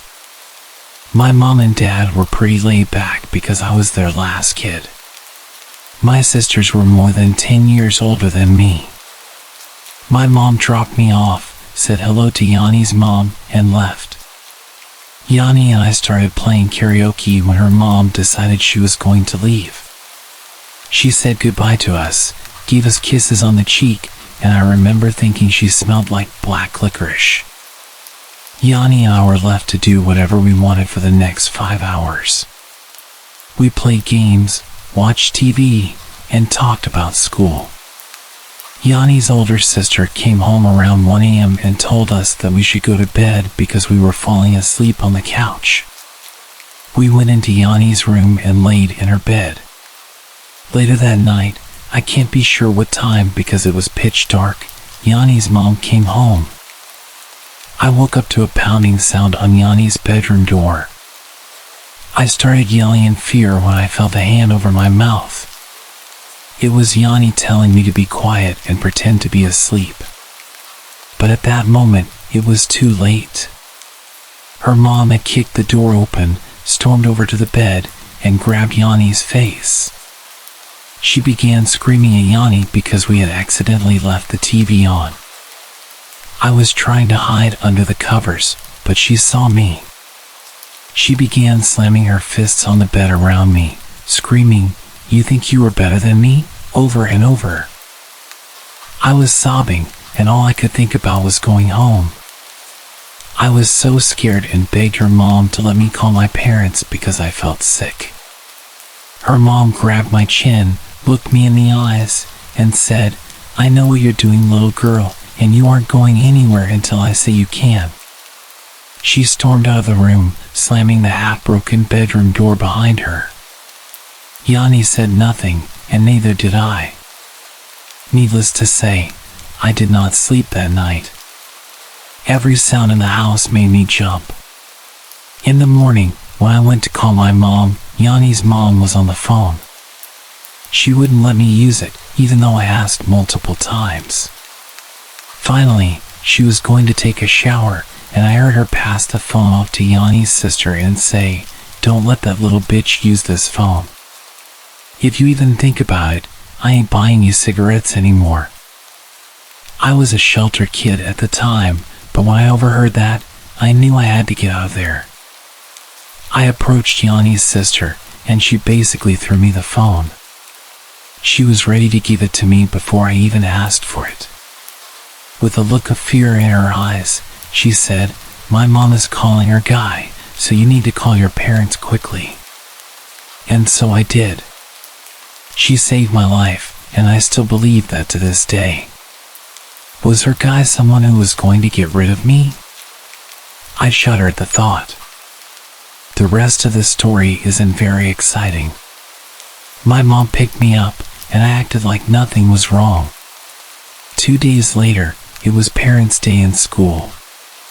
Yanni was in my class, which meant her mom was there. Her mom approached me and asked me why I never wanted to come over anymore and accused me of being a mean girl.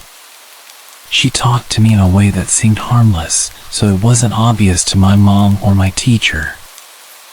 I kept my mouth shut and didn't say a word. Well, until 2 weeks later. My older sister was babysitting me while our parents were at the movies, and I broke down and told her what happened because I couldn't stop thinking about it. She comforted me and told our parents. We hugged each other and cried. A couple of weeks later, Yanni stopped coming to school. My classmates wondered what happened, and so did I. I didn't want to ask my parents what happened. 15 years later, I heard from Yanni on Facebook. There was no life-changing conversation, but we exchanged pleasantries. That's life sometimes.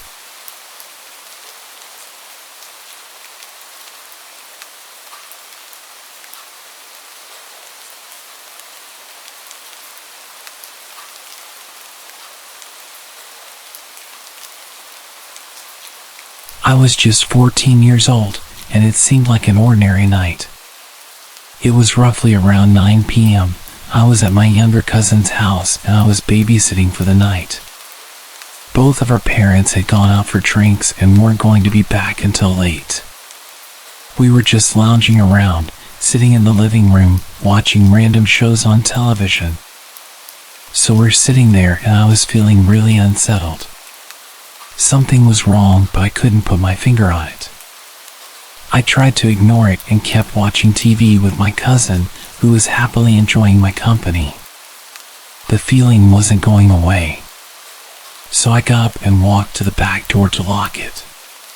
When I came back through the kitchen, I realized what was causing my weird feeling. In the window, there was a very decrepit and homeless-looking man, just staring into the window, looking at my young cousin. Protective mode turned on.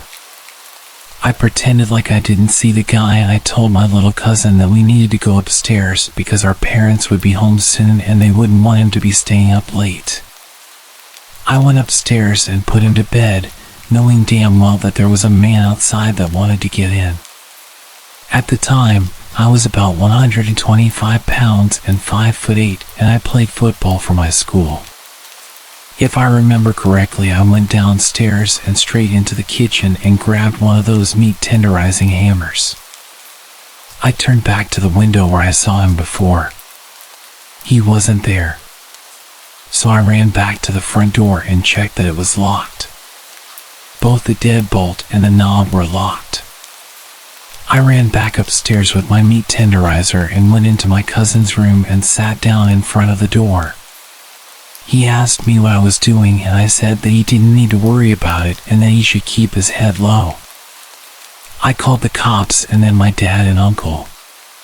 Cops said they would take half an hour and my dad and uncle were 45 minutes away. All of a sudden I hear a window shatter and the sound of heavy boots walking around on the tiles. I told my cousin to stay calm and hide under the covers. I whispered to him that he needed to stay silent. I could hear the guy walking around downstairs. It was horrifying. I gripped that damn meat tenderizer and waited. About 5 minutes pass and then I hear the boots walking upstairs. At this point I was having a freaking heart attack. My cousin's door is no more than 10 feet from the stairs. I heard him opening the doors to my uncle's room. Then the bathroom. My cousin's door was next along the hallway. I was shaking with adrenaline at this point. Suddenly, he decided to walk back downstairs and I heard him open the door to the basement. 15 minutes later, the police showed up and burst into the house. They came up to our room and I told them that I heard him go into the basement.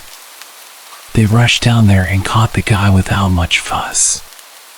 It turned out the guy was loose from a mental hospital from the city about 20 miles away. He had the mental age of a child and had broken into a few other houses in the area. I had nightmares for months afterwards.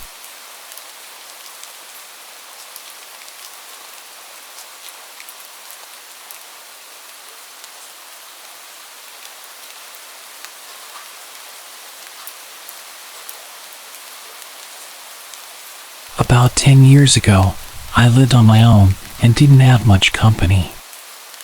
I was quite depressed at the time after losing my girlfriend to a drunk driver. I was enjoying a beer and watching the sunset on the back porch when I saw a large, scruffy man emerging from the tree line. My heart skipped a beat as he stumbled towards my house in a menacing way. Living alone, I often used my backyard for target practice. And at that moment, I was immensely grateful for it. Instinctively, I rushed to bolt all the doors while frantically dialing the police. What I didn't know was that this intruder had broken in the day before through a basement window and had spent the night squatting there. He had left the basement door unlocked, and at this point, he'd made his way inside the house and was making his way up the stairs towards me. I gripped my rifle, aiming it at the approaching man as he descended the hallway. I shouted at him, ordering him to stop and get on the ground, but he just kept walking towards me. I fired the first round, loaded with rock salt, but he showed no reaction, undeterred. I quickly followed with a rubber bullet to the chest. Yet the drugged-up guy, who was clearly out of his mind, continued advancing. This guy was huge, at least twice my size, and I realized that whatever drugs he had in his body were going to push him through any pain that a rubber bullet would inflict. He was backing me into a corner. I desperately begged him to stop and warned him what would happen, but he just moaned at me like a zombie and lunged towards me. I took my third shot. I can't recall whether it was buckshot or a slug, but it left a gaping hole in his chest. It barely even slowed him down. He kept coming, and in a frenzied struggle, he wrestled me to the ground. He was moaning and coughing up blood. Suddenly, he grabbed my face with both of his massive hands and started squeezing my head. It was utterly terrifying. I could feel him trying to burst my skull open like a balloon. I don't know how long it actually lasted, but it felt like forever. Eventually, the injury finally caught up with him, and he died on top of me. I was laying with him crushing me for a few minutes. My energy was completely drained, and I could barely breathe with his weight on top of me. His body was pushing my rifle into my chest, and it was causing me serious pain when I tilted his body to the side. I was completely drenched in his blood, and I can still remember the overwhelming smell. I'd completely forgotten that I was still on the phone with the operator, who had heard our entire exchange, which more or less amounted to me pleading, "Stop, or I'll shoot," and the man menacingly taunting. The police arrived soon after, and the incident made it to the local papers. There was a criminal investigation, but eventually, I was cleared of any wrongdoing. It turned out that the intruder was wanted for murder of an elderly couple in Baltimore and had somehow made his way 50 miles up the road into our rural area.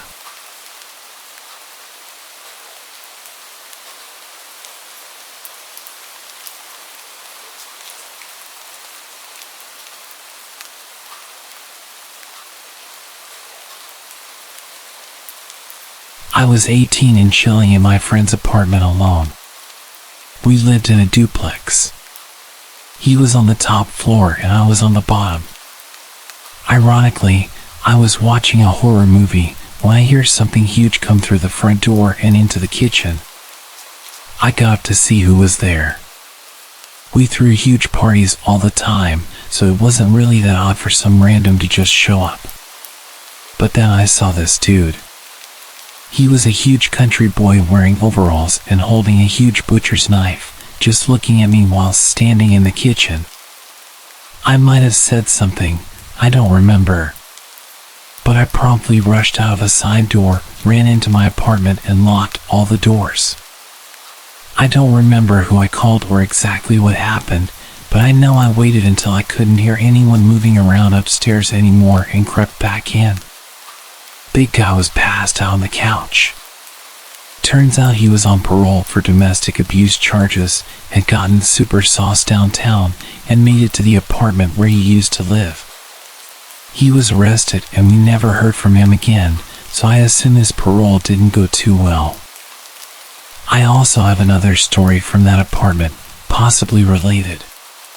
Again, I was home alone and waiting for my friend to get back so we could play some Xbox.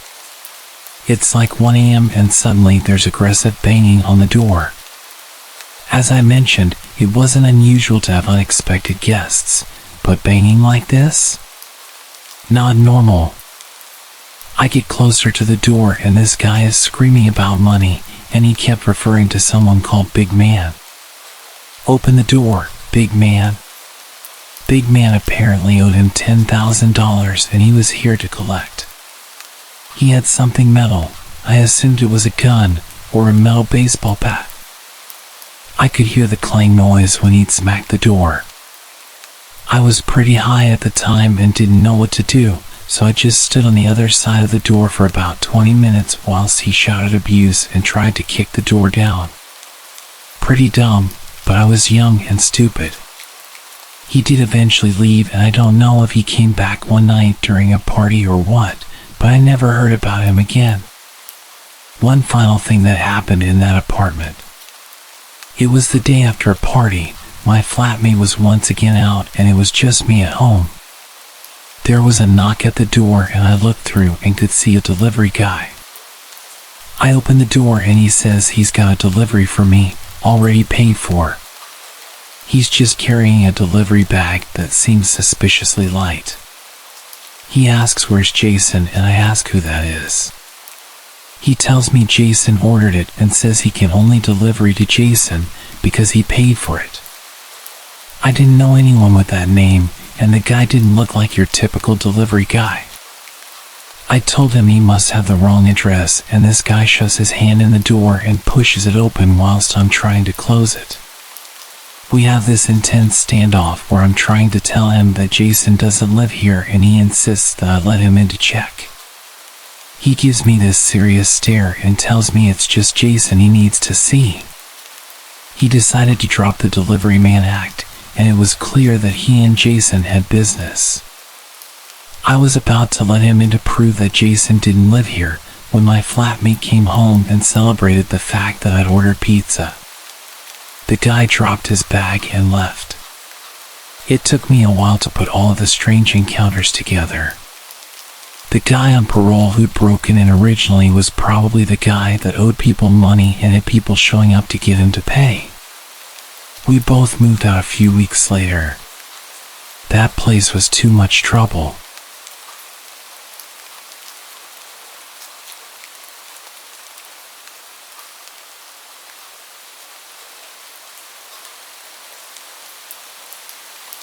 I used to work on the dark web. I won't get into how I came into this line of work. My job simply consisted of tracking down people I was paid to find, kidnapping them, and bringing them to a specific location. I never concerned myself with what would happen to those people afterwards, but from what I understood, they'd usually be put into the slave trade or held for ransom. After years of doing this kind of work, I eventually became desensitized to it. To me, it was just another day at the office. The only difference was that this paid much better. I should also point out that I didn't work alone. I had a partner that helped me. For the sake of this story, I'll call him Sam. Sam and I met through the dark web forums about 3 months after I started my work. He was much more experienced in kidnapping people from the dark web than me, having done it for several years. But as he was getting older, he realized the job was too difficult to do on his own anymore. After talking for a while, we eventually agreed to work together. I would help him perform the tasks that were more difficult for him to do due to his age, and he would guide me along, as well as bring me along on more difficult, higher-paying jobs to reduce the risk of me screwing them up. After meeting, we quickly realized we were a good match. It only took a few weeks to get into a groove. We'd be contacted by our employers via the forums, given a target, as well as any other important information that would be crucial for the task. Sam and I would then drive his van to the location to scope it out. We'd spend whatever time we had getting any information our employer left out, such as schedules and patterns. Then, we would decide on a date, time, and location, then secure our target and bring them to a specified drop point given to us by our employer. We'd be paid, then move on to the next job. We did our job like clockwork. As horrible of a job as it was, we were really good at it. We eventually got to the point where we could secure a target within a matter of days.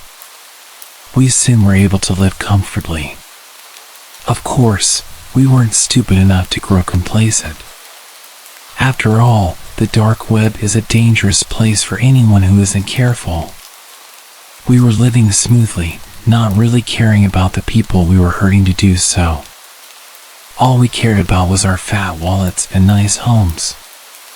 But then one day, everything came crashing down around us. Sam and I had been sent a job by an unnamed employer. They had instructed us to secure a 19-year-old male who lived in a wealthy neighborhood. This wasn't very abnormal for us. Plenty of previous employers sent us to secure wealthy targets, usually to ransom off. What was abnormal was a set of instructions they had given us. They told us that the target had no security system in his home, but we were not to take this for granted. We were to practice extreme caution and vigilance when securing the target, and we were to consider him extremely dangerous. Finally, the strangest instruction they gave us was that we were to administer carfentanil or a similar drug via tranquilizer darts before securing. It wasn't the fact that our employer wanted us to tranquilize our target that was strange. We had done it to plenty of previous targets before. What was strange was that they specifically requested we use carfentanil.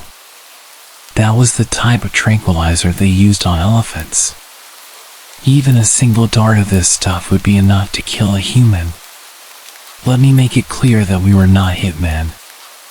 Sam and I have never killed anyone in our lives, before or after taking on this line of work. We knew there was no way we could use this stuff to take our target alive. We just assumed our employer didn't really know much about tranquilizers and just wanted to sound smart by including a specific kind. I really wish we had just listened to their instructions. We started studying our target the day after we received our instructions. The boy was a recluse to say the least. From what we could tell, he lived in his parents' house, and they were almost never home. He spent pretty much every day inside, doing whatever he wanted to pass the time. Reading, playing video games, typical teenager stuff.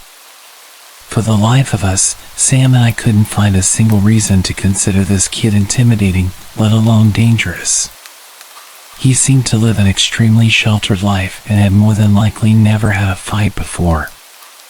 But we had a job, and we had to follow the rules we were given. On the night we went to extract, we parked our van just outside the kid's home. Nobody else in the neighborhood was awake, so it would be relatively simple to pull him out once we got him. Sam sat up front, while I laid in the back of the van, aiming the tranquilizer rifle through the back doors. The way the van was parked gave me a perfect vantage point to the guy's house. Also, in case you're wondering, I wasn't using carfentanil, opting to use a weaker drug that wouldn't kill a human being. I wasn't concerned about our employer being upset their instructions weren't followed exactly. Unless they were planning on testing the kid's blood when they got him, there wasn't any way they would know. After 30 minutes of waiting, the kid appeared in the kitchen window. We weren't too far away, so the amount of detail I could see through was very high. He had a mop of wavy blonde hair, a splash of freckles on his nose and cheeks, and piercing emerald green eyes. He was pouring himself a glass of water when I tagged him. His reaction was surprisingly tame. He jumped from surprise as the dart entered his neck, but he didn't scream. When he pulled it out, he didn't look scared or confused. If anything, he only looked annoyed, as if he had just swatted a mosquito that had landed on him. Then he turned his head and looked right at me. I had been doing this job for about 4 years at this point, and I had seen some freaky shit. Sure, most of it was when I was browsing the dark web, but nevertheless, there was almost nothing that scared me. The look this kid gave me freaked me out. It's hard to describe exactly what his expression was as his eyes burned into me, but the best way I could describe it was an expression that said, "I dare you to come for me. You won't like what'll happen if you do." After that, the kid turned off the kitchen light and walked out of view. The van shook as Sam opened the door and hopped out, walking around to me. He had a body bag in one hand and a flashlight in the other. "All right, partner, you ready to do this?" he said calmly. I don't know if he saw the kid's expression or not, but if he did, he wasn't showing it. Yeah, let's go," I said, packing away the rifle and grabbing my own flashlight. "Christ, this is a nice house," Sam said absent-mindedly. "This is one lucky kid. I know it's not what we normally do, but maybe we could rob the place while we're here." I didn't respond as we walked towards the house. I picked the lock to the back door, and we stepped in quietly. All the lights were off, and the place was dead silent. First, we went to the kitchen. We both knew the kid probably wouldn't be there. Tranquilizers take a while to kick in, and if he had walked away after getting tagged, he'd probably be somewhere else in the house. We were right. The kitchen was empty, without any dishes or food on the counters, save for the half-full glass of water. We continued searching the house, but it became quickly apparent that something was wrong. No matter how hard we looked, we couldn't find the kid anywhere. He should have fallen unconscious by now, the tranquilizer having long since taken effect. But he was nowhere to be seen. "Are you sure you hit him?" Sam hissed at me after several minutes of fruitless searching. I swear if you screw up this job because of crappy aim, I'm gonna kill you. I know I hit him, I snapped. I even saw him pull the dart out. He couldn't have gotten far, not with that tranquilizer in him. Our argument was cut short by a noise coming from the other side of the house. It sounded like multiple thuds in quick succession, like someone was loudly stomping around. The noise continued for a minute, moving around the house, before finally stopping. Sam and I quickly split up to investigate. We weren't sure about where the noise was coming from, and we didn't want to risk our target getting away. I walked back through the kitchen to the living room. I was about to move on to the next room when something caught my eye.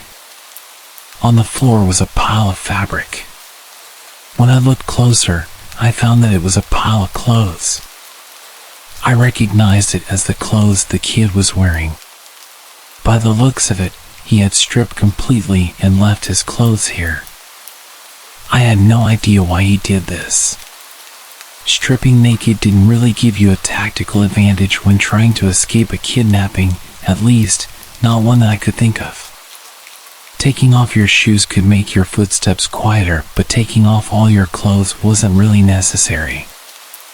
I was trying to think of a good reason for the kid stripping when my thoughts were interrupted by a blood-curdling scream coming from the other end of the house. I instantly recognized the voice as Sam's. I ran as fast as I could to where the scream came from. When I got there, Sam was laying on the ground in the hallway. From where I was standing, I couldn't see any more than his upper torso, arms, and head. He was clinging to the wall for dear life, while something in the hallway that I couldn't see pulled and wrenched at his legs. Whatever it was strong and determined to pull Sam loose. I bolted forward, desperately trying to help my partner get free. I didn't even make it halfway before Sam lost his grip and was pulled out of sight. He was screaming and crying, begging me to save him. When I rounded the corner, whatever had him was pulling him through the basement door. I only saw Sam for a split second before he was pulled down the stairs to the basement. I ran to the door, flicking the light switch on. Nothing happened. Someone had shut off the power to the house. I was caught between praying that this thing was alone and praying that it wasn't. If it was alone, that meant that we wouldn't have to deal with anybody or anything else. But that would also mean that it was smart enough to know to shut off the power in order to get the upper hand. I was shaken from my thoughts by the realization that Sam had stopped screaming. I seriously considered making a break for it and leaving him behind. It was easy to assume he was dead. But even horrible people can make friends, and as much as I wanted to deny it, I had formed a bond with Sam over the years working with him. I couldn't bring myself to leave him behind. So, scolding myself for being stupid, I made my way down the stairs. When I got to the bottom, I expected the basement to be silent. Instead, I heard a distinct crunching noise coming from the other end of the room. I tried to discern what the noise was by sound alone, but the adrenaline pumping through me made it hard to focus. With trembling hands, I clicked on my flashlight and aimed it towards the noise. I spent every day wishing I had never done that. A gangly creature was hanging from an exposed bar from the ceiling of the basement. It appeared human, but only barely. Its arms were too long, with nails like claws. Its legs and feet had too many joints, which allowed it to hang upside down from the ceiling like a bat. It seemed to have skin that didn't fit its own skeleton, with some areas being stretched thin while others were bunched up. As for the crunching noise, I found out quickly where it came from. Sam was hanging from the creature's grip. He was clearly dead, with large chunks of his flesh missing. Every few moments, the creature would pull Sam's body up towards its mouth and take a large bite out of him, tearing the flesh away and chewing loudly. It didn't seem to be picky either. It ate whatever part its mouth found, including bone. Once it realized it had a flashlight trained on it, it stopped eating Sam's corpse and looked up at me.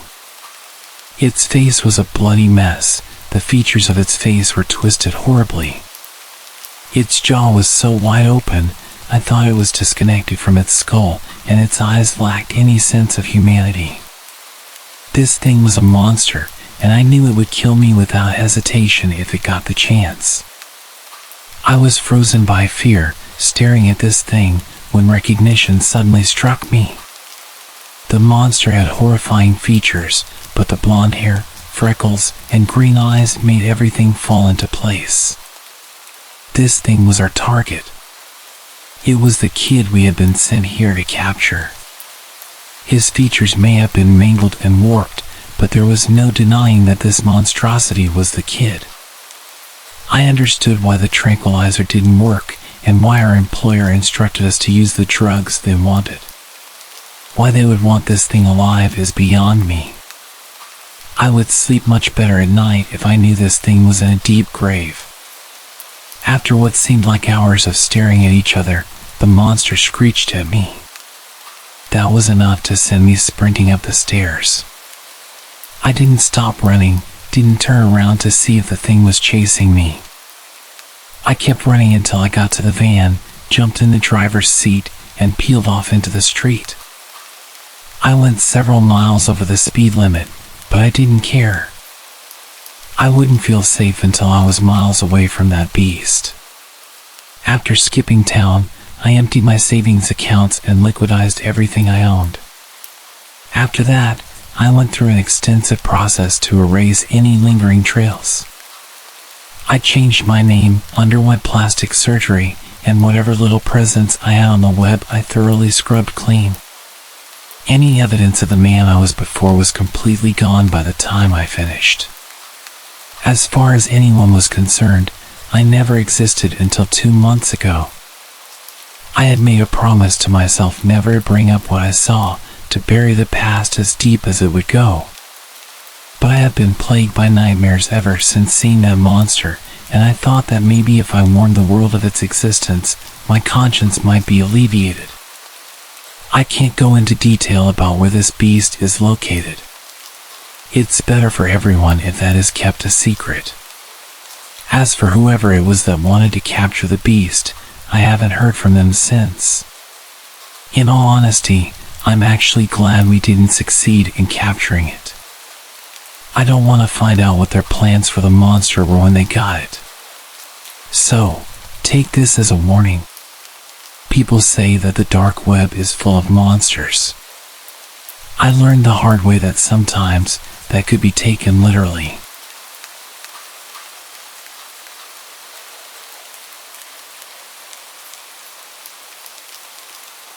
This encounter happened when I was about 10 years old. My sister and I were home alone since it was during the summer, but our mom and grandmother were busy so they couldn't stay home with us. We were used to being home alone during the summer, so it wasn't a big deal. The only thing we could not do was go outside or open the door if someone knocked. During this day, I had gotten up and started to play The Sims 2 in our kitchen. My sister was watching TV. A few hours into gaming, I thought I heard the doorbell ring. At first, I thought it was my game, but I had turned off the sound. So, I asked my sister if she heard the doorbell.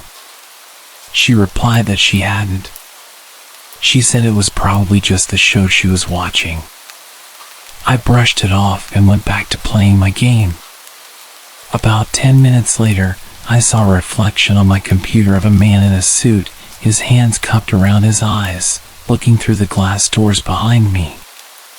I turned around to be face to face with this strange man I'd never seen before. I had no idea how long he had been watching me. He waved at me like he knew me from somewhere. I called my sister's name, who had not noticed the man yet. She quickly grabbed the house phone, calling our grandmother. We had seen salespeople before, but none of them looked like this guy. He was wearing a full-on black suit that did not fit him. If not strange enough that this guy was wearing a suit in 99 degrees, he was also carrying a briefcase. All the salespeople I'd seen only ever had a clipboard or maybe a couple of flyers, but this man had a briefcase. The next flag came when this guy walked around our house to come to the back door, which during his little trip he would have seen there wasn't a car in the driveway, indicating no one was home. As I was getting up to hide, the man reached down and grabbed the doorknob, starting to jiggle it forcefully. Thankfully, the door was locked. He looks at me, smiling, and gestured at me to come and unlock the door for him. All the noise he'd been making had now set off our 75-pound lab mix, making her go berserk. No way she was going to let this guy get to us if he did get in. My sister tells me our grandmother is on the way, and she wanted us to hide in the back of the house in her room until she could get home. My sister hands me the phone, then runs into the kitchen to grab the biggest knife we have. I can hear her yelling at the guy that we called the cops. She comes back into the room with me, and we shut the door. She tells me after she lied to the guy about calling the cops, she said that he started laughing like she just told the funniest joke he ever heard. A little while later, we heard the door open and my grandmother calling us. We come out to meet her. She tells us she did not see a man anywhere in sight. She'd walked around the whole house before unlocking the door. She also thought it was weird if he was a salesperson, he would have left a note saying, "Sorry we missed you." She ended up taking the rest of the day off to stay with us, also so she could watch to see if the man would come back around. It's been 11 years since this encounter, and I still don't want to know what was in his briefcase.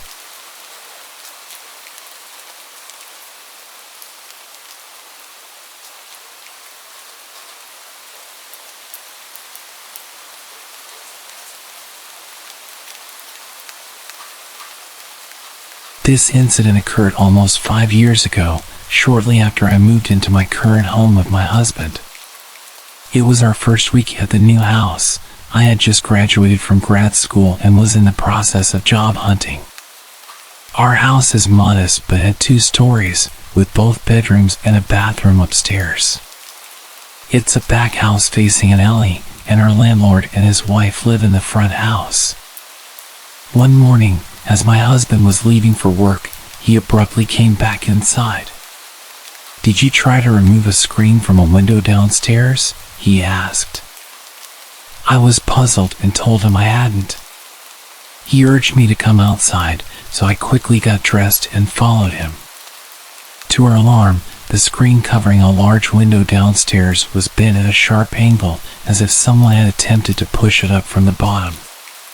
The most unsettling part was the clear prominent handprint on the glass, suggesting that the would-be intruder had tried to push up and open the window. Fortunately, all our downstairs windows are secured with wooden rods wedged in the top half, effectively preventing them from being opened too much. Our analog security measures had unexpectedly saved us. Additionally, we noticed another window screen slightly cut open at the corner. We immediately called the police, who came and dusted for fingerprints on the handprint, but unfortunately, it didn't lead to any developments. At the time, break-ins during the middle of the workday were not uncommon in our neighborhood, as most people would be away from their homes.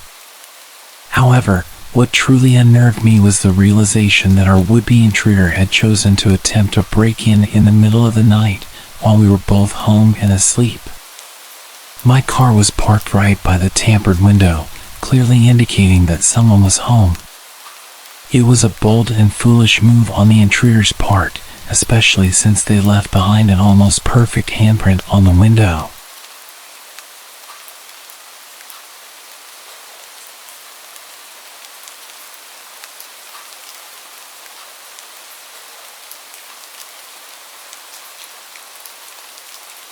Although it might not seem like it, this incident happened quite a while back, probably over 10 years ago.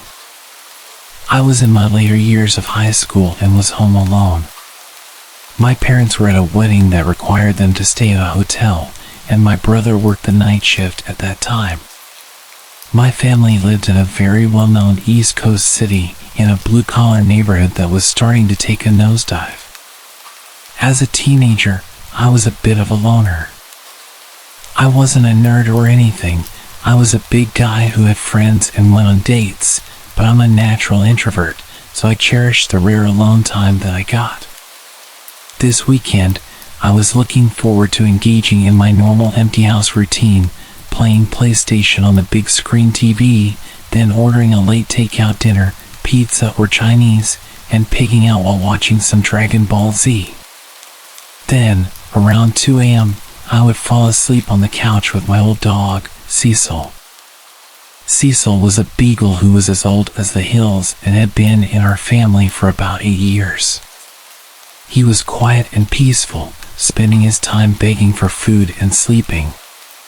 Unlike most beagles, Cecil never howled or barked. He was more than content to rest his head on your lap and spend the night there. Anyway, back to the story. It's approximately 1 a.m. I had just finished the last slice of pizza and was dozing off on the couch when I heard a bang coming from the back alleyway. I didn't think much of it. Anyone who has lived in a city knows noises happen at all moments of the night. Cecil's head pops up off my lap, and the hair on his back stood up. He was always a bit skittish, so I calmed him down and started dozing off again. Not more than 2 minutes later, I heard another bang, and Cecil did something I'd never seen him do before. He leapt off the couch and ran like the wind towards the door leading to the basement, barking and growling like a dog twice his size. The look on his face reminded me of a German Shepherd from a K9 unit. I'd never seen him like that before, which got my adrenaline pumping. Through the dog's barking, I could now make out a persistent banging. There was a seldom-used door in the basement that led out to our back alleyway. It was old and rusted and was hard to open even with a key, and it made a lot of noise.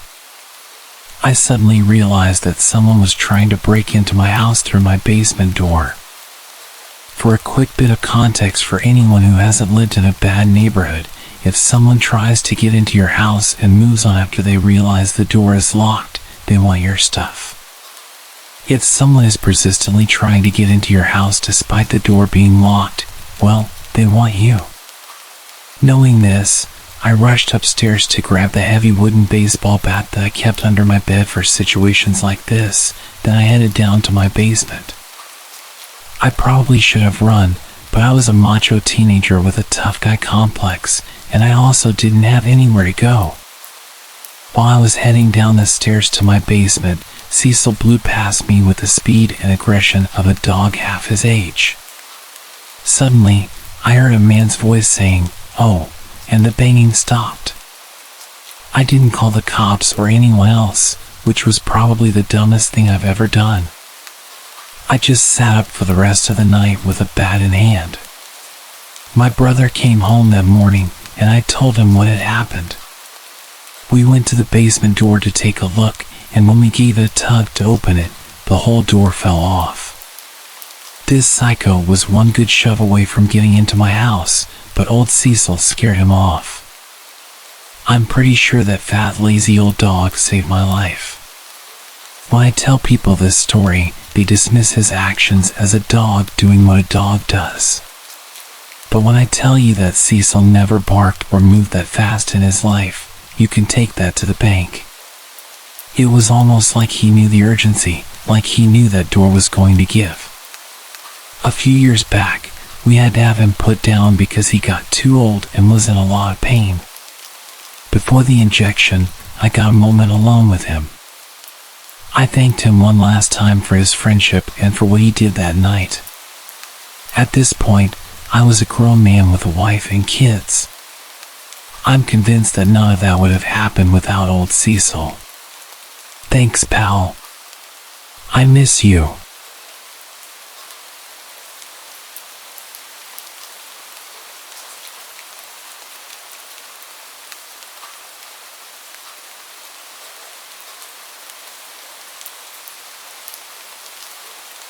This happened back in the 80s, so it was before we had cell phones. I was in high school at the time. One night after dinner, my mom suggested we take a walk around the block. My brother and dad were watching TV and opted to stay home, so it was just us girls. We lived on the fringes of the suburbs in a subdivision that was semi-rural. By that, I mean there were houses but no street lights or sidewalks. Everyone had septic tanks as there was no sewer service and that kind of thing. The houses were all set well back from the road, and the lots were wooded. Anyway, we were walking around the block, which is about 1.5 miles in total, and we were almost back home. It was pitch black that night, there was no moon, and we had a flashlight to use as needed. Without it, you couldn't see much past a foot around you. We mainly used it as a signal if a car went by, but there wasn't really anyone around, so we had it switched off and were just walking and chatting. Just as we turned the corner onto our street, we suddenly heard footsteps behind us. This was a bit weird as we had just come from that way and hadn't seen or heard anyone walking on that street or coming down the driveways we passed. But we just figured it was some neighbor also out for a walk, and we hadn't noticed them in the dark. So I turned around to look and switched the flashlight on to see who it was. They immediately switched a flashlight on too, so I could only see their light and not the people holding it. They said nothing. We kept walking, but the footsteps behind us sped up. Now they sounded heavy, so we thought it was a man. We sped up. He sped up. I turned the flashlight back on, and he turned his on again in silence. We were too scared to call out, and now we were approaching our driveway. As we got there, I pushed my mom in front and told her to get up the driveway, which was steep and long. Once she had a start, I sprinted up after her. As I did, the footsteps veered away to the other side of the road and kept going. Nothing was ever said by this person, and normally people here wave and speak while walking or even driving by. When we got up to the house, my dad said it was probably just a neighbor, so my brother and I got into my car and drove down the road to see who it was. No one was there. We went all around the roads, and no one was walking on them. There wasn't time for him to leave the area either. It turns out it was a nasty neighbor getting off on scaring us and then ducking into a house. He bragged about it to some other neighbors who happened to be friends with my dad. We got revenge on him, but I can't say what we did exactly.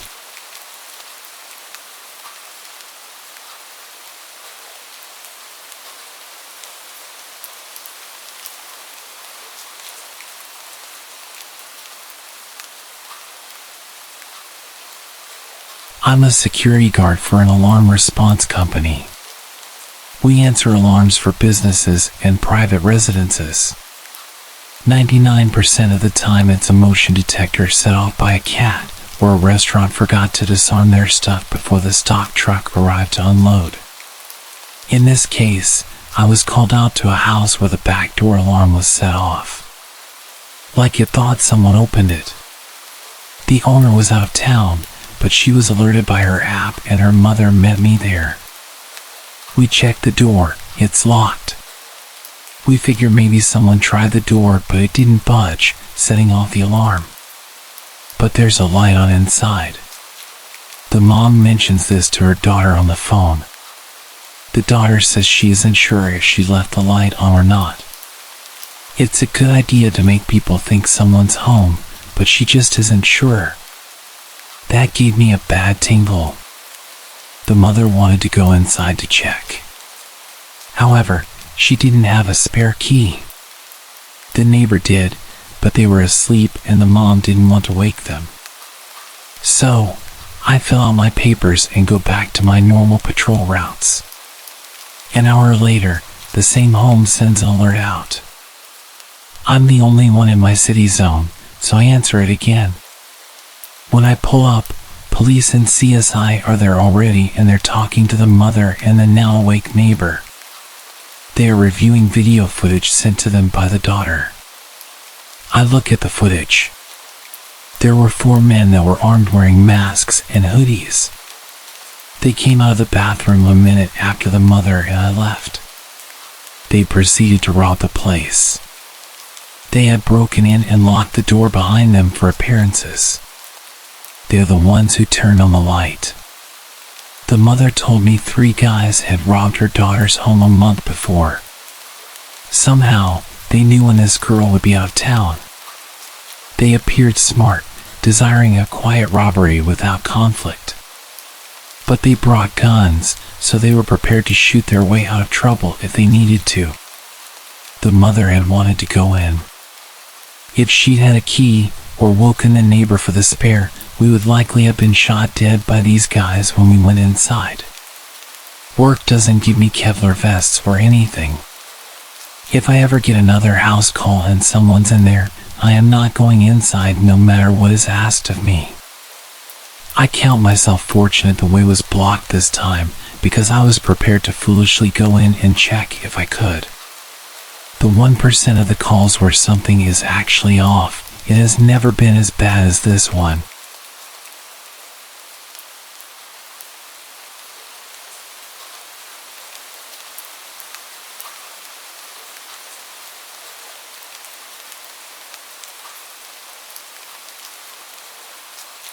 This just happened last night.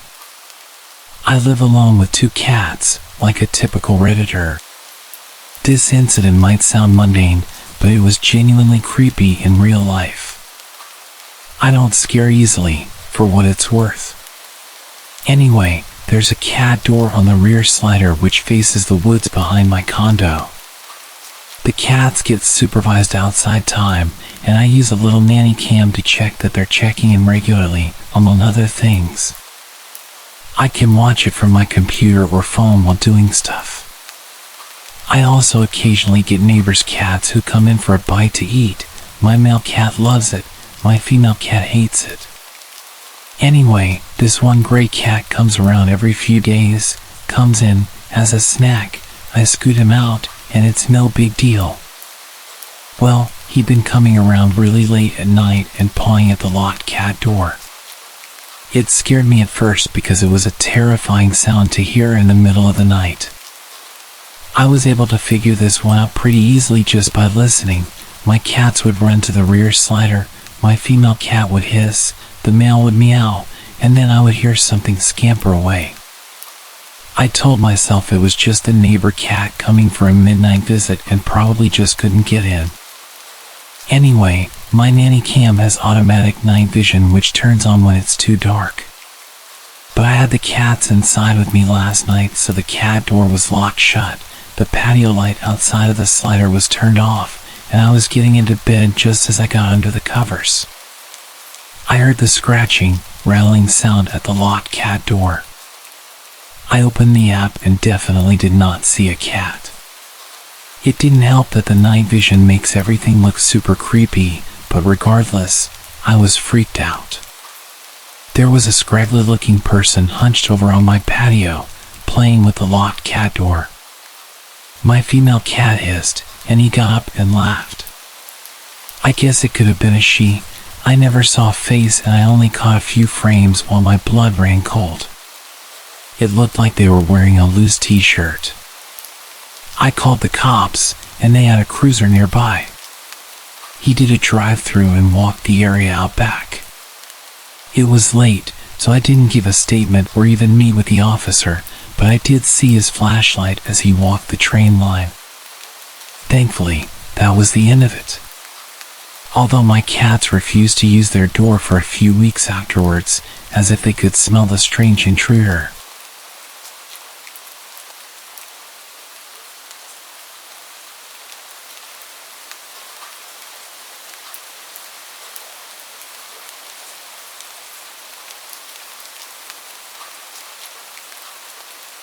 I'm a female, and this incident occurred in 2008 when I was 13 years old. I'm now 27. I remember it as if it were yesterday.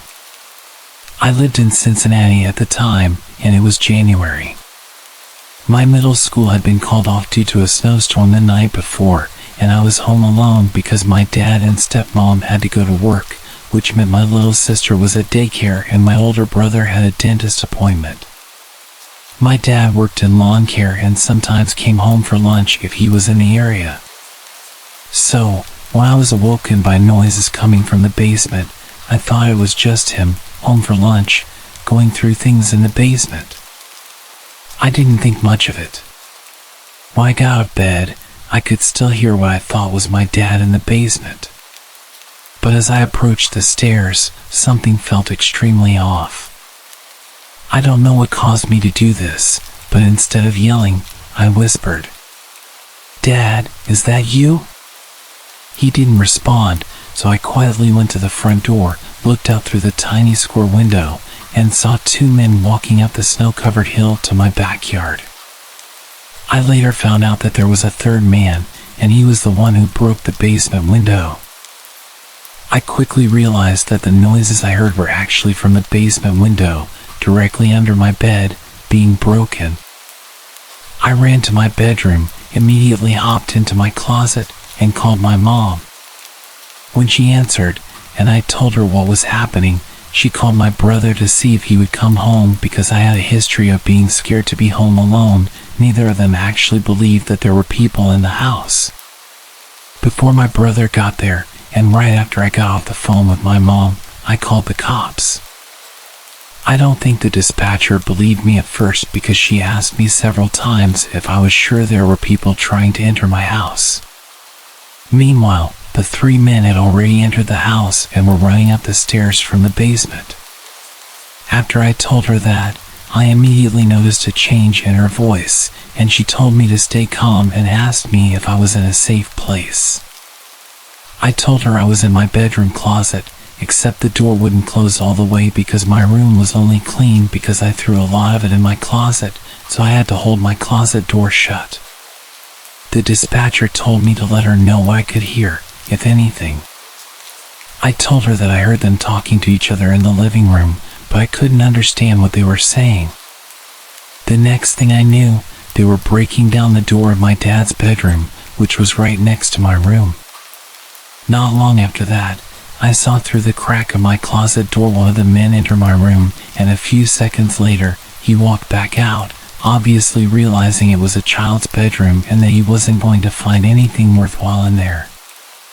A few moments later, one of the men shouted, "He's home!" And they all started running away. A bit of backstory about the house: it was fairly old. So to open all of the windows, even the basement ones, you had to crack a lever to open or close them. Unlike the glass block windows that can't be broken or seen through. Not only that, but the front door didn't open because the house had settled too much and wouldn't unlock, so the couch was in front of it. Because the front door didn't work, we used the side door to get in and out. I'm not sure why, but the side door had to be unlocked with a key from the inside of the house to be able to leave. Everybody had a key besides my little sister. That being said, the men had to leave the way they entered, with everything they were trying to steal, which was through the basement window.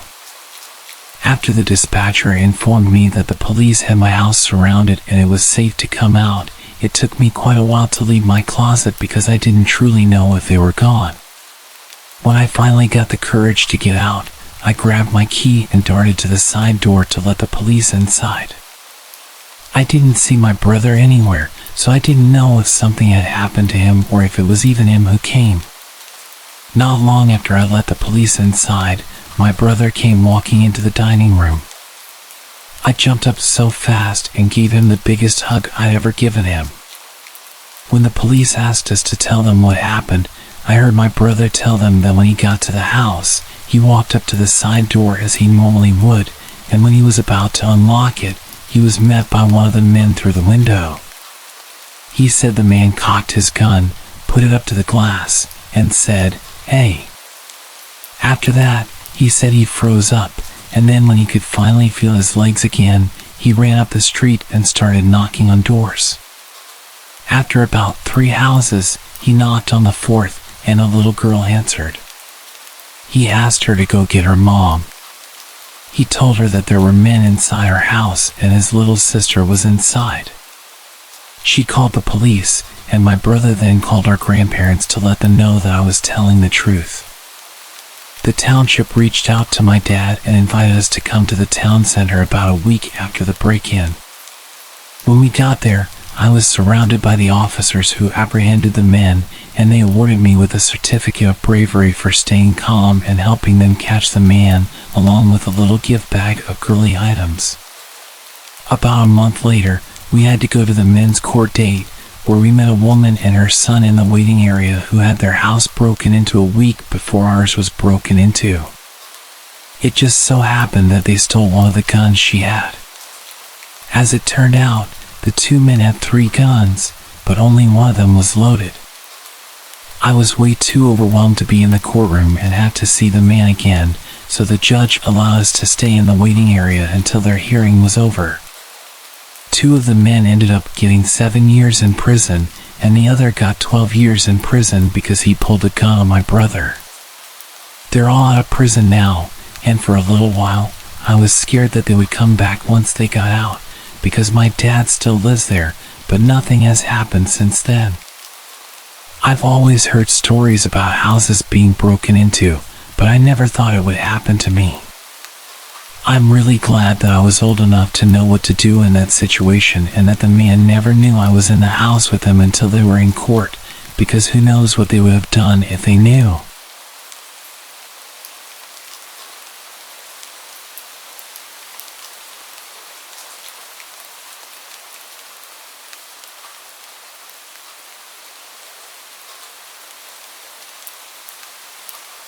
This story happened about 2 years ago when I was 19 and my foster sister was 16. It was the summer before I was going to college, and I mostly lived with my mom and my sister except for every other weekend when I'd stay with my dad. Summers where I live can get really hot and humid, so we had a habit of walking the dogs around 7 p.m. when it would be cooler but still light outside. On this particular evening, Mom wasn't going to be home until late. She often participated in choirs, Bible studies, youth group events, and more, so it wasn't uncommon for my sister and I to be left home alone until 8 or 9 p.m. Therefore, it was up to us to walk the dogs by ourselves. Even though we lived in the countryside, we decided to drive 20 minutes to a park for a change of scenery. Let me explain the layout of the park for clarity. The park isn't very big, but it's popular because of its mile-long looping road with attractions like playgrounds, ponds, and a small country hall spaced out on the inner side.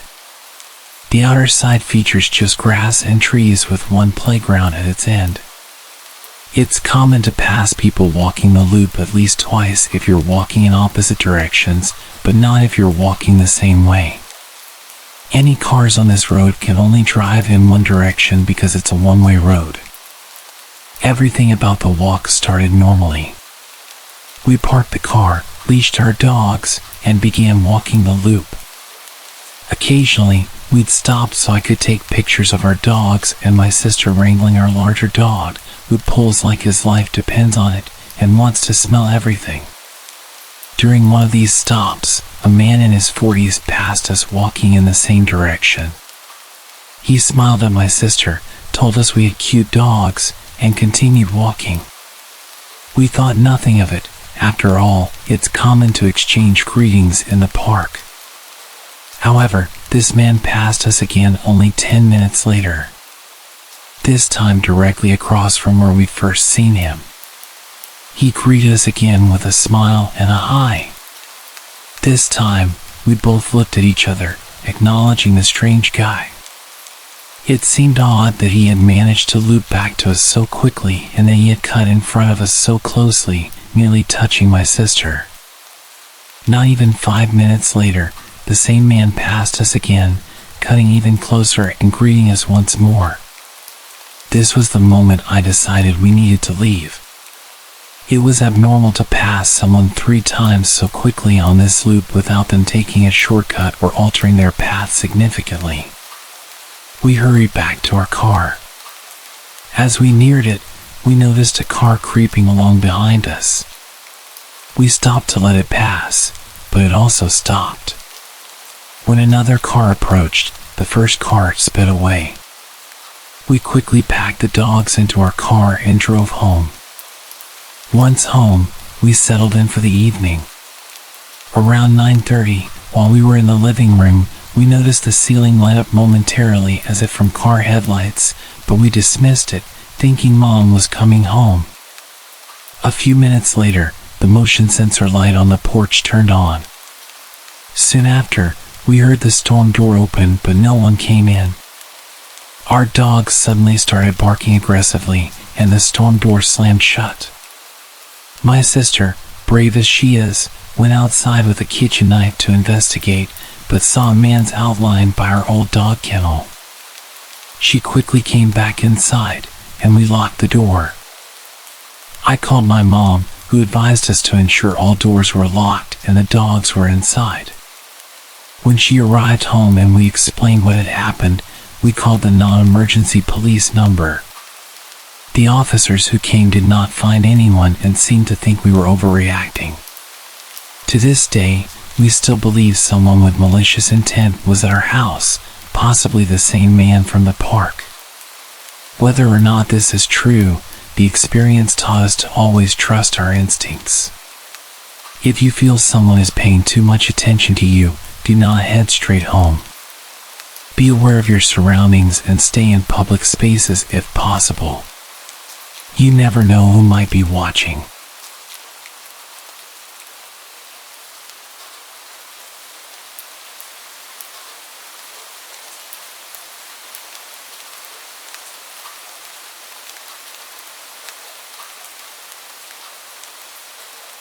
About 12 years ago, when I was 9 years old, I was home alone with my 12-year-old brother. We were supposed to go to my aunt's house to have lunch and wait for my mother there. We got up at 10:30 a.m. I took a shower, and then my brother took one after I was done. After that, we were both in the bathroom brushing our teeth and finishing up when we heard someone knock on our door. Since every time someone knocked at our door they turned out to be a salesman or a Jehovah's Witness, we kind of waited for them to go away. After a couple of minutes, I went to see if they were still outside through the window, and no one was there. What a relief. We continued getting ready when we saw a shadow pass by through the bathroom window, which was kind of like a small square of frosted glass. We waited and watched just in case it was a bird flying by, when suddenly a hand hit it. We got scared. We didn't know what to do. My brother had his cell phone, so we immediately called the police. While it was ringing, we heard a loud bang at the door. Someone was trying to break it down. I don't know if they were kicking or ramming it, but it was one of the most frightening things I've ever heard. My brother told me to lock the bathroom door, so I did. They took 5 bangs before the perpetrator finally bashed the door open. The police answered. I remember the exact thing my brother said. He was whispering, his voice barely audible. "Hello, there's someone in our house, and I think they're stealing. We're at 1249 Maple Street. I'm with my little brother locked in our bathroom. Please hurry." While all this was happening, I was sitting against the wall, hugging my knees. It was one of the most nerve-wracking experiences ever. I could hear the man going through all of our stuff, emptying drawers, going up and down the stairs, opening cabinets. He even broke a few cups and plates. Then I heard the sound my cell phone makes when it turns off, and I remembered leaving it on the kitchen table. I felt so stupid for leaving it there. Things continued for a couple of minutes when we heard him trying to open the door to the bathroom. My brother got a hold of a big metal rod we had lying around there. The man started kicking the door, shouting, "Who's there?" We said nothing. Another kick, then another. I felt I was about to have an anxiety attack. My chest started to ache, I had chills, and it was really hot. I tried to remain calm, but it was just too much. After that, he stopped. We heard the door opening and then silence. We waited for almost 10 minutes before going out of the bathroom. The living room was a total mess, lots of papers and books on the floor, cabinets open, cups and plates scattered on the floor. In our mother's bedroom, the nightstand and the closet were open, and everything inside them was all over the place. Upstairs in our room, it was the same thing. In about 5 minutes, the man had gone through everything we had and left a total mess. After that, my brother called my mom and she ordered us to go to my aunt's house as soon as possible, so we did. When we got there, I was a little more relaxed. My aunt was waiting with us with ice cream, probably because my mom had told her everything and she wanted to calm us down a bit. We got back home at about 5 o'clock. My mom told her boss she had a home emergency, so she left early. She tidied up the house, cleaned up, and left everything the way it was before so we could be relaxed. I really appreciate her effort and my aunt's attempt to calm us down and do everything so we didn't have to think about it. According to my mom, the police got to our house after she arrived, about 3 to 4 hours after the incident. She explained everything, but because of a lack of evidence, nothing could be done. The man was never caught, and honestly, I don't think they even tried to search for him. The next few days, my mom was home with us. Now I tell the story as a funny anecdote. Luckily, no one was hurt, and he only took useless stuff, but at the time, I was really scared. To a 9-year-old, an experience like that can have serious repercussions. I'm lucky it never came to that, and I got over it after a couple of weeks.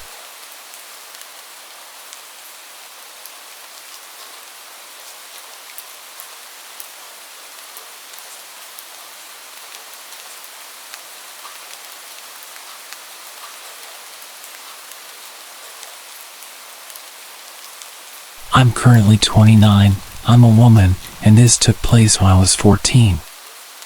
I had just started 8th grade. I grew up in Southeast Texas, and as many of y'all know, fall is still very much a part of hurricane season. It was a Friday night, and it was just me and my mom at home. My dad was out of town for work. I originally had plans to spend the night at a friend's house, but there was a tropical storm coming, and my mom decided last minute that she would rather have me at home that night. I was quite annoyed. Tropical storms weren't normally taken too seriously. I honestly felt like she was overreacting. Of course, this was my mentality of, I'm 14, and therefore so grown up. My mom did feel bad, so we rented a bunch of movies, ordered a pizza, and got a bunch of ice cream for a great night in. My parents' bedroom was on the opposite end of the house from mine. Okay, this is important for later. We lived in a split-level house. The house I grew up in was built in 1950 and was a postmodern style, think Frank Lloyd Wright. The entire back part of the house was all floor-to-ceiling windows, about 8 to 9 feet tall, think of just a huge wall of glass. The whole house was an open floor plan, so the kitchen was the first defined room with walls on the first floor, and my bedroom was directly off of the kitchen, while my parents' room was at the top of the stairs. I apologize if this is difficult to visualize. This was a modern-style house, and it's difficult to describe. She had gone to bed around 10 p.m., and I went to my room to watch 2 movies that I had rented just for myself. The storm was really starting to get rough, the wind was picking up, and it was raining sideways. I was in the middle of watching The New Guy, and I still remember looking at my clock and it said 12:53 a.m. I was getting tired and could feel my eyes getting heavy. With the weather so bad, I remember thinking that maybe it wasn't so bad I had to miss the sleepover. I must have dozed off because the next thing I remember is a huge crash. It was one of the big windows in either the dining room or living room. Our neighborhood was in a really wooded area, and I thought that a tree or branch had fallen in the storm and had broken the window. I left my room and went out through the kitchen. Right as I was approaching the doorway from the kitchen to the dining room, I could see my mom coming down the stairs. I saw a man standing in our dining room covered in blood. Due to where he was standing, I couldn't get to my mom. He was young, early 20s, and was soaking wet and didn't have any shoes. He had literally run through our window. He was bleeding all over, had glass sticking out of him, and was standing barefoot in a bunch of broken glass. It took him a second for him to register both me and my mom, but when he did, he immediately launched into an explanation of how he was being chased by someone who wanted to kill him and we needed to call the cops. My still fairly innocent 14-year-old brain didn't doubt this at all, but my mom was eyeing him suspiciously. We moved into the kitchen and my mom grabbed her purse and held my arm to keep me close. I had grabbed a kitchen towel to try and help his bleeding. My mom pulled out her cell phone and started calling our neighborhood patrol. I noticed this, and so I quietly went and called the cops on our landline. We both finished our calls, and now we were just waiting. The guy couldn't sit still and kept getting up and looking through our kitchen windows and pacing back and forth. He didn't seem to notice that he was all cut up and bleeding everywhere. He starts muttering under his breath. What happens next happens really fast and becomes blurry a bit. But the doorbell rings. It was our neighborhood patrol that my mom had called. The doorbell sent the guy into a panic. He jumps up and suddenly grabs a hold of me. He has me in a chokehold, and my mom is now screaming to please let me go. He starts looking around all frantic and is pulling me through the dining room and living room toward our stairs. At some point, the bell rings again. My mom is following, still begging to let me go. He has me at the stairs, and my mom has the choice now to go to the front door to open it or follow him up the stairs. She runs for the door just as he pulls me up the last of the stairs. I hear our alarm start blaring. Normally we arm it at night, so you would need to type in the code before opening a door. He pulls me into my parents' room, but as soon as we get into the room, he drops me and starts to freak out. It was apparently all the lights. He starts smashing lamps trying to get all the lights off, screaming that they were burning him. There's a small garden off my parents' bedroom, and they have garden lights they turn on at night. He takes a chair and throws it at the glass door, trying to smash it so he can get to those lights. At least that's what it looks like. I had crawled to a corner to get away from him at this point. When he completely turns away from me to grab another chair, I make my run for it. I run down the stairs.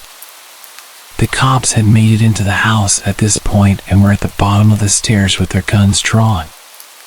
One of them grabs my arm and pulls me out of the way once I reach the bottom and takes me outside to an ambulance and my mom.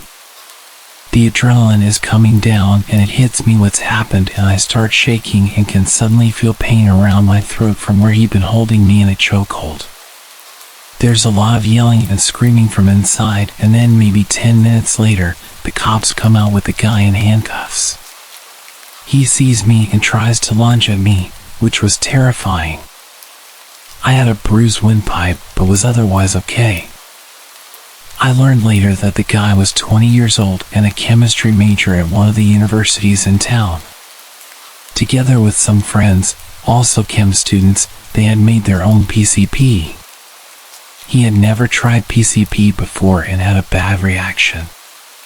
They had been driving to get some food when he first started acting paranoid and upset, and then at the drive-thru, insisted they let him out and took off.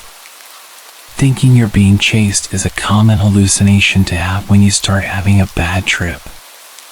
Light sensitivity is also a common side effect in general for being high. But he wasn't a bad kid. He'd never been in trouble before, was a good student, and pretty much the last person you'd think would do something like this. Our house was the only one on our street that wasn't completely fenced off, and that's how he was able to reach the back and those windows. When I got older, it really hit me just how easy it is to become that kid. I had friends who ended up being chemistry majors and also tried some of their own creations. Thankfully, the night didn't end up worse because it definitely could have gone in an entirely different direction.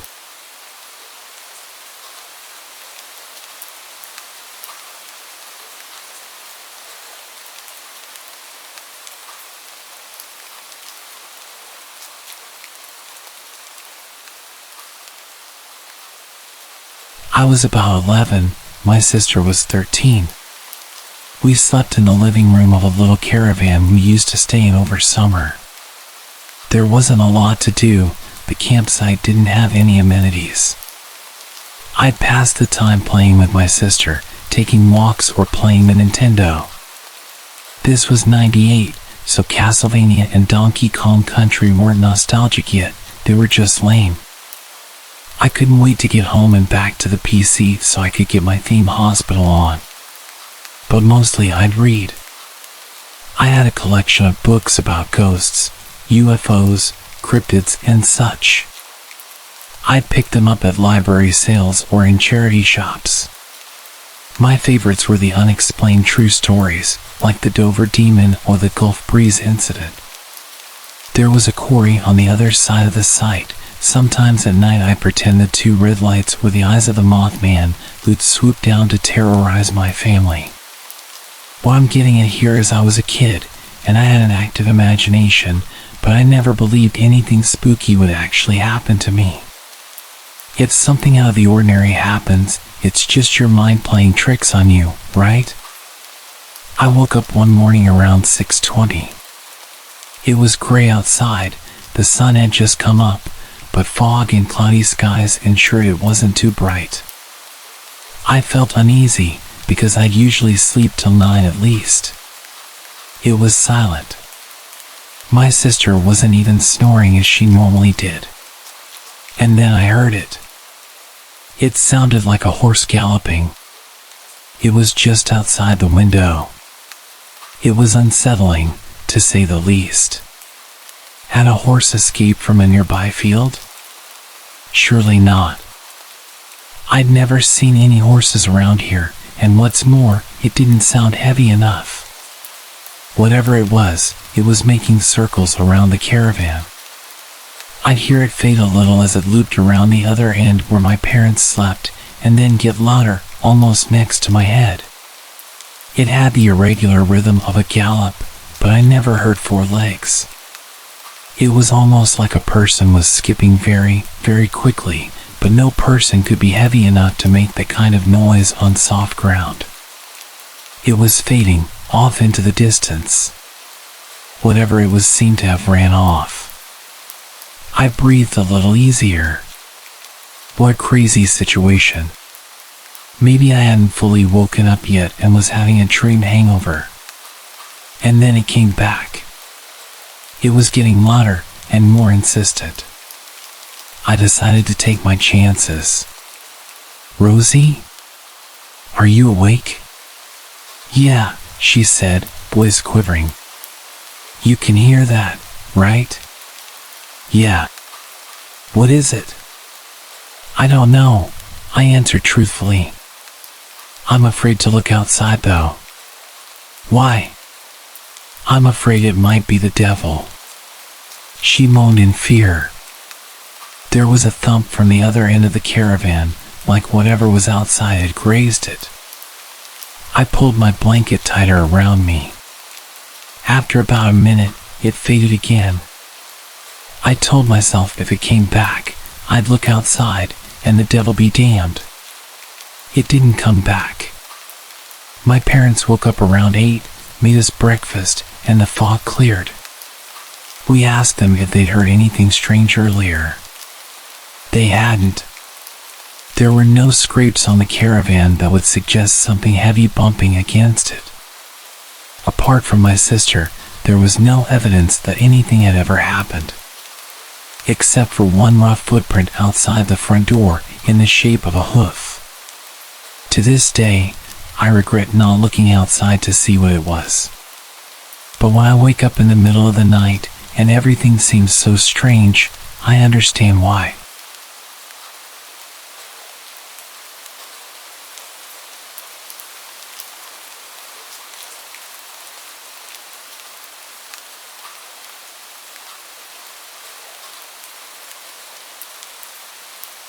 I love to go camping.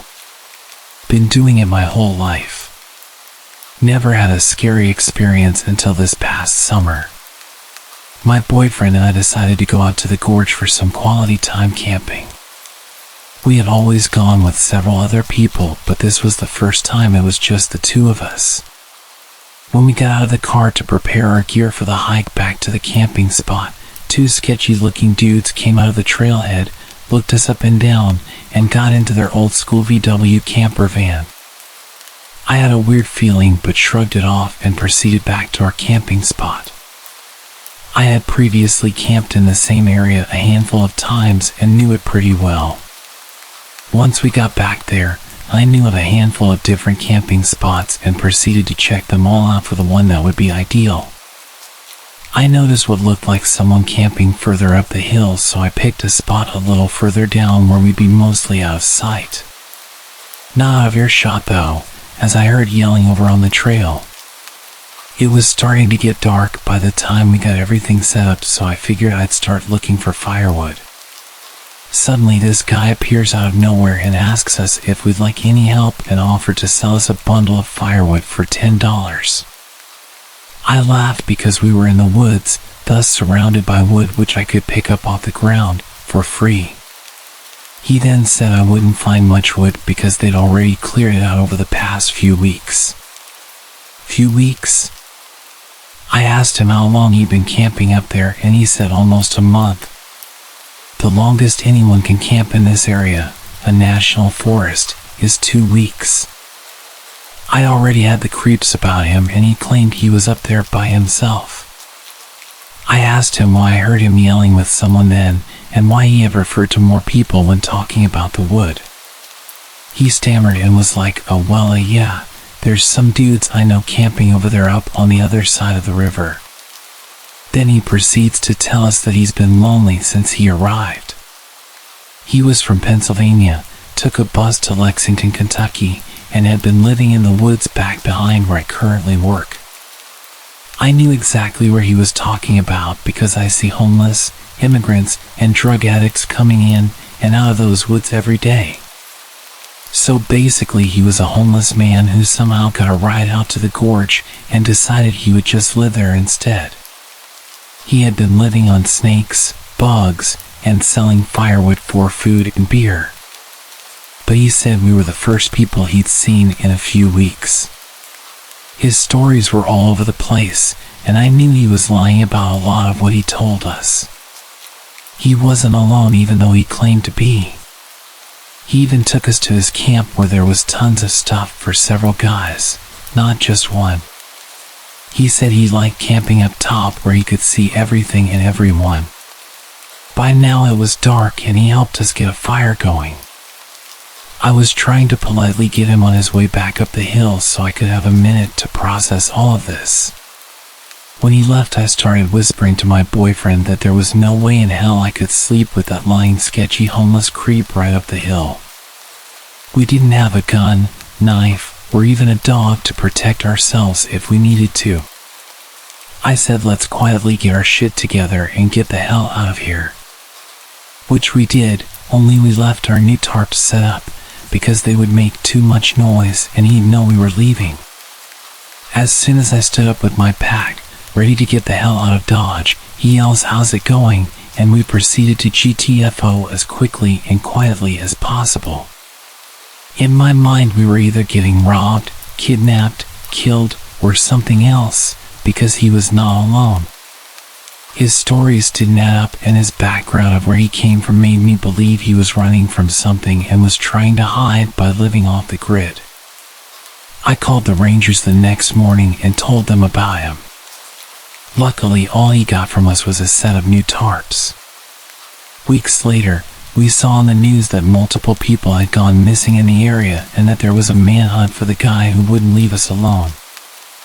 I always think about how we really dodged a bullet when I insisted that we left. We found a new camping spot the next year.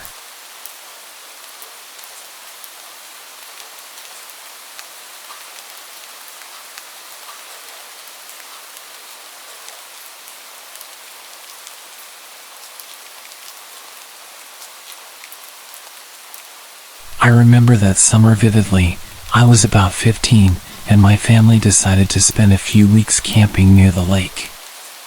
It was the perfect escape from the sweltering heat of the city. We set up our campsite, complete with a cozy tent and a small bonfire pit. Days were filled with swimming, hiking, and enjoying the company of my parents and younger brother. One evening, the sun dipped below the horizon, casting a warm orange glow over the tranquil waters. The crackling of the campfire filled the air, and we all huddled close, sharing stories and roasting marshmallows. My little brother was captivated by the stars that dotted the night sky, and my parents laughed and reminisced about their own childhood camping trips. As the fire dwindled and everyone retreated to their tents, I lay in my sleeping bag, feeling the cool breeze against my skin. I could hear the distant hum of insects and the soft lapping of water against the shore. It was peaceful, serene, until a rustling noise interrupted the quiet. I lay still, my heart quickening as I strained my ears to listen. The rustling grew louder, closer. A chill ran down my spine as I realized that the sound was coming from just outside my tent. It was too rhythmic to be the wind, it sounded deliberate. Fear clenched my chest, and I held my breath, hoping that whatever was out there would just move along. But then, I heard it, a low, guttural growl. My pulse raced, and I felt a surge of adrenaline. I knew I needed to see what was causing the noise, even though every fiber of my being was screaming for me to stay hidden. With shaky hands, I unzipped the tent just enough to peer out. Moonlight filtered through the trees, casting eerie shadows that danced on the ground. And there, just a few feet away, I saw it. It was a large, hulking figure, partially obscured by the darkness. My breath caught in my throat as my eyes locked onto it, two glowing orbs that seemed to pierce through the night.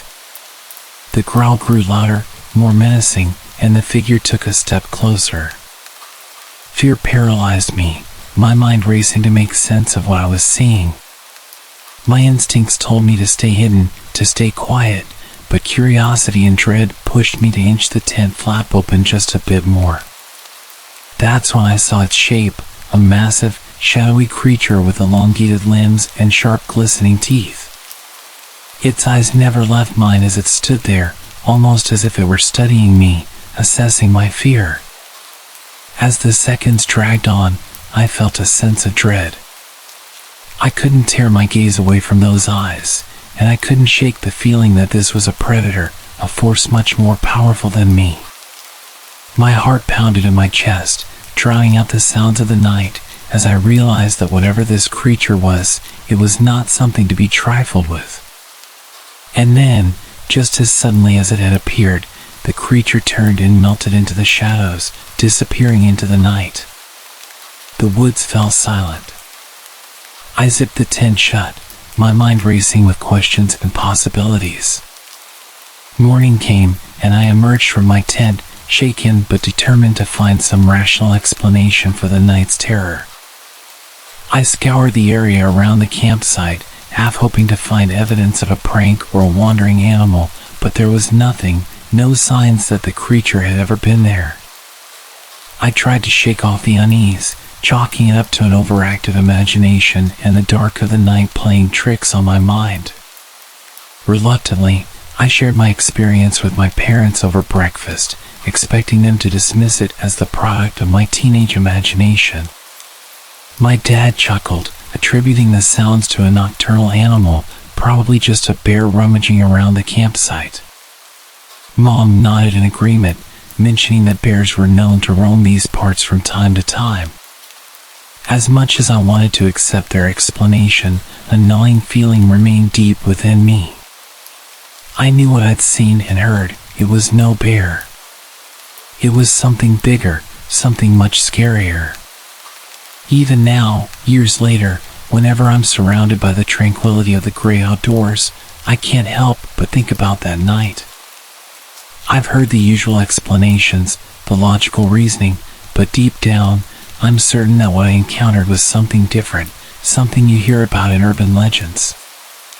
I always think about going back to that place with some friends and searching for that monster.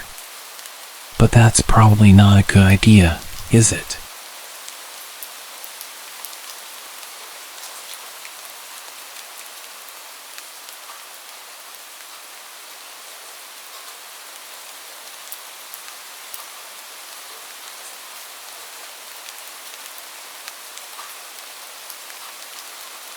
This happened when I was 11 years old. At the time, I was living in an apartment situated on a street with an ongoing construction. Needless to say, they often tapped into the electric supply and the power fluctuated quite a bit. Therefore, the street lights often served no real purpose, especially in the winters when evening dawned on us with pitch black darkness. That is relevant, so keep it in mind. From what I remember, it was a weekend I was supposed to spend at my friend's house. For an 11-year-old me, this was an exciting prospect, having been loaded with schoolwork the entire week. I was to spend what I believed to be Friday night sleeping over and spend the entirety of Saturday at her bungalow, to return home that very evening. What made it even better was the fact that her parents had an event they could not avoid and therefore trusted us to stay alone in their 2-floor house for the entirety of the 6 hours they were gone. Back then, the idea of spending a whole night alone with my friend was great, no interference and a whole 6 hours of games and movies on their huge TV. As it turns out, my friend had other ideas. I arrived at her house just short of 8 p.m.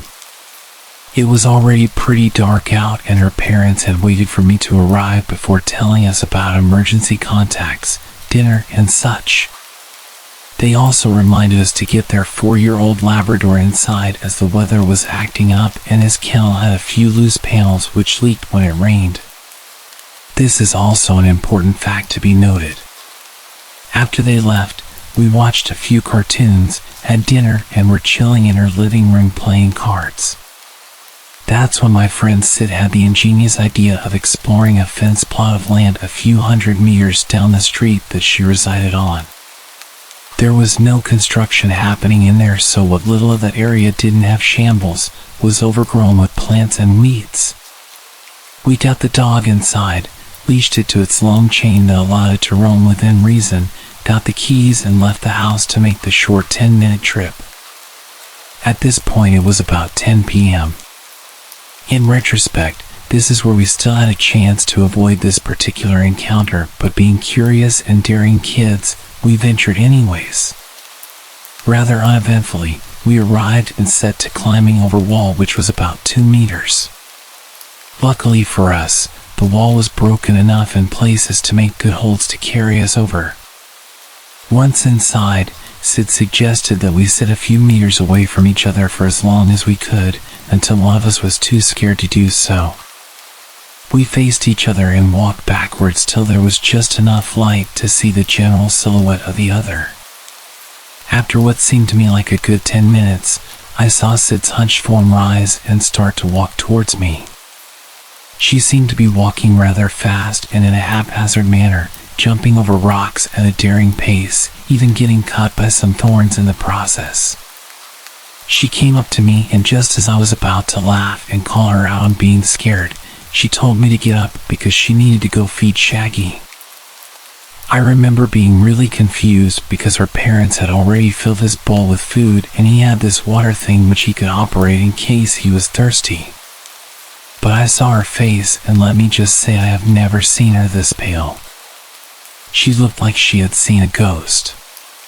So without asking questions, I said okay, and we made our way back over the wall, albeit in a tense manner and rather quickly.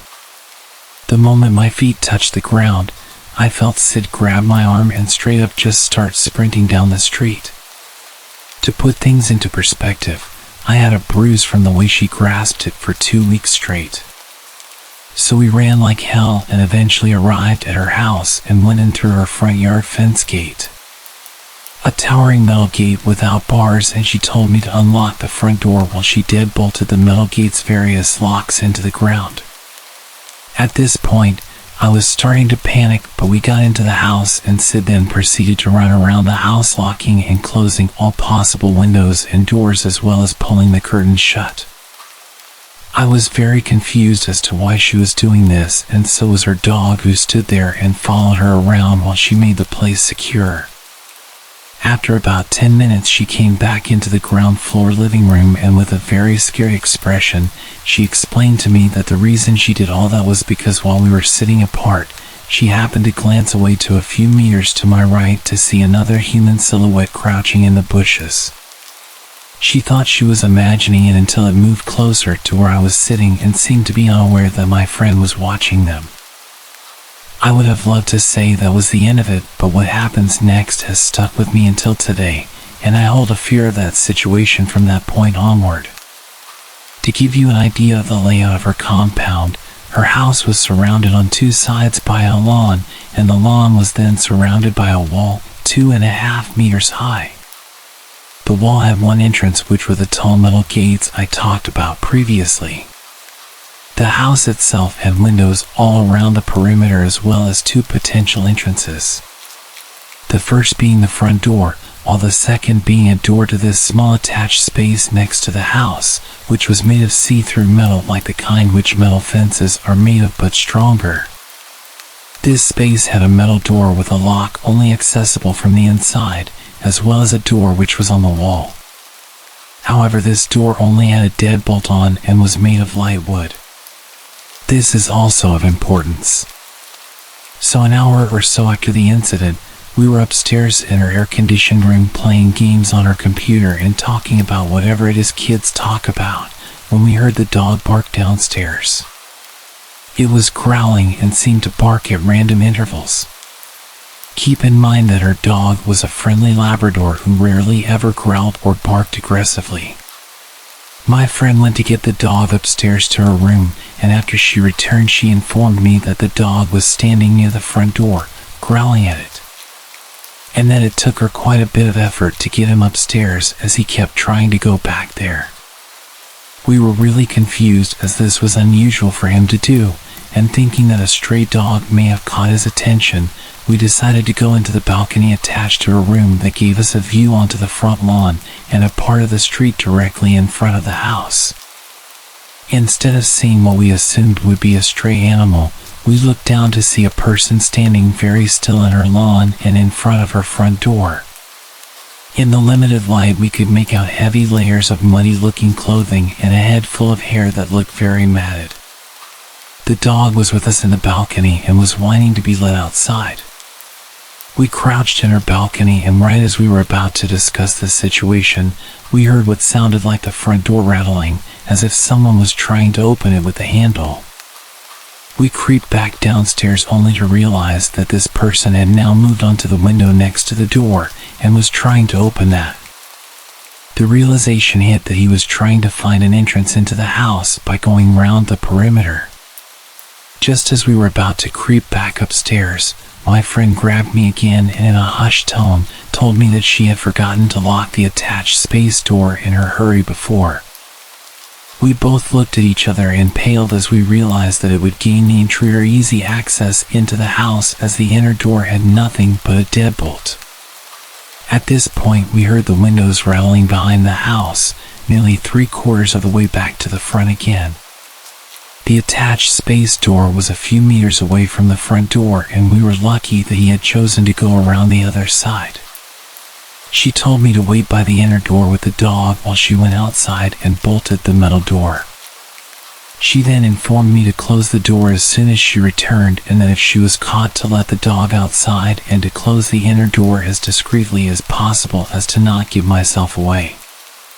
We were both terrified, and since we had no time to argue about it, I stood guard at the inner door while she went to the outer door, fumbled with the lock, and returned inside, practically running as quietly as she could.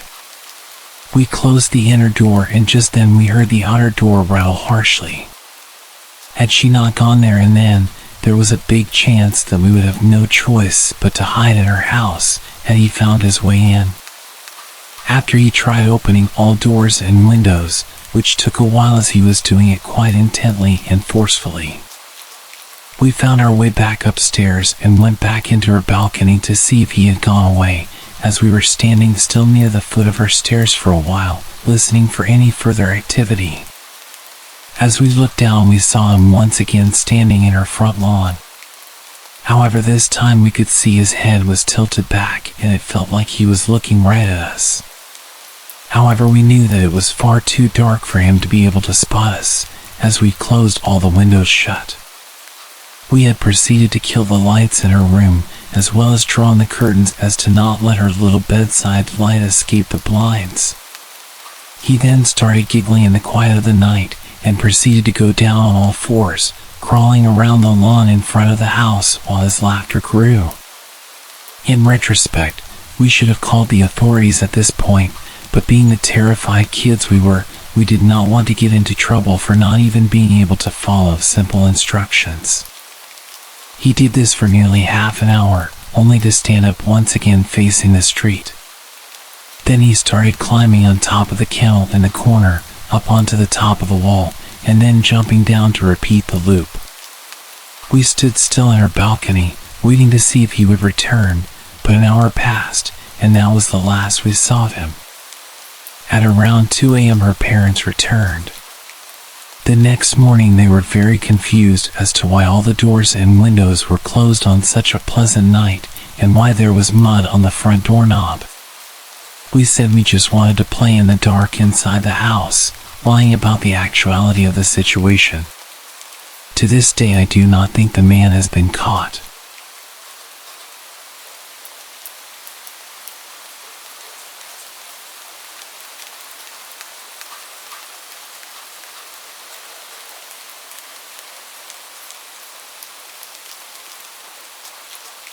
Something strange happened about 3 weeks back, and I've struggled to even put it together cohesively in my head. But I'm going to try, because I think that what happened at my sister's sleepover might actually be more widespread than I imagined. Looking back now, I don't even remember how many girls were there. I think it was 10 or 12. All of them in the 8th grade and close to my sister Rachel. As they got into their sleeping bags and told each other stories, me and my best friend Kurt had a devilish idea. "We're going to scare these girls senseless," he said wickedly. I have to admit, it was just for cheap thrills. But I didn't see the harm. We got into my father's workshop and stole a few of his basic paint supplies to make Kurt look like a typical horror movie vampire. Then we went to the backyard and started to climb the tree outside of Rachel's window. Kurt was in place, ready to start making the usual boogeyman noises when he froze and squinted into the window. "What the hell?" he muttered as he tried to look in. "Hey! What are you doing? Don't be a peeping Tom." I shouted up at him, trying to figure out why he was hesitating to start the scare. Then suddenly his eyes widened and he started to fumble backwards. I watched as his feet slipped from under him and he fell to the ground. It happened in slow motion. But the sound of his head hitting the bird fountain in our backyard is one that I will never forget. Jesus Christ! "Kurt, are you okay?" I screamed. I looked up, waiting to see if my sister or one of her friends would stare out and see this horrific accident. I tried to prop his head up and stop the bleeding. Then I reached into my pocket to call 911. But I hesitated. I know it's dumb, but my parents were already going to give me a tongue lashing for being stupid anyway. I didn't want the cops to find me for something like this, so I ran inside and used Kurt's phone instead. As dumb as that was, what I did next was even stupider. I went back out, and after checking to make sure he was okay and not bleeding out, I decided to climb the tree and see whatever it was that had caused him to act so strangely. Slowly, I crawled up the branches and peered through the window to where my sister and her friends were sleeping. All except for one of them. It's been so long now, and I still remember that ungodly sight. One of the girls was standing there, crouching over the other girls with a sharp knife, slashing wildly at the defenseless sleeping friends. I will never forget the look on her face as she swung that knife. That's when the girl looked straight at me.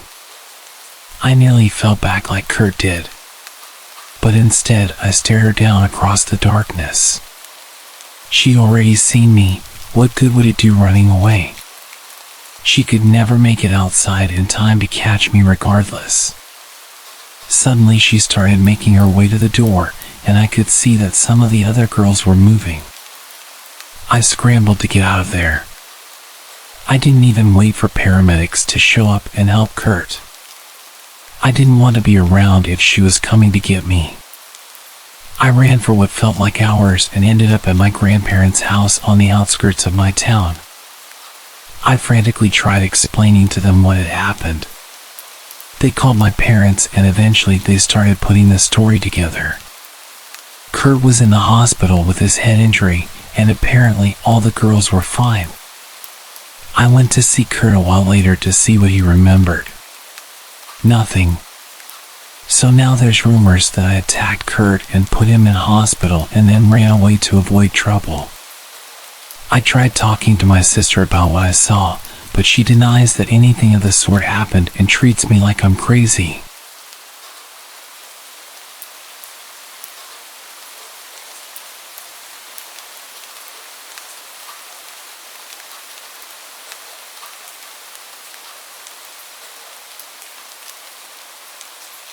I've never been good at making friends or any type of bond with people in general.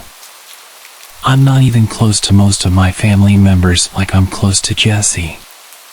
Jessie is my best friend. I've known her only for a year and a half, but she's literally my world. She's the only person I can speak to, the only person who understands me. I've never slept over at anyone's house that isn't mine, and even when I'm supposed to be staying at a family member's house, I get anxious and they have to call my parents to collect me. This results in my parents having to cancel everything that they plan. My parents resent me. I'm a huge burden to them because of just how anxious I am. Jessie asked if I wanted to have a sleepover at her house.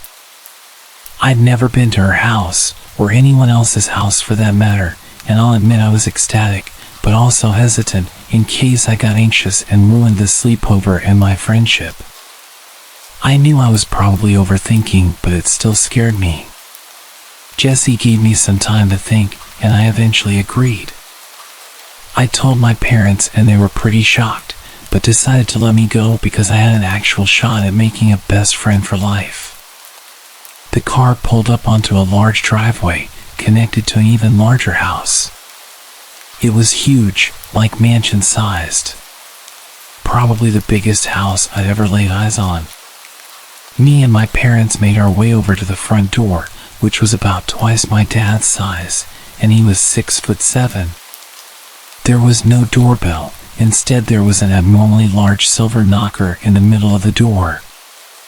I knocked. Jessie answered the door. When she saw me, her face seemed to light up and her smile grew larger. She instantly leaned in for a hug. Jessie's mother and father also approached the door and stood behind Jessie, also with a comforting smile on their face. Jessie's father was also tall like my own dad. He was your typical dad-looking person. It was the same with her mother. It was almost surreal. Jessie toured me around her huge house, which took about an hour in itself. Then we ventured off into Jessie's bedroom, which was huge and pink. Very pink. Like every object was pink. After staying in Jessie's room playing games and eating candy for a while, her mother walked into the room and placed a sheet of A4 paper on Jessie's bed. The way she walked was so elegant and graceful. I took my headphones and grabbed the sheet of paper. It read, "Sleepover rules. Follow these rules to ensure you have a safe and happy sleepover. 1. Don't eat too much candy. They can smell it from miles away. 2. Do not leave the bedroom after 1:45 a.m. Please remember this rule. Your life depends on it. 3. If you happen to wake up during the night for no apparent reason, hide under the bed within 25 seconds. That way they cannot see you. 4. Do not get snacks from the mini fridge during 8:56 p.m. and 9:47. You will not like what you find. 5. Make sure to turn off any light source. Apart from the TV, you must keep this on all through the night. I can't emphasize how important this is. 6. If you wake up randomly and see Jessie sitting upright, awake in her bed, you must run. Lock yourself in the bathroom and do not come out for the rest of the night. If Jessie knocks and says she hurt herself and needs help, ignore her and do not reply. 7. If you wake up and hear the baby crying, ignore it completely. Don't even move, it isn't the baby. 8. Do not attempt to speak to Jessie during the night, and if she speaks to you, do not reply. This is crucial if you want to stay safe. 9. If you hear a dog whimpering and scratching on the bedroom door, drag Jessie under the bed and then hide behind the bookshelf. We do not own a dog. 10. If you hear a ringing in your ear, run, leave the house. This is the only exception. If you don't, we all die. Have a lovely sleepover, smiley face. It had to be some kind of joke. These couldn't have been real, but I still had a feeling that I should follow these creepy rules. I folded the piece of paper and placed it in my right pocket. Then sat down again to play with Jessie. After about an hour, Jessie's dad opened the door. "It's bedtime, girls. You must go to sleep." I suddenly got very anxious, because this is when I had to start following the creepy rules. I held back all of my emotion because I didn't want to lose a friend like Jessie. Me and Jessie both got into bed. We topped and tailed so my head was at the bottom end of her bed. "Good night. Sweet dreams," she said, in between yawns. I don't know how my dreams were going to be sweet after reading those rules. Surprisingly, I fell asleep pretty quick. My sleep was pretty deep, and I didn't have any nightmares like most nights. And that's when I woke up. My stomach sank. I turned to see Jessie sitting upright in her bed, wide awake. I didn't want to believe that these rules were true, but my instinct was to just run. I bolted into the bathroom and locked the door behind me. After a solid few minutes of hyperventilating in Jessie's bathroom, I decided to unlock the door. I thought it was all probably stupid anyway. Just before my hand reached the lock, someone knocked on the door. I froze. "Tina, help me. I've hurt my head and my vision's going blurry." I desperately wanted to open the door, but something in my head advised me against it. Jessie kept screaming for help. I slumped into the corner, shaking with every breath I took. She was screaming for hours. It was unbearable. Her voice got less human-like and more distorted with every screech. By the time she stopped, I was already half asleep, to put into perspective just how long her screaming went on. I woke up. The light from the sun outside made my eyes sting. My ears were still throbbing.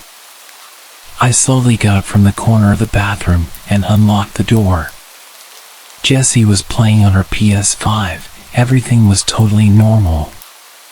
"Hey Tina," she said in her usual jaunty tone.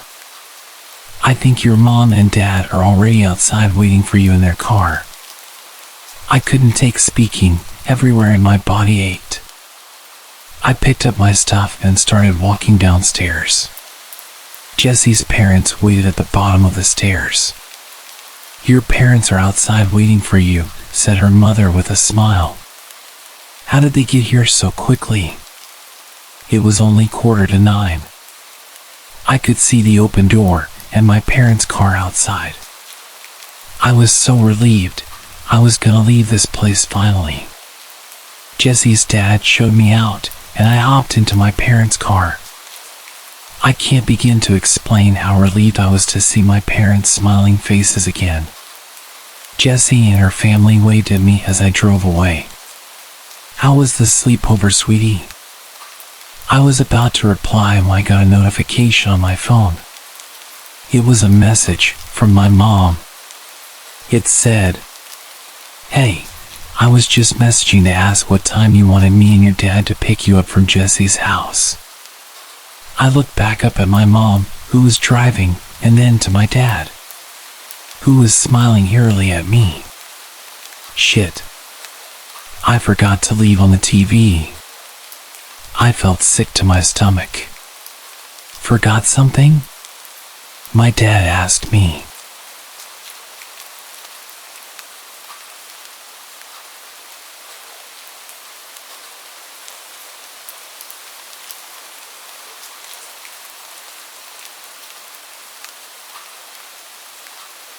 I've always been good friends with one of my cousins, Cole.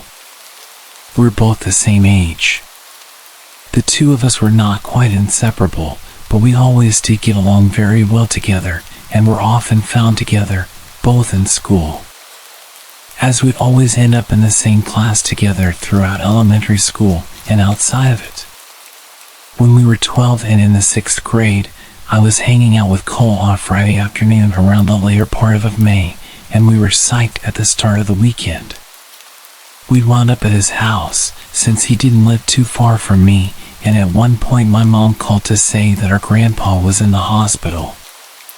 While the issue with our grandpa wasn't expected to be life-threatening, he was being kept at the hospital overnight for observation, and both my parents and Cole's were planning on staying with him and Grandma at the hospital, since my mom and her sisters were the two of their siblings who lived close by. I was told that I was given the okay to stay at Cole's house for the night, with Cole's 15-year-old brother Hunter being in charge while our parents were out. This was fine by us. I got along well enough with Hunter, and he was never the bossy older cousin that some of my other friends said they had to put up with. We ordered out for pizza and enjoyed goofing off. At around 9 or so, there was a knock at the front door, and Cole went to answer it. I was a bit curious as to who it could be at that time of the night, and so I watched from a ways back. At the door were two older guys. They said that they were with the city and that they were investigating reports about the water pressure supposedly being bad in the neighborhood. They asked Cole if his parents were home, and when Cole said they were unavailable at that moment, which we were told to say to strangers if our parents weren't home, the guys started asking a bunch of questions about how the water pressure was in the house and if they could come inside to check. Hunter came over at that point and politely told the guys that the water pressure was fine and perhaps they should move on to check on other homes in the neighborhood. The guys seemed reluctant to leave, but turned and walked away after Hunter started closing the door. After the door was shut, we looked at each other and shrugged, but didn't think too much of it after that and went back to goofing off. Eventually, we decided to go to bed. Cole and Hunter shared a bedroom, and we all agreed that I'd sleep in there with them, rather than me hitting the sack on the couch or something like that, so that we could talk while we fell asleep. Hunter grabbed a sleeping bag out of their camping supplies for me. When we got into their bedroom, they stripped down to their briefs, and I remembered Cole had mentioned to me once a while back that they had started sleeping in just their underwear. Since I hadn't originally planned on staying the night, I hadn't brought anything with me from home as far as overnight stuff, but since I wasn't in the mood to sleep in my clothes, I stripped down to my briefs as well, though I felt a bit embarrassed, even though we were all guys there and I knew they wouldn't say anything or be judgmental. They climbed into their beds and I quickly crawled into the sleeping bag, and after talking for a while about random stuff, we eventually fell asleep. Early the next morning I got up because I had to pee, and so I quietly got out of the sleeping bag and did my business in the bathroom. On the way back to the bedroom, I heard something in the family room, which was on the opposite end of the house from the bedrooms and particular bathroom I was using. I didn't pay too much attention to it at the time, thinking it must be either Cole or Hunter, until I got back into the bedroom and realized that both of them were still in there. Trying not to panic, I woke them and told them that I thought someone was in the house. They quietly followed me, and the moment we walked into the family room, we saw the two guys from the night before in there, and it was rather clear they were robbing the place. One of them started moving towards us as he pulled out a wicked-looking knife. The three of us promptly raced to the front door, somehow managed to get it unlocked and open, and we fled outside. As luck would have it, a cop was driving by at that particular moment. We quickly flagged him down and told him about the two guys in the house. The cop called for backup, and within a couple of minutes several other cops were there, and they proceeded to enter the house, and after some searching they caught the two guys. The cops figured out that the two guys must have entered from a window in the laundry room that had a broken latch, and had probably targeted the house because, while it wasn't empty, they'd probably realized that there were no adults there and figured that if we discovered them, we could be more easily dealt with than adults. To add insult to injury, while we were waiting outside while the cops searched the house, some of the neighbors came out to see what the commotion was about. This included some kids who went to the same school as Cole and me, including a few who were in our 6th grade class with us. It was during that time that the three of us realized that we'd never had the chance to get dressed. So just like in the stereotypical nightmare, we had to stand outside in full view of everyone in just our briefs for what seemed like forever, before being allowed back inside. When we went back to school on Monday, we had to put up with more than a bit of snickering, stares, and mockery for the next few weeks until school ended for the summer.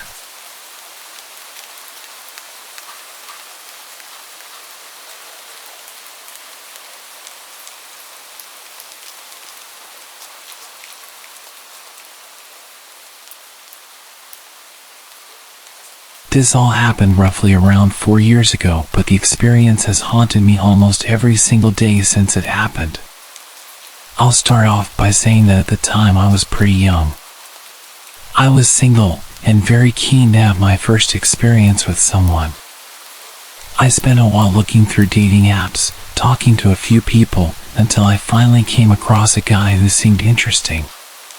We had a lot of things in common, so I thought it would be a good idea to meet up with him, since we had been talking for almost a month. Now, even though I was only young, I wasn't naive or stupid. I was, and still am, a very cautious and paranoid person. But for some reason, I made what possibly could have been one of the worst decisions of my life. I invited him to come spend the night at my place. My parents were away for the weekend and I had the place to myself, so it seemed like the perfect opportunity for him to come over. He lived around 3 hours away from my place, yet he was eager and almost desperate to visit. So he set off as soon as he finished work, which was around 11 a.m. The whole time he was driving to my place, I had the sickening sense of impending doom. Almost as if something was going to go very, very wrong. I almost texted him multiple times to tell him that I wasn't interested anymore, but I hesitated as he was only 10 minutes away by this point. I jumped up as I heard his car pull up, and I expected to be greeted by a smile once I opened the door. But he pushed his way through, and continued to stare at me blankly, all whilst my 2 French bulldogs snarled and growled at him, which they never do to anyone. Things instantly seemed extremely odd. He followed me quickly to my bedroom and didn't waste any time in aggressively undressing me. I hesitantly went along with it, as this was my first experience with someone. He was almost 6 years older than me, so I was pretty tense. Fast forward to a couple of hours later, he suddenly asked me if he could sleep in my room, which confused me as it was only 5 p.m. But I told him it was fine, and I would continue to watch movies by myself downstairs. After about an hour, I heard what sounded like furniture being moved around and the sound of him talking. So I made my way upstairs and opened my door, only to find him crouching in the middle of my room and breathing extremely heavily. When I asked if he was okay, he motioned for me to get on the bed. He sat me on his lap and proceeded to place a blindfold over my eyes, putting his hands around my neck lightly. I was already feeling extremely uncomfortable, and it worsened as he tightened his grip around my throat. He asked, "Does anyone know I'm here? Do your friends know who I am and what I look like?" I instantly answered, saying that my sister and friends knew he was here. This was a complete lie because I don't have a sister, and my friends were unaware, but something inside of me forced me to say it. After minutes of awkward silence, he stood up to gather his things. I noticed that in his backpack, he had tape, rope, and handcuffs. At first, it didn't concern me as I knew he was into that stuff, but looking back, I think it was intended for something much worse. All of a sudden he said, "I think I'm going to head home. I have a long drive, and I'm rather tired." I didn't hesitate to let him out of my door because I was already extremely uncomfortable.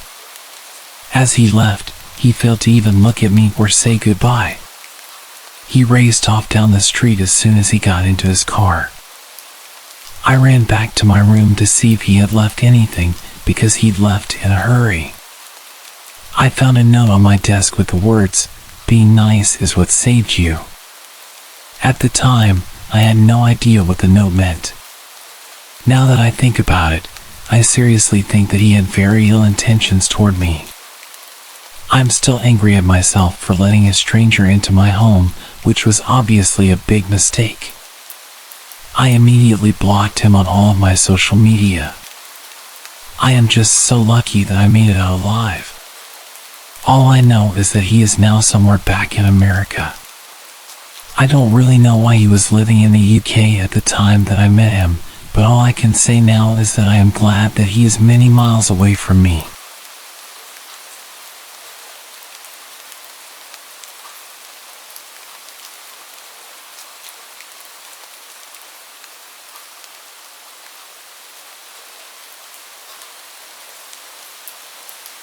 I lived with my older brother for about 4 years after I finished school.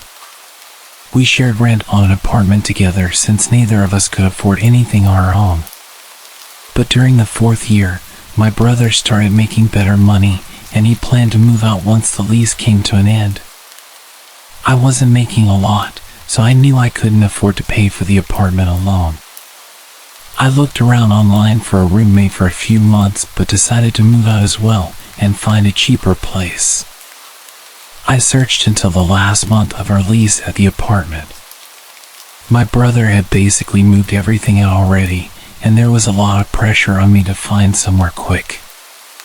But with my extremely low budget, it was hard. Eventually, I stumbled across a listing posted by a homeowner renting out a room in their house. The man's name was Evan. I sent him a text to let him know I was interested, then kept searching. He responded within a few minutes. We scheduled a time to call later in the day, and when we did, he explained all the details. He said he lived alone in the house and was renting out his spare bedroom, but I'd be able to use all the other rooms in the house. It sounded great to me, so I agreed to it.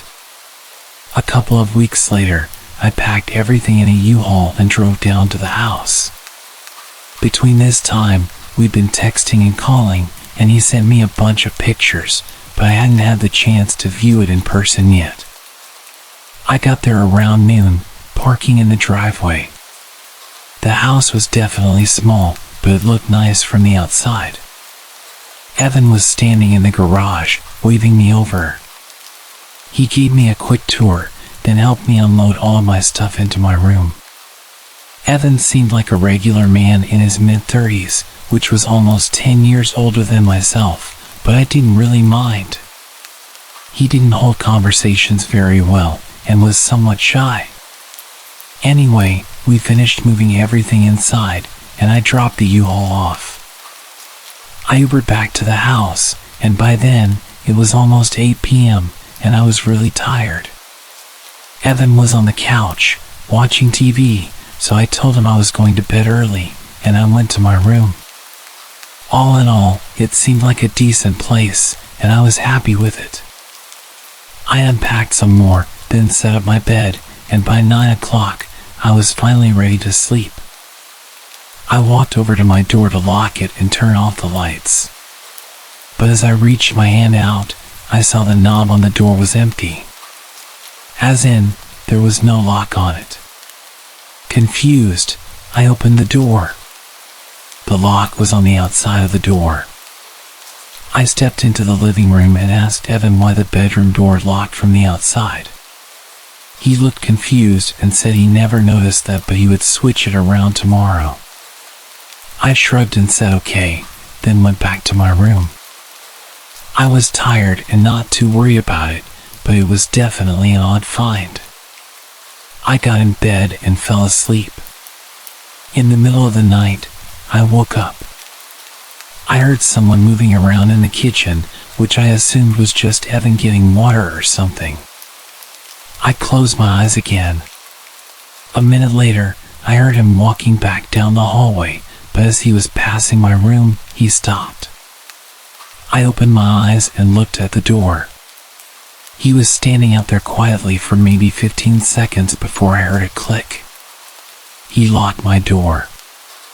My stomach dropped, and I felt my face go cold as Evan walked down to his room.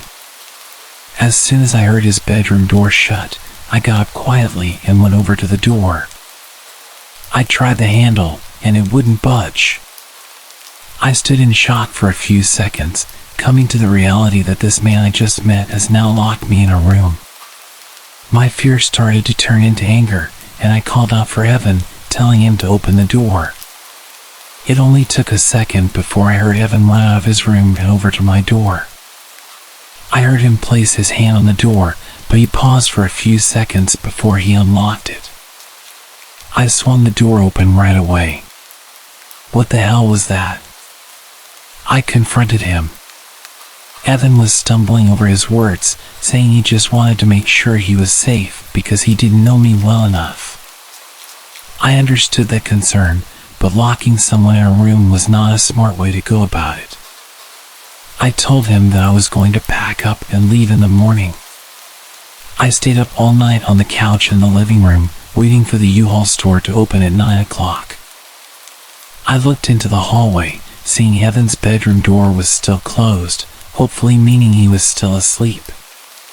Then I drove straight there and drove the U-Haul back to the house. When I went inside, Evan's bedroom door was open. Evan? I called out. I walked over to his room and peeked my head inside. His room was empty.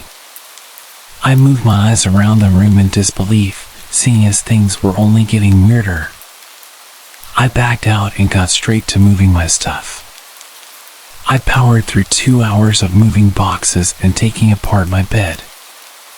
I only had 2 boxes left, and I ran inside and picked up another, then rushed to the front door until Evan appeared in the doorway. "Move," I said. He stared at me emotionless. After a few seconds, he stepped aside. I hurried past him and shoved the box in the U-Haul. The last box was half full of random food I kept from my old pantry at the apartment. I decided to just leave it. Evan was freaking me out, and I wanted to get away from him as soon as possible. I started closing the back of the U-Haul before Evan interrupted. "You forgot this." He held out the last box. "Oh yeah, thanks." I grabbed it from him and climbed back into the truck. I felt him watching me as I stacked the box, and when I turned, he had his hand on the door. He started pulling it down, trying to close me in. I was able to stop him before the door was even halfway down. I shoved him to the ground, but he got up and ran. Not into the house, but off into the trees, away from the property. I didn't know what to think, but I didn't care. I quickly shut the back door and drove away. My brother was nice enough to let me stay with him until I found a new place. I don't know what happened at that house, or what would have happened, but there was definitely something very wrong going on.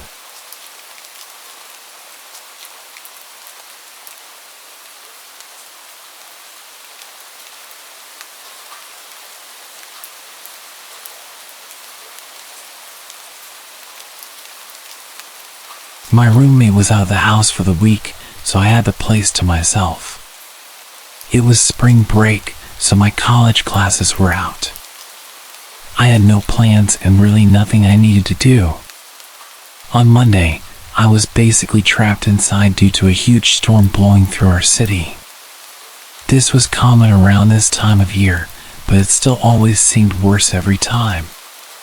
The trees always looked like they were gonna blow away, and the house would shake and creak non-stop. Knowing I wouldn't be able to sleep, I decided to just stay up. I turned on the Xbox and started up one of my video games and played for well over an hour, probably until 11 o'clock when the doorbell rang. I paused the game and got up, but then I remembered the whole storm situation. Who would be outside right now? I went over to the front door and looked through the peephole, but nothing. I opened the door. The wind and water hit me right away, but when I looked around, I didn't see anyone. I closed the door and thought maybe the wind had somehow rung the doorbell. I don't know, it sounds dumb now, but what was I supposed to think? I went back to my game, but only a couple minutes later, I heard a huge crash in the backyard, stuff tumbling over and breaking. I immediately knew it was our patio furniture and ran over to the back door. Everything was scattered around the yard, blowing around in the wind. I quickly put on my shoes and went outside, pushing each piece of furniture up against the back of the house. The wind was so heavy it would even hurt sometimes when the water would hit my face. I was rushing, going as fast as I could until I saw someone. They were standing at the edge of the backyard, watching me. I looked back at them for a moment, but then grabbed the last piece of furniture and ran inside to escape the rain. I looked at the back door as I dried off, but the person was gone. Between that and the doorbell ringing, I was a little bit nervous. I sat in the living room this time, just scrolling on my phone because I was tired of being interrupted. After a while, I struggled to keep my eyes open. I got a blanket and laid down on the couch. I didn't feel like going upstairs, and the storm was much louder up there. It took a while, but eventually, I drifted off and fell asleep. A few hours later, still well into the night, I woke up from a sudden burst of heavy wind outside, shaking the house. I pulled the blanket to the side and sat up, moving my feet to the floor as I prepared to go check if the furniture outside was still there. But just when my feet touched the floor, they were soaked. It woke me up immediately. I looked down and saw a puddle on the ground right next to the couch. Then I saw another, leading in a line across the floor. Inside the puddles were faint muddy shoe prints. I stood up and ran to the corner of the room, heart beating rapidly in my chest. After a minute of hearing nothing but the wind outside, I slowly followed the shoe prints. They led all throughout the house, upstairs and down, but I could clearly tell that they entered through the back door, which I had stupidly forgotten to lock in the rush of getting out of the rain. I locked it and pulled my phone out to call 911, but then the thought crept into my mind, what if they're still inside? I stayed quiet and moved into the corner of the house where I felt the most hidden. I waited in silence for them to arrive.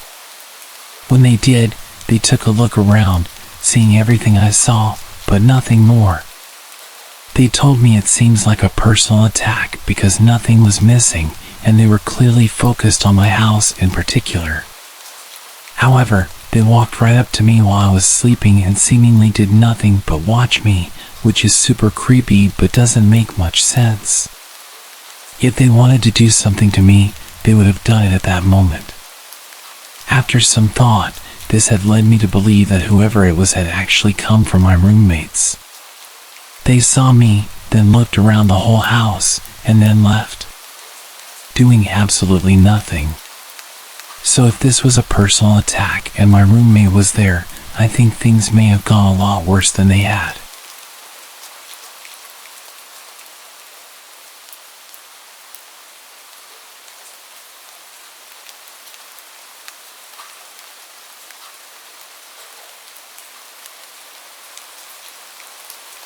A few years ago, I was renting a house in Northern California.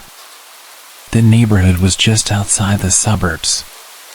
It seemed like the perfect balance of having space and having nice neighbors close enough not to feel isolated.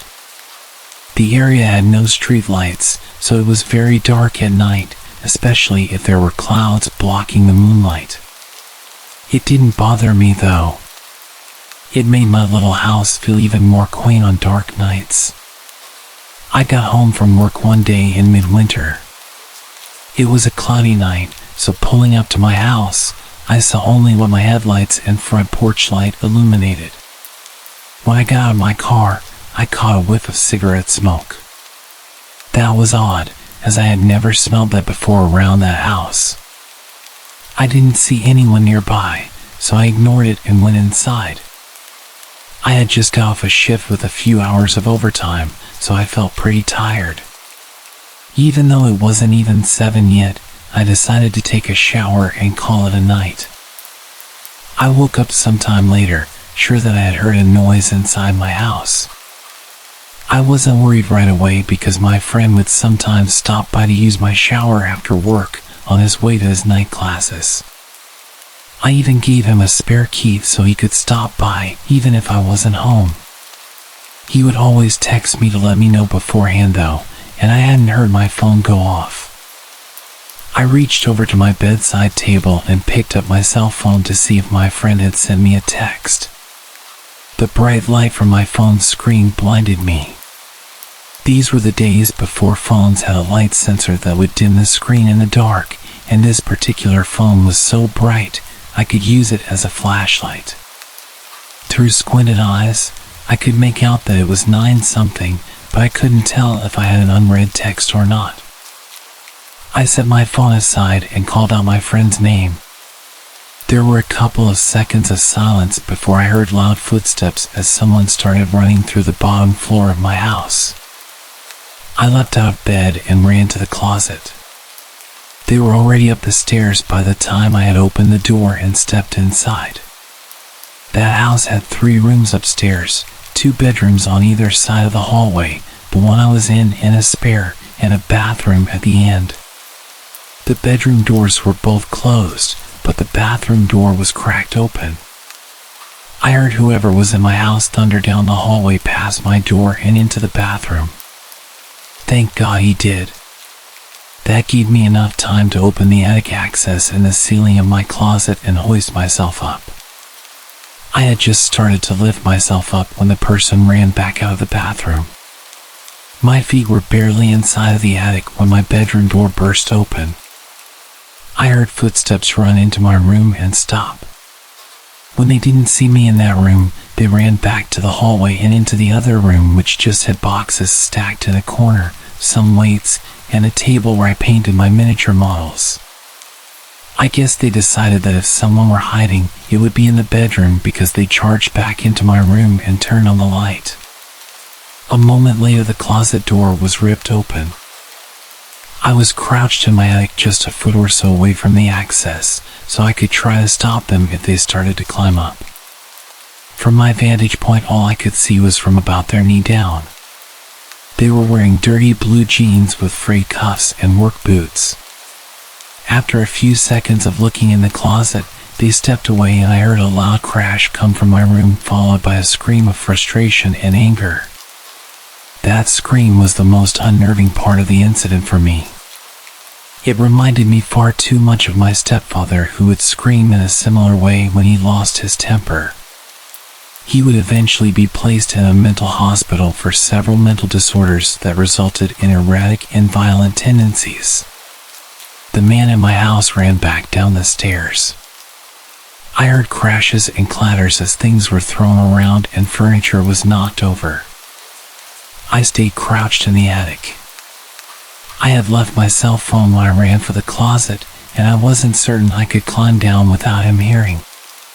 After some time, the noises stopped. I started counting slowly. When I reached 1,000, I decided it was safe enough to climb down and call the police. The first thing I noticed when I exited the closet was the intruder had flipped my bed over. I assumed in an attempt to find me. That was the loud noise I had heard after he stepped away from the closet. I couldn't find my cell phone, so I went to the landline by the bed and called the police. I waited in my room until I heard them call out from downstairs. The first floor was a mess, but I had expected that. Chairs had been knocked over, the sofa had been flipped. All the books, pictures, and knickknacks I had on my shelves were strewn across the floor. The cupboards in the kitchen had been opened and all the boxed and canned foods had been thrown to the ground. As far as I could tell though, the only thing missing was a single knife out of the wooden block in my kitchen. The police checked the house from top to bottom. They found that the side door had been forced open by something like a crowbar. They also found a few cigarette butts along my fence line, along with some foil and an empty pen, which the police said people often use to smoke meth, so they think he had been watching my house for a while. I realized that he must have been out there smoking a cigarette when I got home. They collected up the evidence and told me I should stay with family or friends that night and get that door fixed as soon as possible. I opted to just not sleep. I moved a shelf over to block the broken door and spent the next couple hours cleaning things up. I would often go to the window with a flashlight and shine it along the fence line where the police found the cigarette butts and foil, but I didn't see anything. The next day I called to have the door fixed and get motion lights installed at the back and sides of my house. I ran a phone cable up into the attic and added a landline.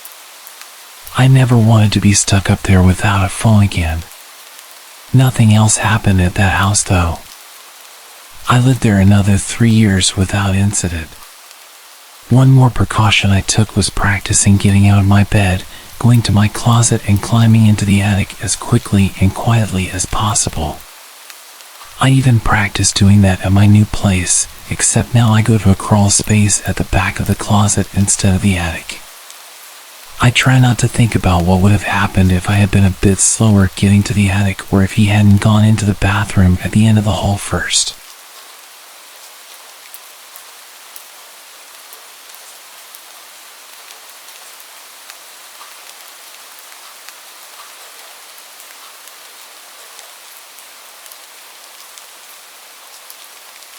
About 13 years ago, when I was 18 and had just gotten my first computer, I spent a lot of time exploring some pretty disturbing websites.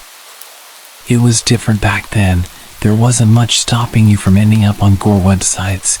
It was quite common to be scrolling through forums and suddenly see a video of someone being beheaded or accidentally watching an execution. Admittedly, I sometimes went out of my way to watch this kind of stuff too. Morbid curiosity, I guess. So, as I ventured down the rabbit hole of the dark web one night, I came across a website that claimed to be an interactive adventure. I loved interactive adventure storybooks and thought a digital version could be even better. Upon entering the site, I was immediately struck by its unusual format.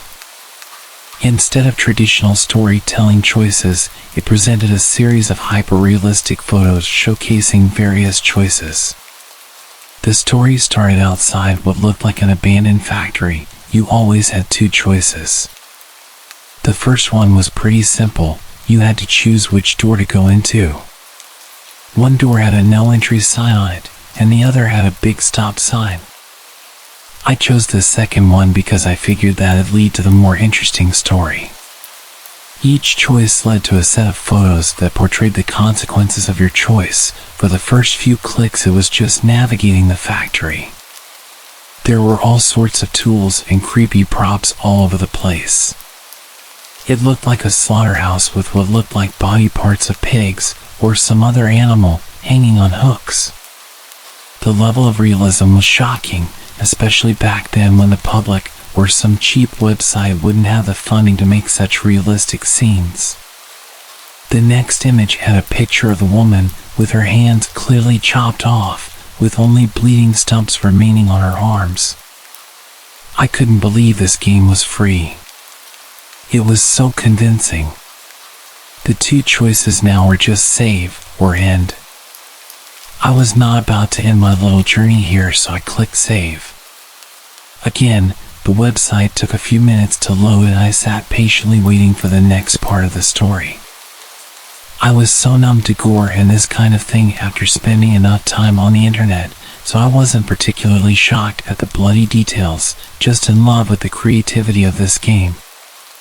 The page refreshed and it was an image of the woman again, but this time her hands were bandaged and she's staring right at the camera, absolute terror in her eyes. I thought it was weird that I didn't get to make a choice, but I assumed when you save the game it kind of does a soft reset so that people who made other choices would all lead to that part anyway.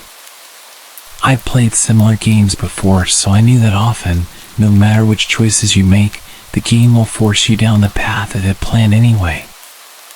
Another choice appeared. Man or child. I was a sick little teenager, but I didn't want to see a child getting tortured, even if it was just a game, so I chose the man. A few minutes passed again and then a man appeared in the chair. This time I had the choice between a rope and a baseball bat. I chose the rope, wondering how creative they could get with something so simple. Once again, a short delay between the next image loading, and I maybe started to get a bit bored at this point, but I waited. The next page loaded. The man had the rope around his neck. He was stood on the chair and the rope was attached to a metal beam above. It was crazy how brutal this website was, but part of me loved the intensity. I'd hit another checkpoint asking to save or end. It was at that moment my mom knocked on my bedroom door and I panicked and quickly pressed end. The page went blank just as she walked in. This is where it got seriously creepy. I immediately felt my stomach turn and my heart drop. The picture had loaded. The man who'd been holding the camera the whole time was now looking into a mirror, dressed in some butcher overalls, covered in blood. Leaning against the mirror was the man with the broken neck. His face had some disturbingly realistic details, like his eyes bulging and his face seriously discolored. Two female hands, standing upright on their stubs, were also sitting next to the mirror, both with their thumbs up. It was incredibly morbid, but that wasn't the worst part at all. The worst part was written on the mirror. My name. My address. My mind was racing. I was completely freaking out. I even turned my screen off as if that would do anything. Was this real? Did I just determine the fates of these people? What the hell was going on? How did they have my details? I felt sick. I turned the screen back on and saw the two choices. It said, continue, with yes or no as the options. I immediately clicked no. I was done. I was genuinely so scared. The page started loading again, this time quite a lot faster than usual. The new page was just a zoomed in image of my name and address. with the option to continue being repeated back at me. This time with save or end as the options. Is that what save meant? Save the woman? And end? Did I choose to end the man? I was drenched in sweat at this point and really panicking. Was this a threat?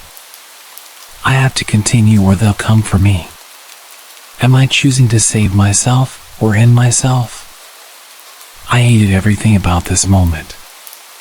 I clicked end and immediately turned the computer off. As you can tell from the fact that I'm telling this story, they never came for me. We did move house a few weeks later for unrelated reasons, so maybe that's why. But I lived in complete fear for at least 3 years after this. Did I really do those things? Was it just a creative game with some clever tricks? It would explain the long loading pages.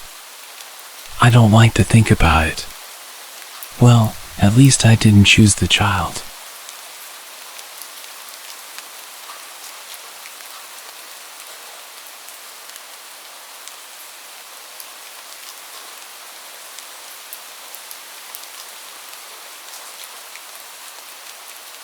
Have you ever Googled yourself? A few months ago, I was feeling curious and decided to do it out of sheer boredom. With a fairly rare name, I wasn't expecting much in the search results. Yet to my surprise, I stumbled upon a website that had my full name as its domain. Upon clicking the link, I found myself on a message board. The website owner's profile appeared oddly familiar, sharing my age and similar hobbies. Although the message board lacked any posts, I saved it in my favorites due to the intrigue. A month later, I returned to the site. This time it boasted more content featuring diary entries that seemed ordinary at first glance.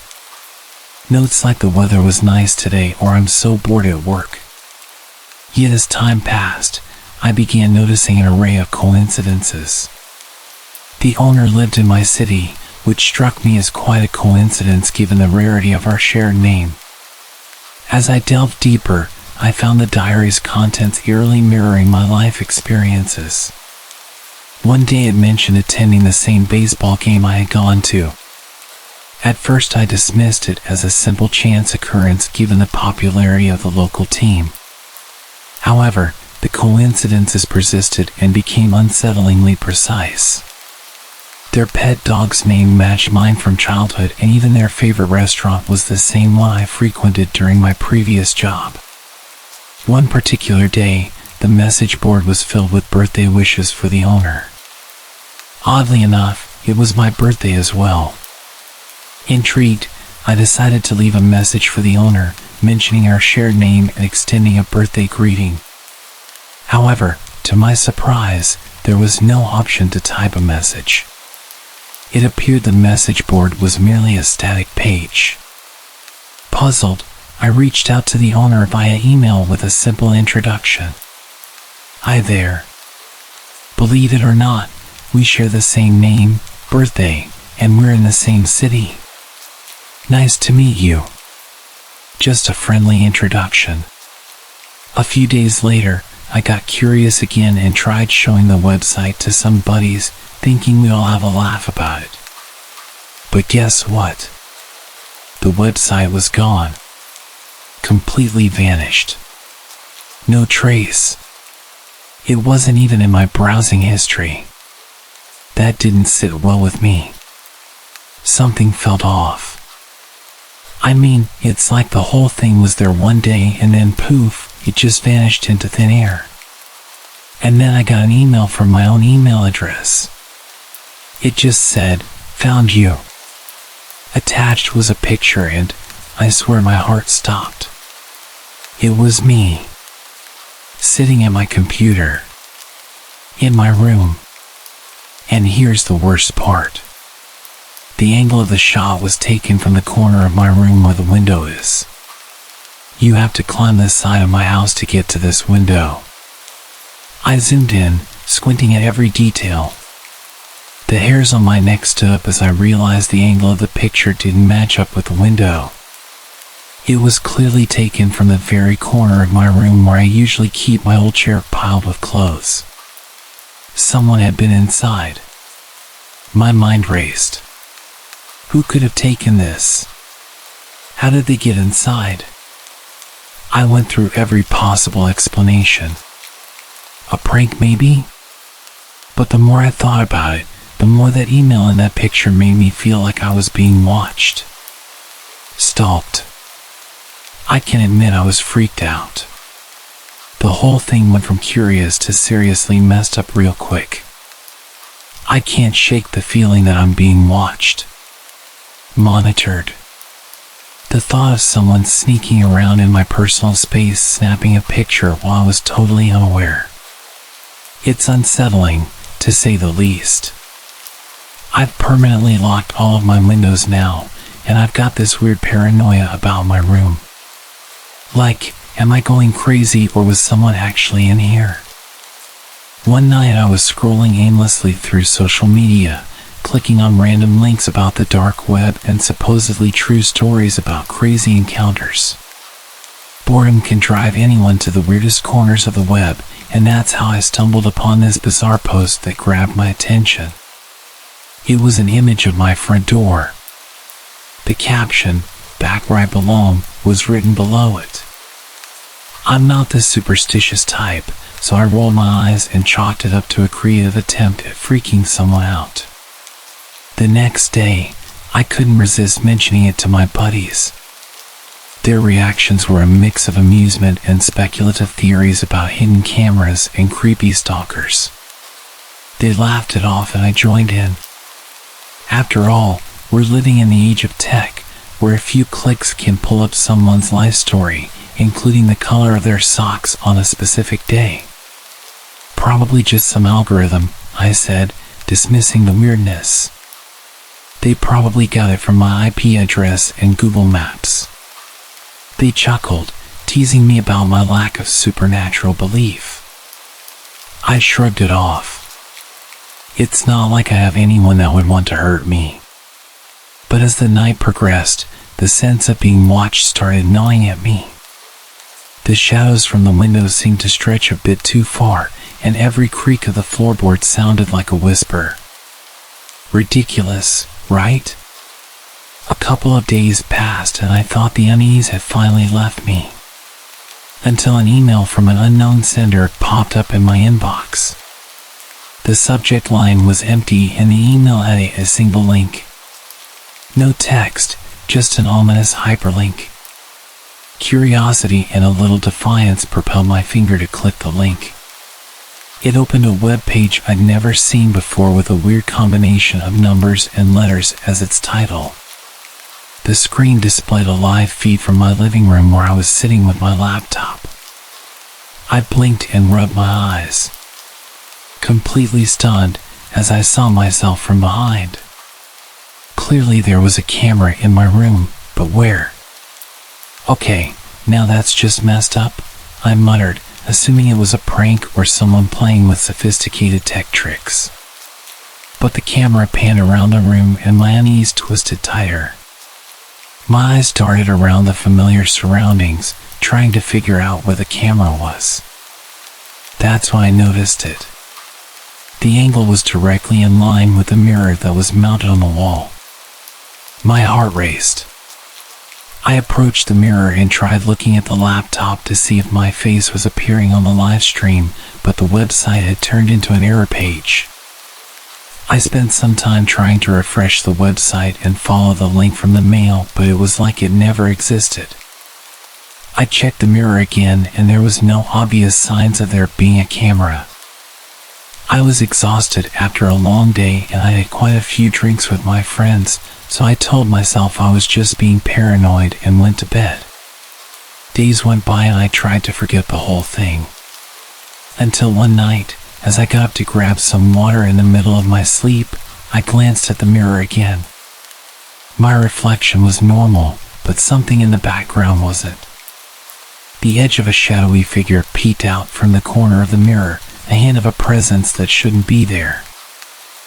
I quickly turned around, heart racing, but there was nothing. The unease tightened its grip again. I need to chill out, I muttered to myself. It's all in my head. I blamed stress, lack of sleep, and the power of suggestion. But when I found my favorite mug smashed to pieces on the floor of my kitchen the next morning, I couldn't stop thinking that someone had been in my house. I was a believer in facts and logic, so when I heard the kitchen door creak open the next night, I didn't jump to supernatural conclusions. I thought it was an intruder. I tried the light switch, but it didn't work. It was practically pitch black. I grabbed my baseball bat and my phone and used its flashlight to investigate. I made my way towards the living room and looked around, aiming the flashlight all over, and suddenly I spot something. The mirror was leaning against the wall and there were obvious wires hanging out of it. I felt a strange mixture of anger and fear. Someone really was messing with me and they were here right now? I shouted, "Who the hell is in my house?" and turned towards the kitchen. But as I did, the lights suddenly came on and blinded me. The world seemed to blur around me. My vision blurred, and then I woke up. I was back in my bed. I sat up, heart pounding. My bedroom was exactly the same as normal. Had it all been a dream? A really weird, vivid dream? I reached for my phone to check the time, and that's why I noticed the notification.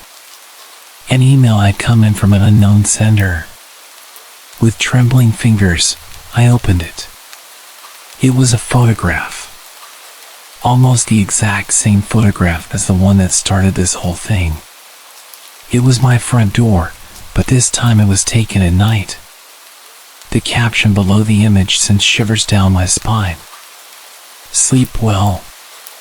Goodbye for now." My eyes darted around the room, as if expecting someone to jump out at me. But I was alone. My logical mind tried to find a rational explanation. Maybe it was a prank, an elaborate scheme by someone with too much time on their hands. I rushed to my laptop and checked the sender's email address, but it was a jumble of letters and numbers, impossible to trace. I started to panic as I realized that this wasn't a joke. Someone was watching me, invading my privacy, and I had no idea who or why. I ran back into the living room to check the mirror. It was back on the wall in its usual place. I frantically clawed at it and ended up smashing it on the ground in an attempt to prove to myself that I wasn't crazy. I felt like I was going insane, stood barefoot on my broken mirror, shuffling through the shards with my bare hands. The camera was gone. Or it was never there. What was I doing? I locked the front door, drew the curtains, and sat in the dimly lit room, my heart racing. I thought about going to the police, but what could he tell them? That I was receiving strange emails and photographs that seemed impossible to explain. The hours dragged on, and as the night grew darker, I felt my paranoia settling in. I didn't want to admit it, but the rational explanations were wearing thin. Was it really possible that someone was going this far out of their way to terrorize me? As I gazed at my laptop, its webcam staring back at me, I couldn't shake the feeling that someone, or something, was watching. I closed the laptop and made my way back to bed. If they wanted to hurt me, they would have done it already, and I was exhausted from this whole ordeal. I accepted my fate and closed my eyes.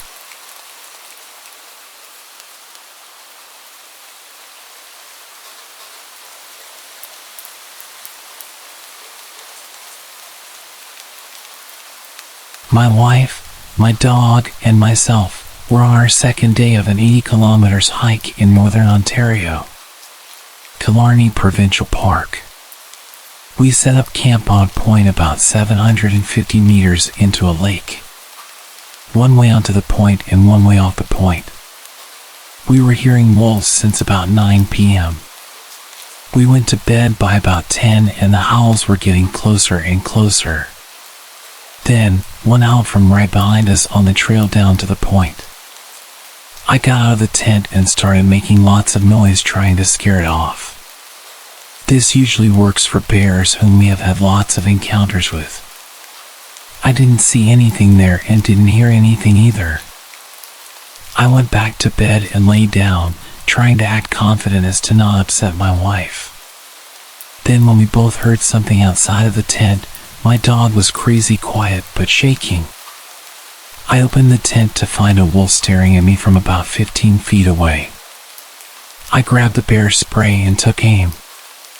I didn't use it, but I again started screaming at the wolf and took a few charges towards it. Again, this usually works when faced with a black bear if you have no escape. The wolf didn't really care that I was there yelling at it. It kind of hung out for a few seconds, then kind of very casually walked into the tree line just far enough that I couldn't see it anymore. I built a fire between the tent and the bush, sat up all night, and kept my headlamp on all night. Had to listen to 3 or 4 wolves howl to each other the whole time, about every 20 minutes. They were very close. One, I would estimate to be within 50 yards.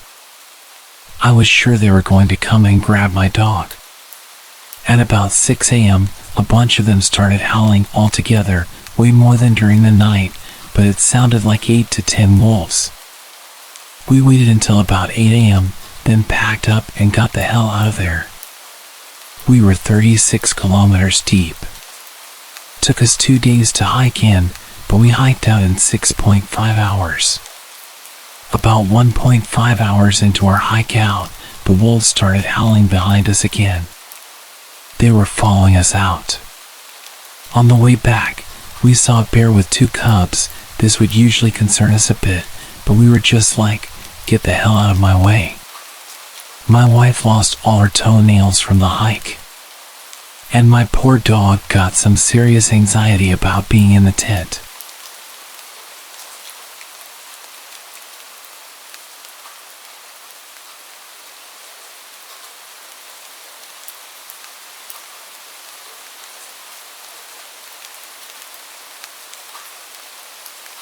In the 90s, before everyone had cell phones, my Girl Scout troop was camping in a state park when a terrible storm came through the area with major flood warnings. The rangers at the park frantically came through every campsite and evacuated everyone to higher ground. Everyone, that is, except my group and the Boy Scouts in the site next to us. We went to bed with light rain, but woke in the middle of the night to our tents collapsing from the water quickly rising.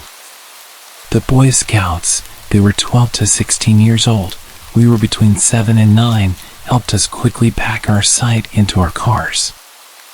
Unfortunately, the roads were too dangerous to drive because we couldn't see how deep the water was. And we didn't know if any sections of the road had washed out. We abandoned all the vehicles and used the map that the scout leaders had to find some place that wouldn't be flooded.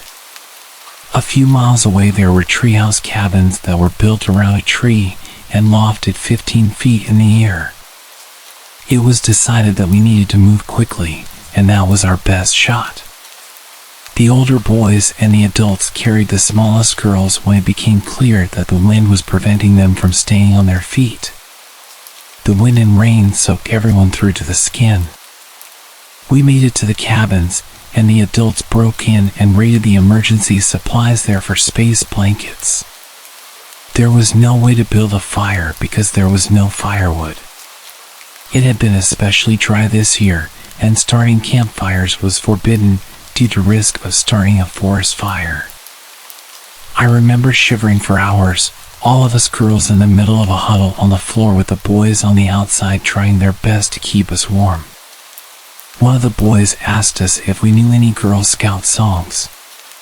We sang every song we knew, and the leaders taught us a few more that they had learned. At some point we convinced the boys to sing in rounds with us. The storm lasted through the night. Some girls started crying, and I remember one had a panic attack. The sound of the storm battering away at the cabin would send creaks all along throughout the space. The fact that we were essentially in a treehouse made the whole thing even more scary. I was convinced that we were going to be blown over and either fly away or all be crushed when we hit the ground. It was impossible to even see what was happening outside. You could just hear the sound of the water, the rustling of the trees, and the creaking of the cabin. If we didn't die from the cold, we'd definitely die in the rushing water. The storm continued battering the cabin long throughout the night. Eventually, once we were a bit more dry, a bunch of us managed to fall asleep. I'd been lying there for what felt like hours, struggling to doze off due to the loud banging. I'd constantly jump up when I was half asleep and couldn't quite get there. In the early hours of the morning, I was lying down staring at the ceiling when I started to finally not be able to keep my eyes open anymore. I closed them and felt myself slipping away. A branch flew through one of the windows in the cabin, throwing glass everywhere and waking up everyone. The room was full of screams, and the camp leaders were frantically trying to calm us down whilst figuring out what had happened. The place was still really dark, and a few kids had been cut with the glass. The older boys and the camp leaders helped patch everyone up and dealt with the glass situation. If there was any night to earn some medals, it was definitely this one. We all really came together, and I felt safe with those people, even though the situation was so dangerous. Morning came, the rain slowed down to a light drizzle, and a ranger showed up assessing damage to the park. He discovered us and immediately drove to get help. They returned with a bunch of trucks and all-terrain vehicles and drove us to a location where doctors were on site to evaluate us. It was sheer luck that none of us had anything worse than the chills and a few cuts from the glass. It could have gone worse than it did, and we were unbelievably lucky to have survived at all. We could have easily died in our sleep if the flood had come through all at once instead of slowly rising. If the Boy Scouts hadn't been there, then us small girls could not have made the hike to safety. If we had tried to drive, we would have been washed away.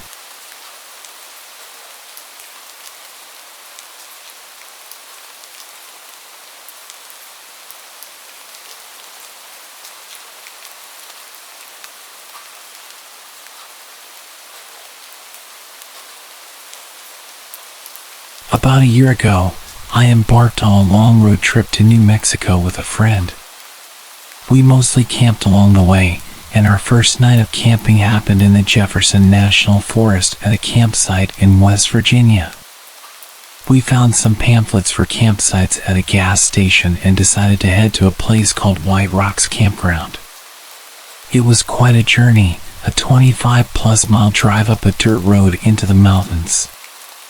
We were truly in the middle of nowhere. As we made our way in, we didn't spot any other cars except for one truck that followed us for about 15 minutes before turning down a different road. Along the route, we passed a massive coal factory with a sign that read, 62 days since an on-site incident. The only people we encountered on our drive were a group standing on the side of the dirt road, huddled around a plastic bin that was on fire. It was all quite unusual, but our excitement about camping and the road trip had us laughing off the weirdness rather than worrying, despite having no cell phone reception and being deep in the mountains.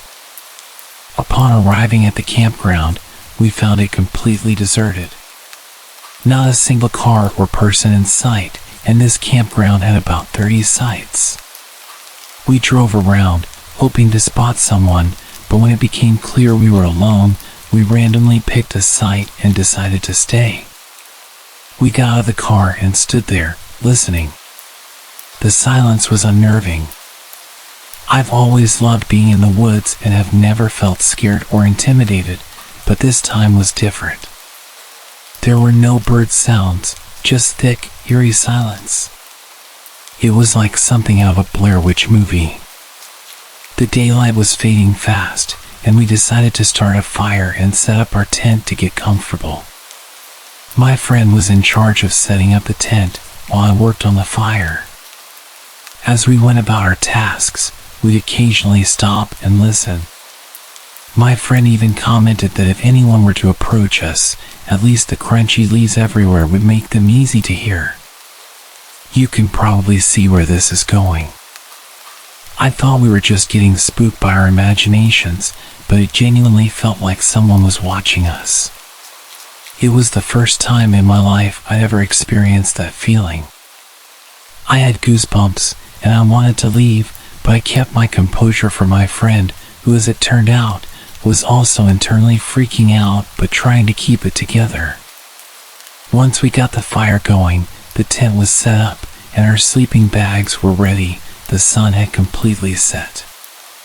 Sitting around the fire together, the darkness seemed to encroach upon us, making us feel suffocated. My friend tried to alleviate the tension by pulling out a book to read aloud and make us feel more at ease. While she was reading, I used my headlamp to occasionally scan the area around us. Since we arrived at the campsite, I had this nagging feeling that someone was out there in the woods. It was pitch black, and our fire acted like a beacon. My friend and I decided, screw it, let's go to bed. We thought we'd go to sleep quickly and pack up in the morning to get the heck out of there. We extinguished the fire, and I decided to grab the one knife we had, which was still in the car, keeping it beside me in the tent. After settling into our sleeping bags, my friend pulled out her cell phone to see if she had any cell reception. But, as expected, there was no signal. She tried dialing her boyfriend just in case, and I remember saying out loud, "We have no reception out here, it won't work." We lay in silence, watching our phone trying to dial out, but it eventually disconnected. Just when we thought things couldn't get any worse, suddenly, about 20 feet off to the left of our tent, we heard footsteps. These weren't quiet, gradual steps. They sounded like someone had been standing behind the tree near our tent and started walking toward us. Those crunchy leaves certainly did their job. We froze, staring at each other with wide eyes. The footsteps continued, coming closer to the tent, then veering behind it for a couple of yards before stopping. The silence that followed was chilling. These were heavy, booted footsteps, with the distinct rhythm of a person walking, not an animal. My friend grabbed the knife that was next to my bag, and with her headlamp on, unzipped the tent and stepped out. She stood in front of the tent with her knife drawn, scanning the area with her light. She was nothing short of a warrior. We both listened for more footsteps or voices during what felt like an eternity of silence. I could see the light from my friend's headlamp darting around the trees, but there was nothing there. She leaned back into the tent and whispered, "We're getting the hell out of here." We packed up everything within maybe 10 minutes, moving quickly, and then we bolted from the campsite. Looking back on it, it's amazing how we didn't lose our heads. We stayed calm while packing, even though we were internally screaming with terror. We only had our headlamps on, and the whole time we were packing up, I couldn't shake the feeling that the hill people were watching us and waiting to grab us and pull us into the darkness. We felt entirely helpless. But it didn't seem real, like we were just psyching ourselves out. Still, I couldn't shake the feeling of being watched as we sped away. Then came the confirmation that someone or something had been tracking us. As we pulled out of the campsite, we spotted two dirty black trucks pulled off to the side of the road, concealed in the trees but still visible. They had definitely not been there when we arrived earlier. The nearest residential homes were about 15 miles away. We didn't see anyone around the trucks, but we didn't stop to look. We reached a motel and stayed there for the night.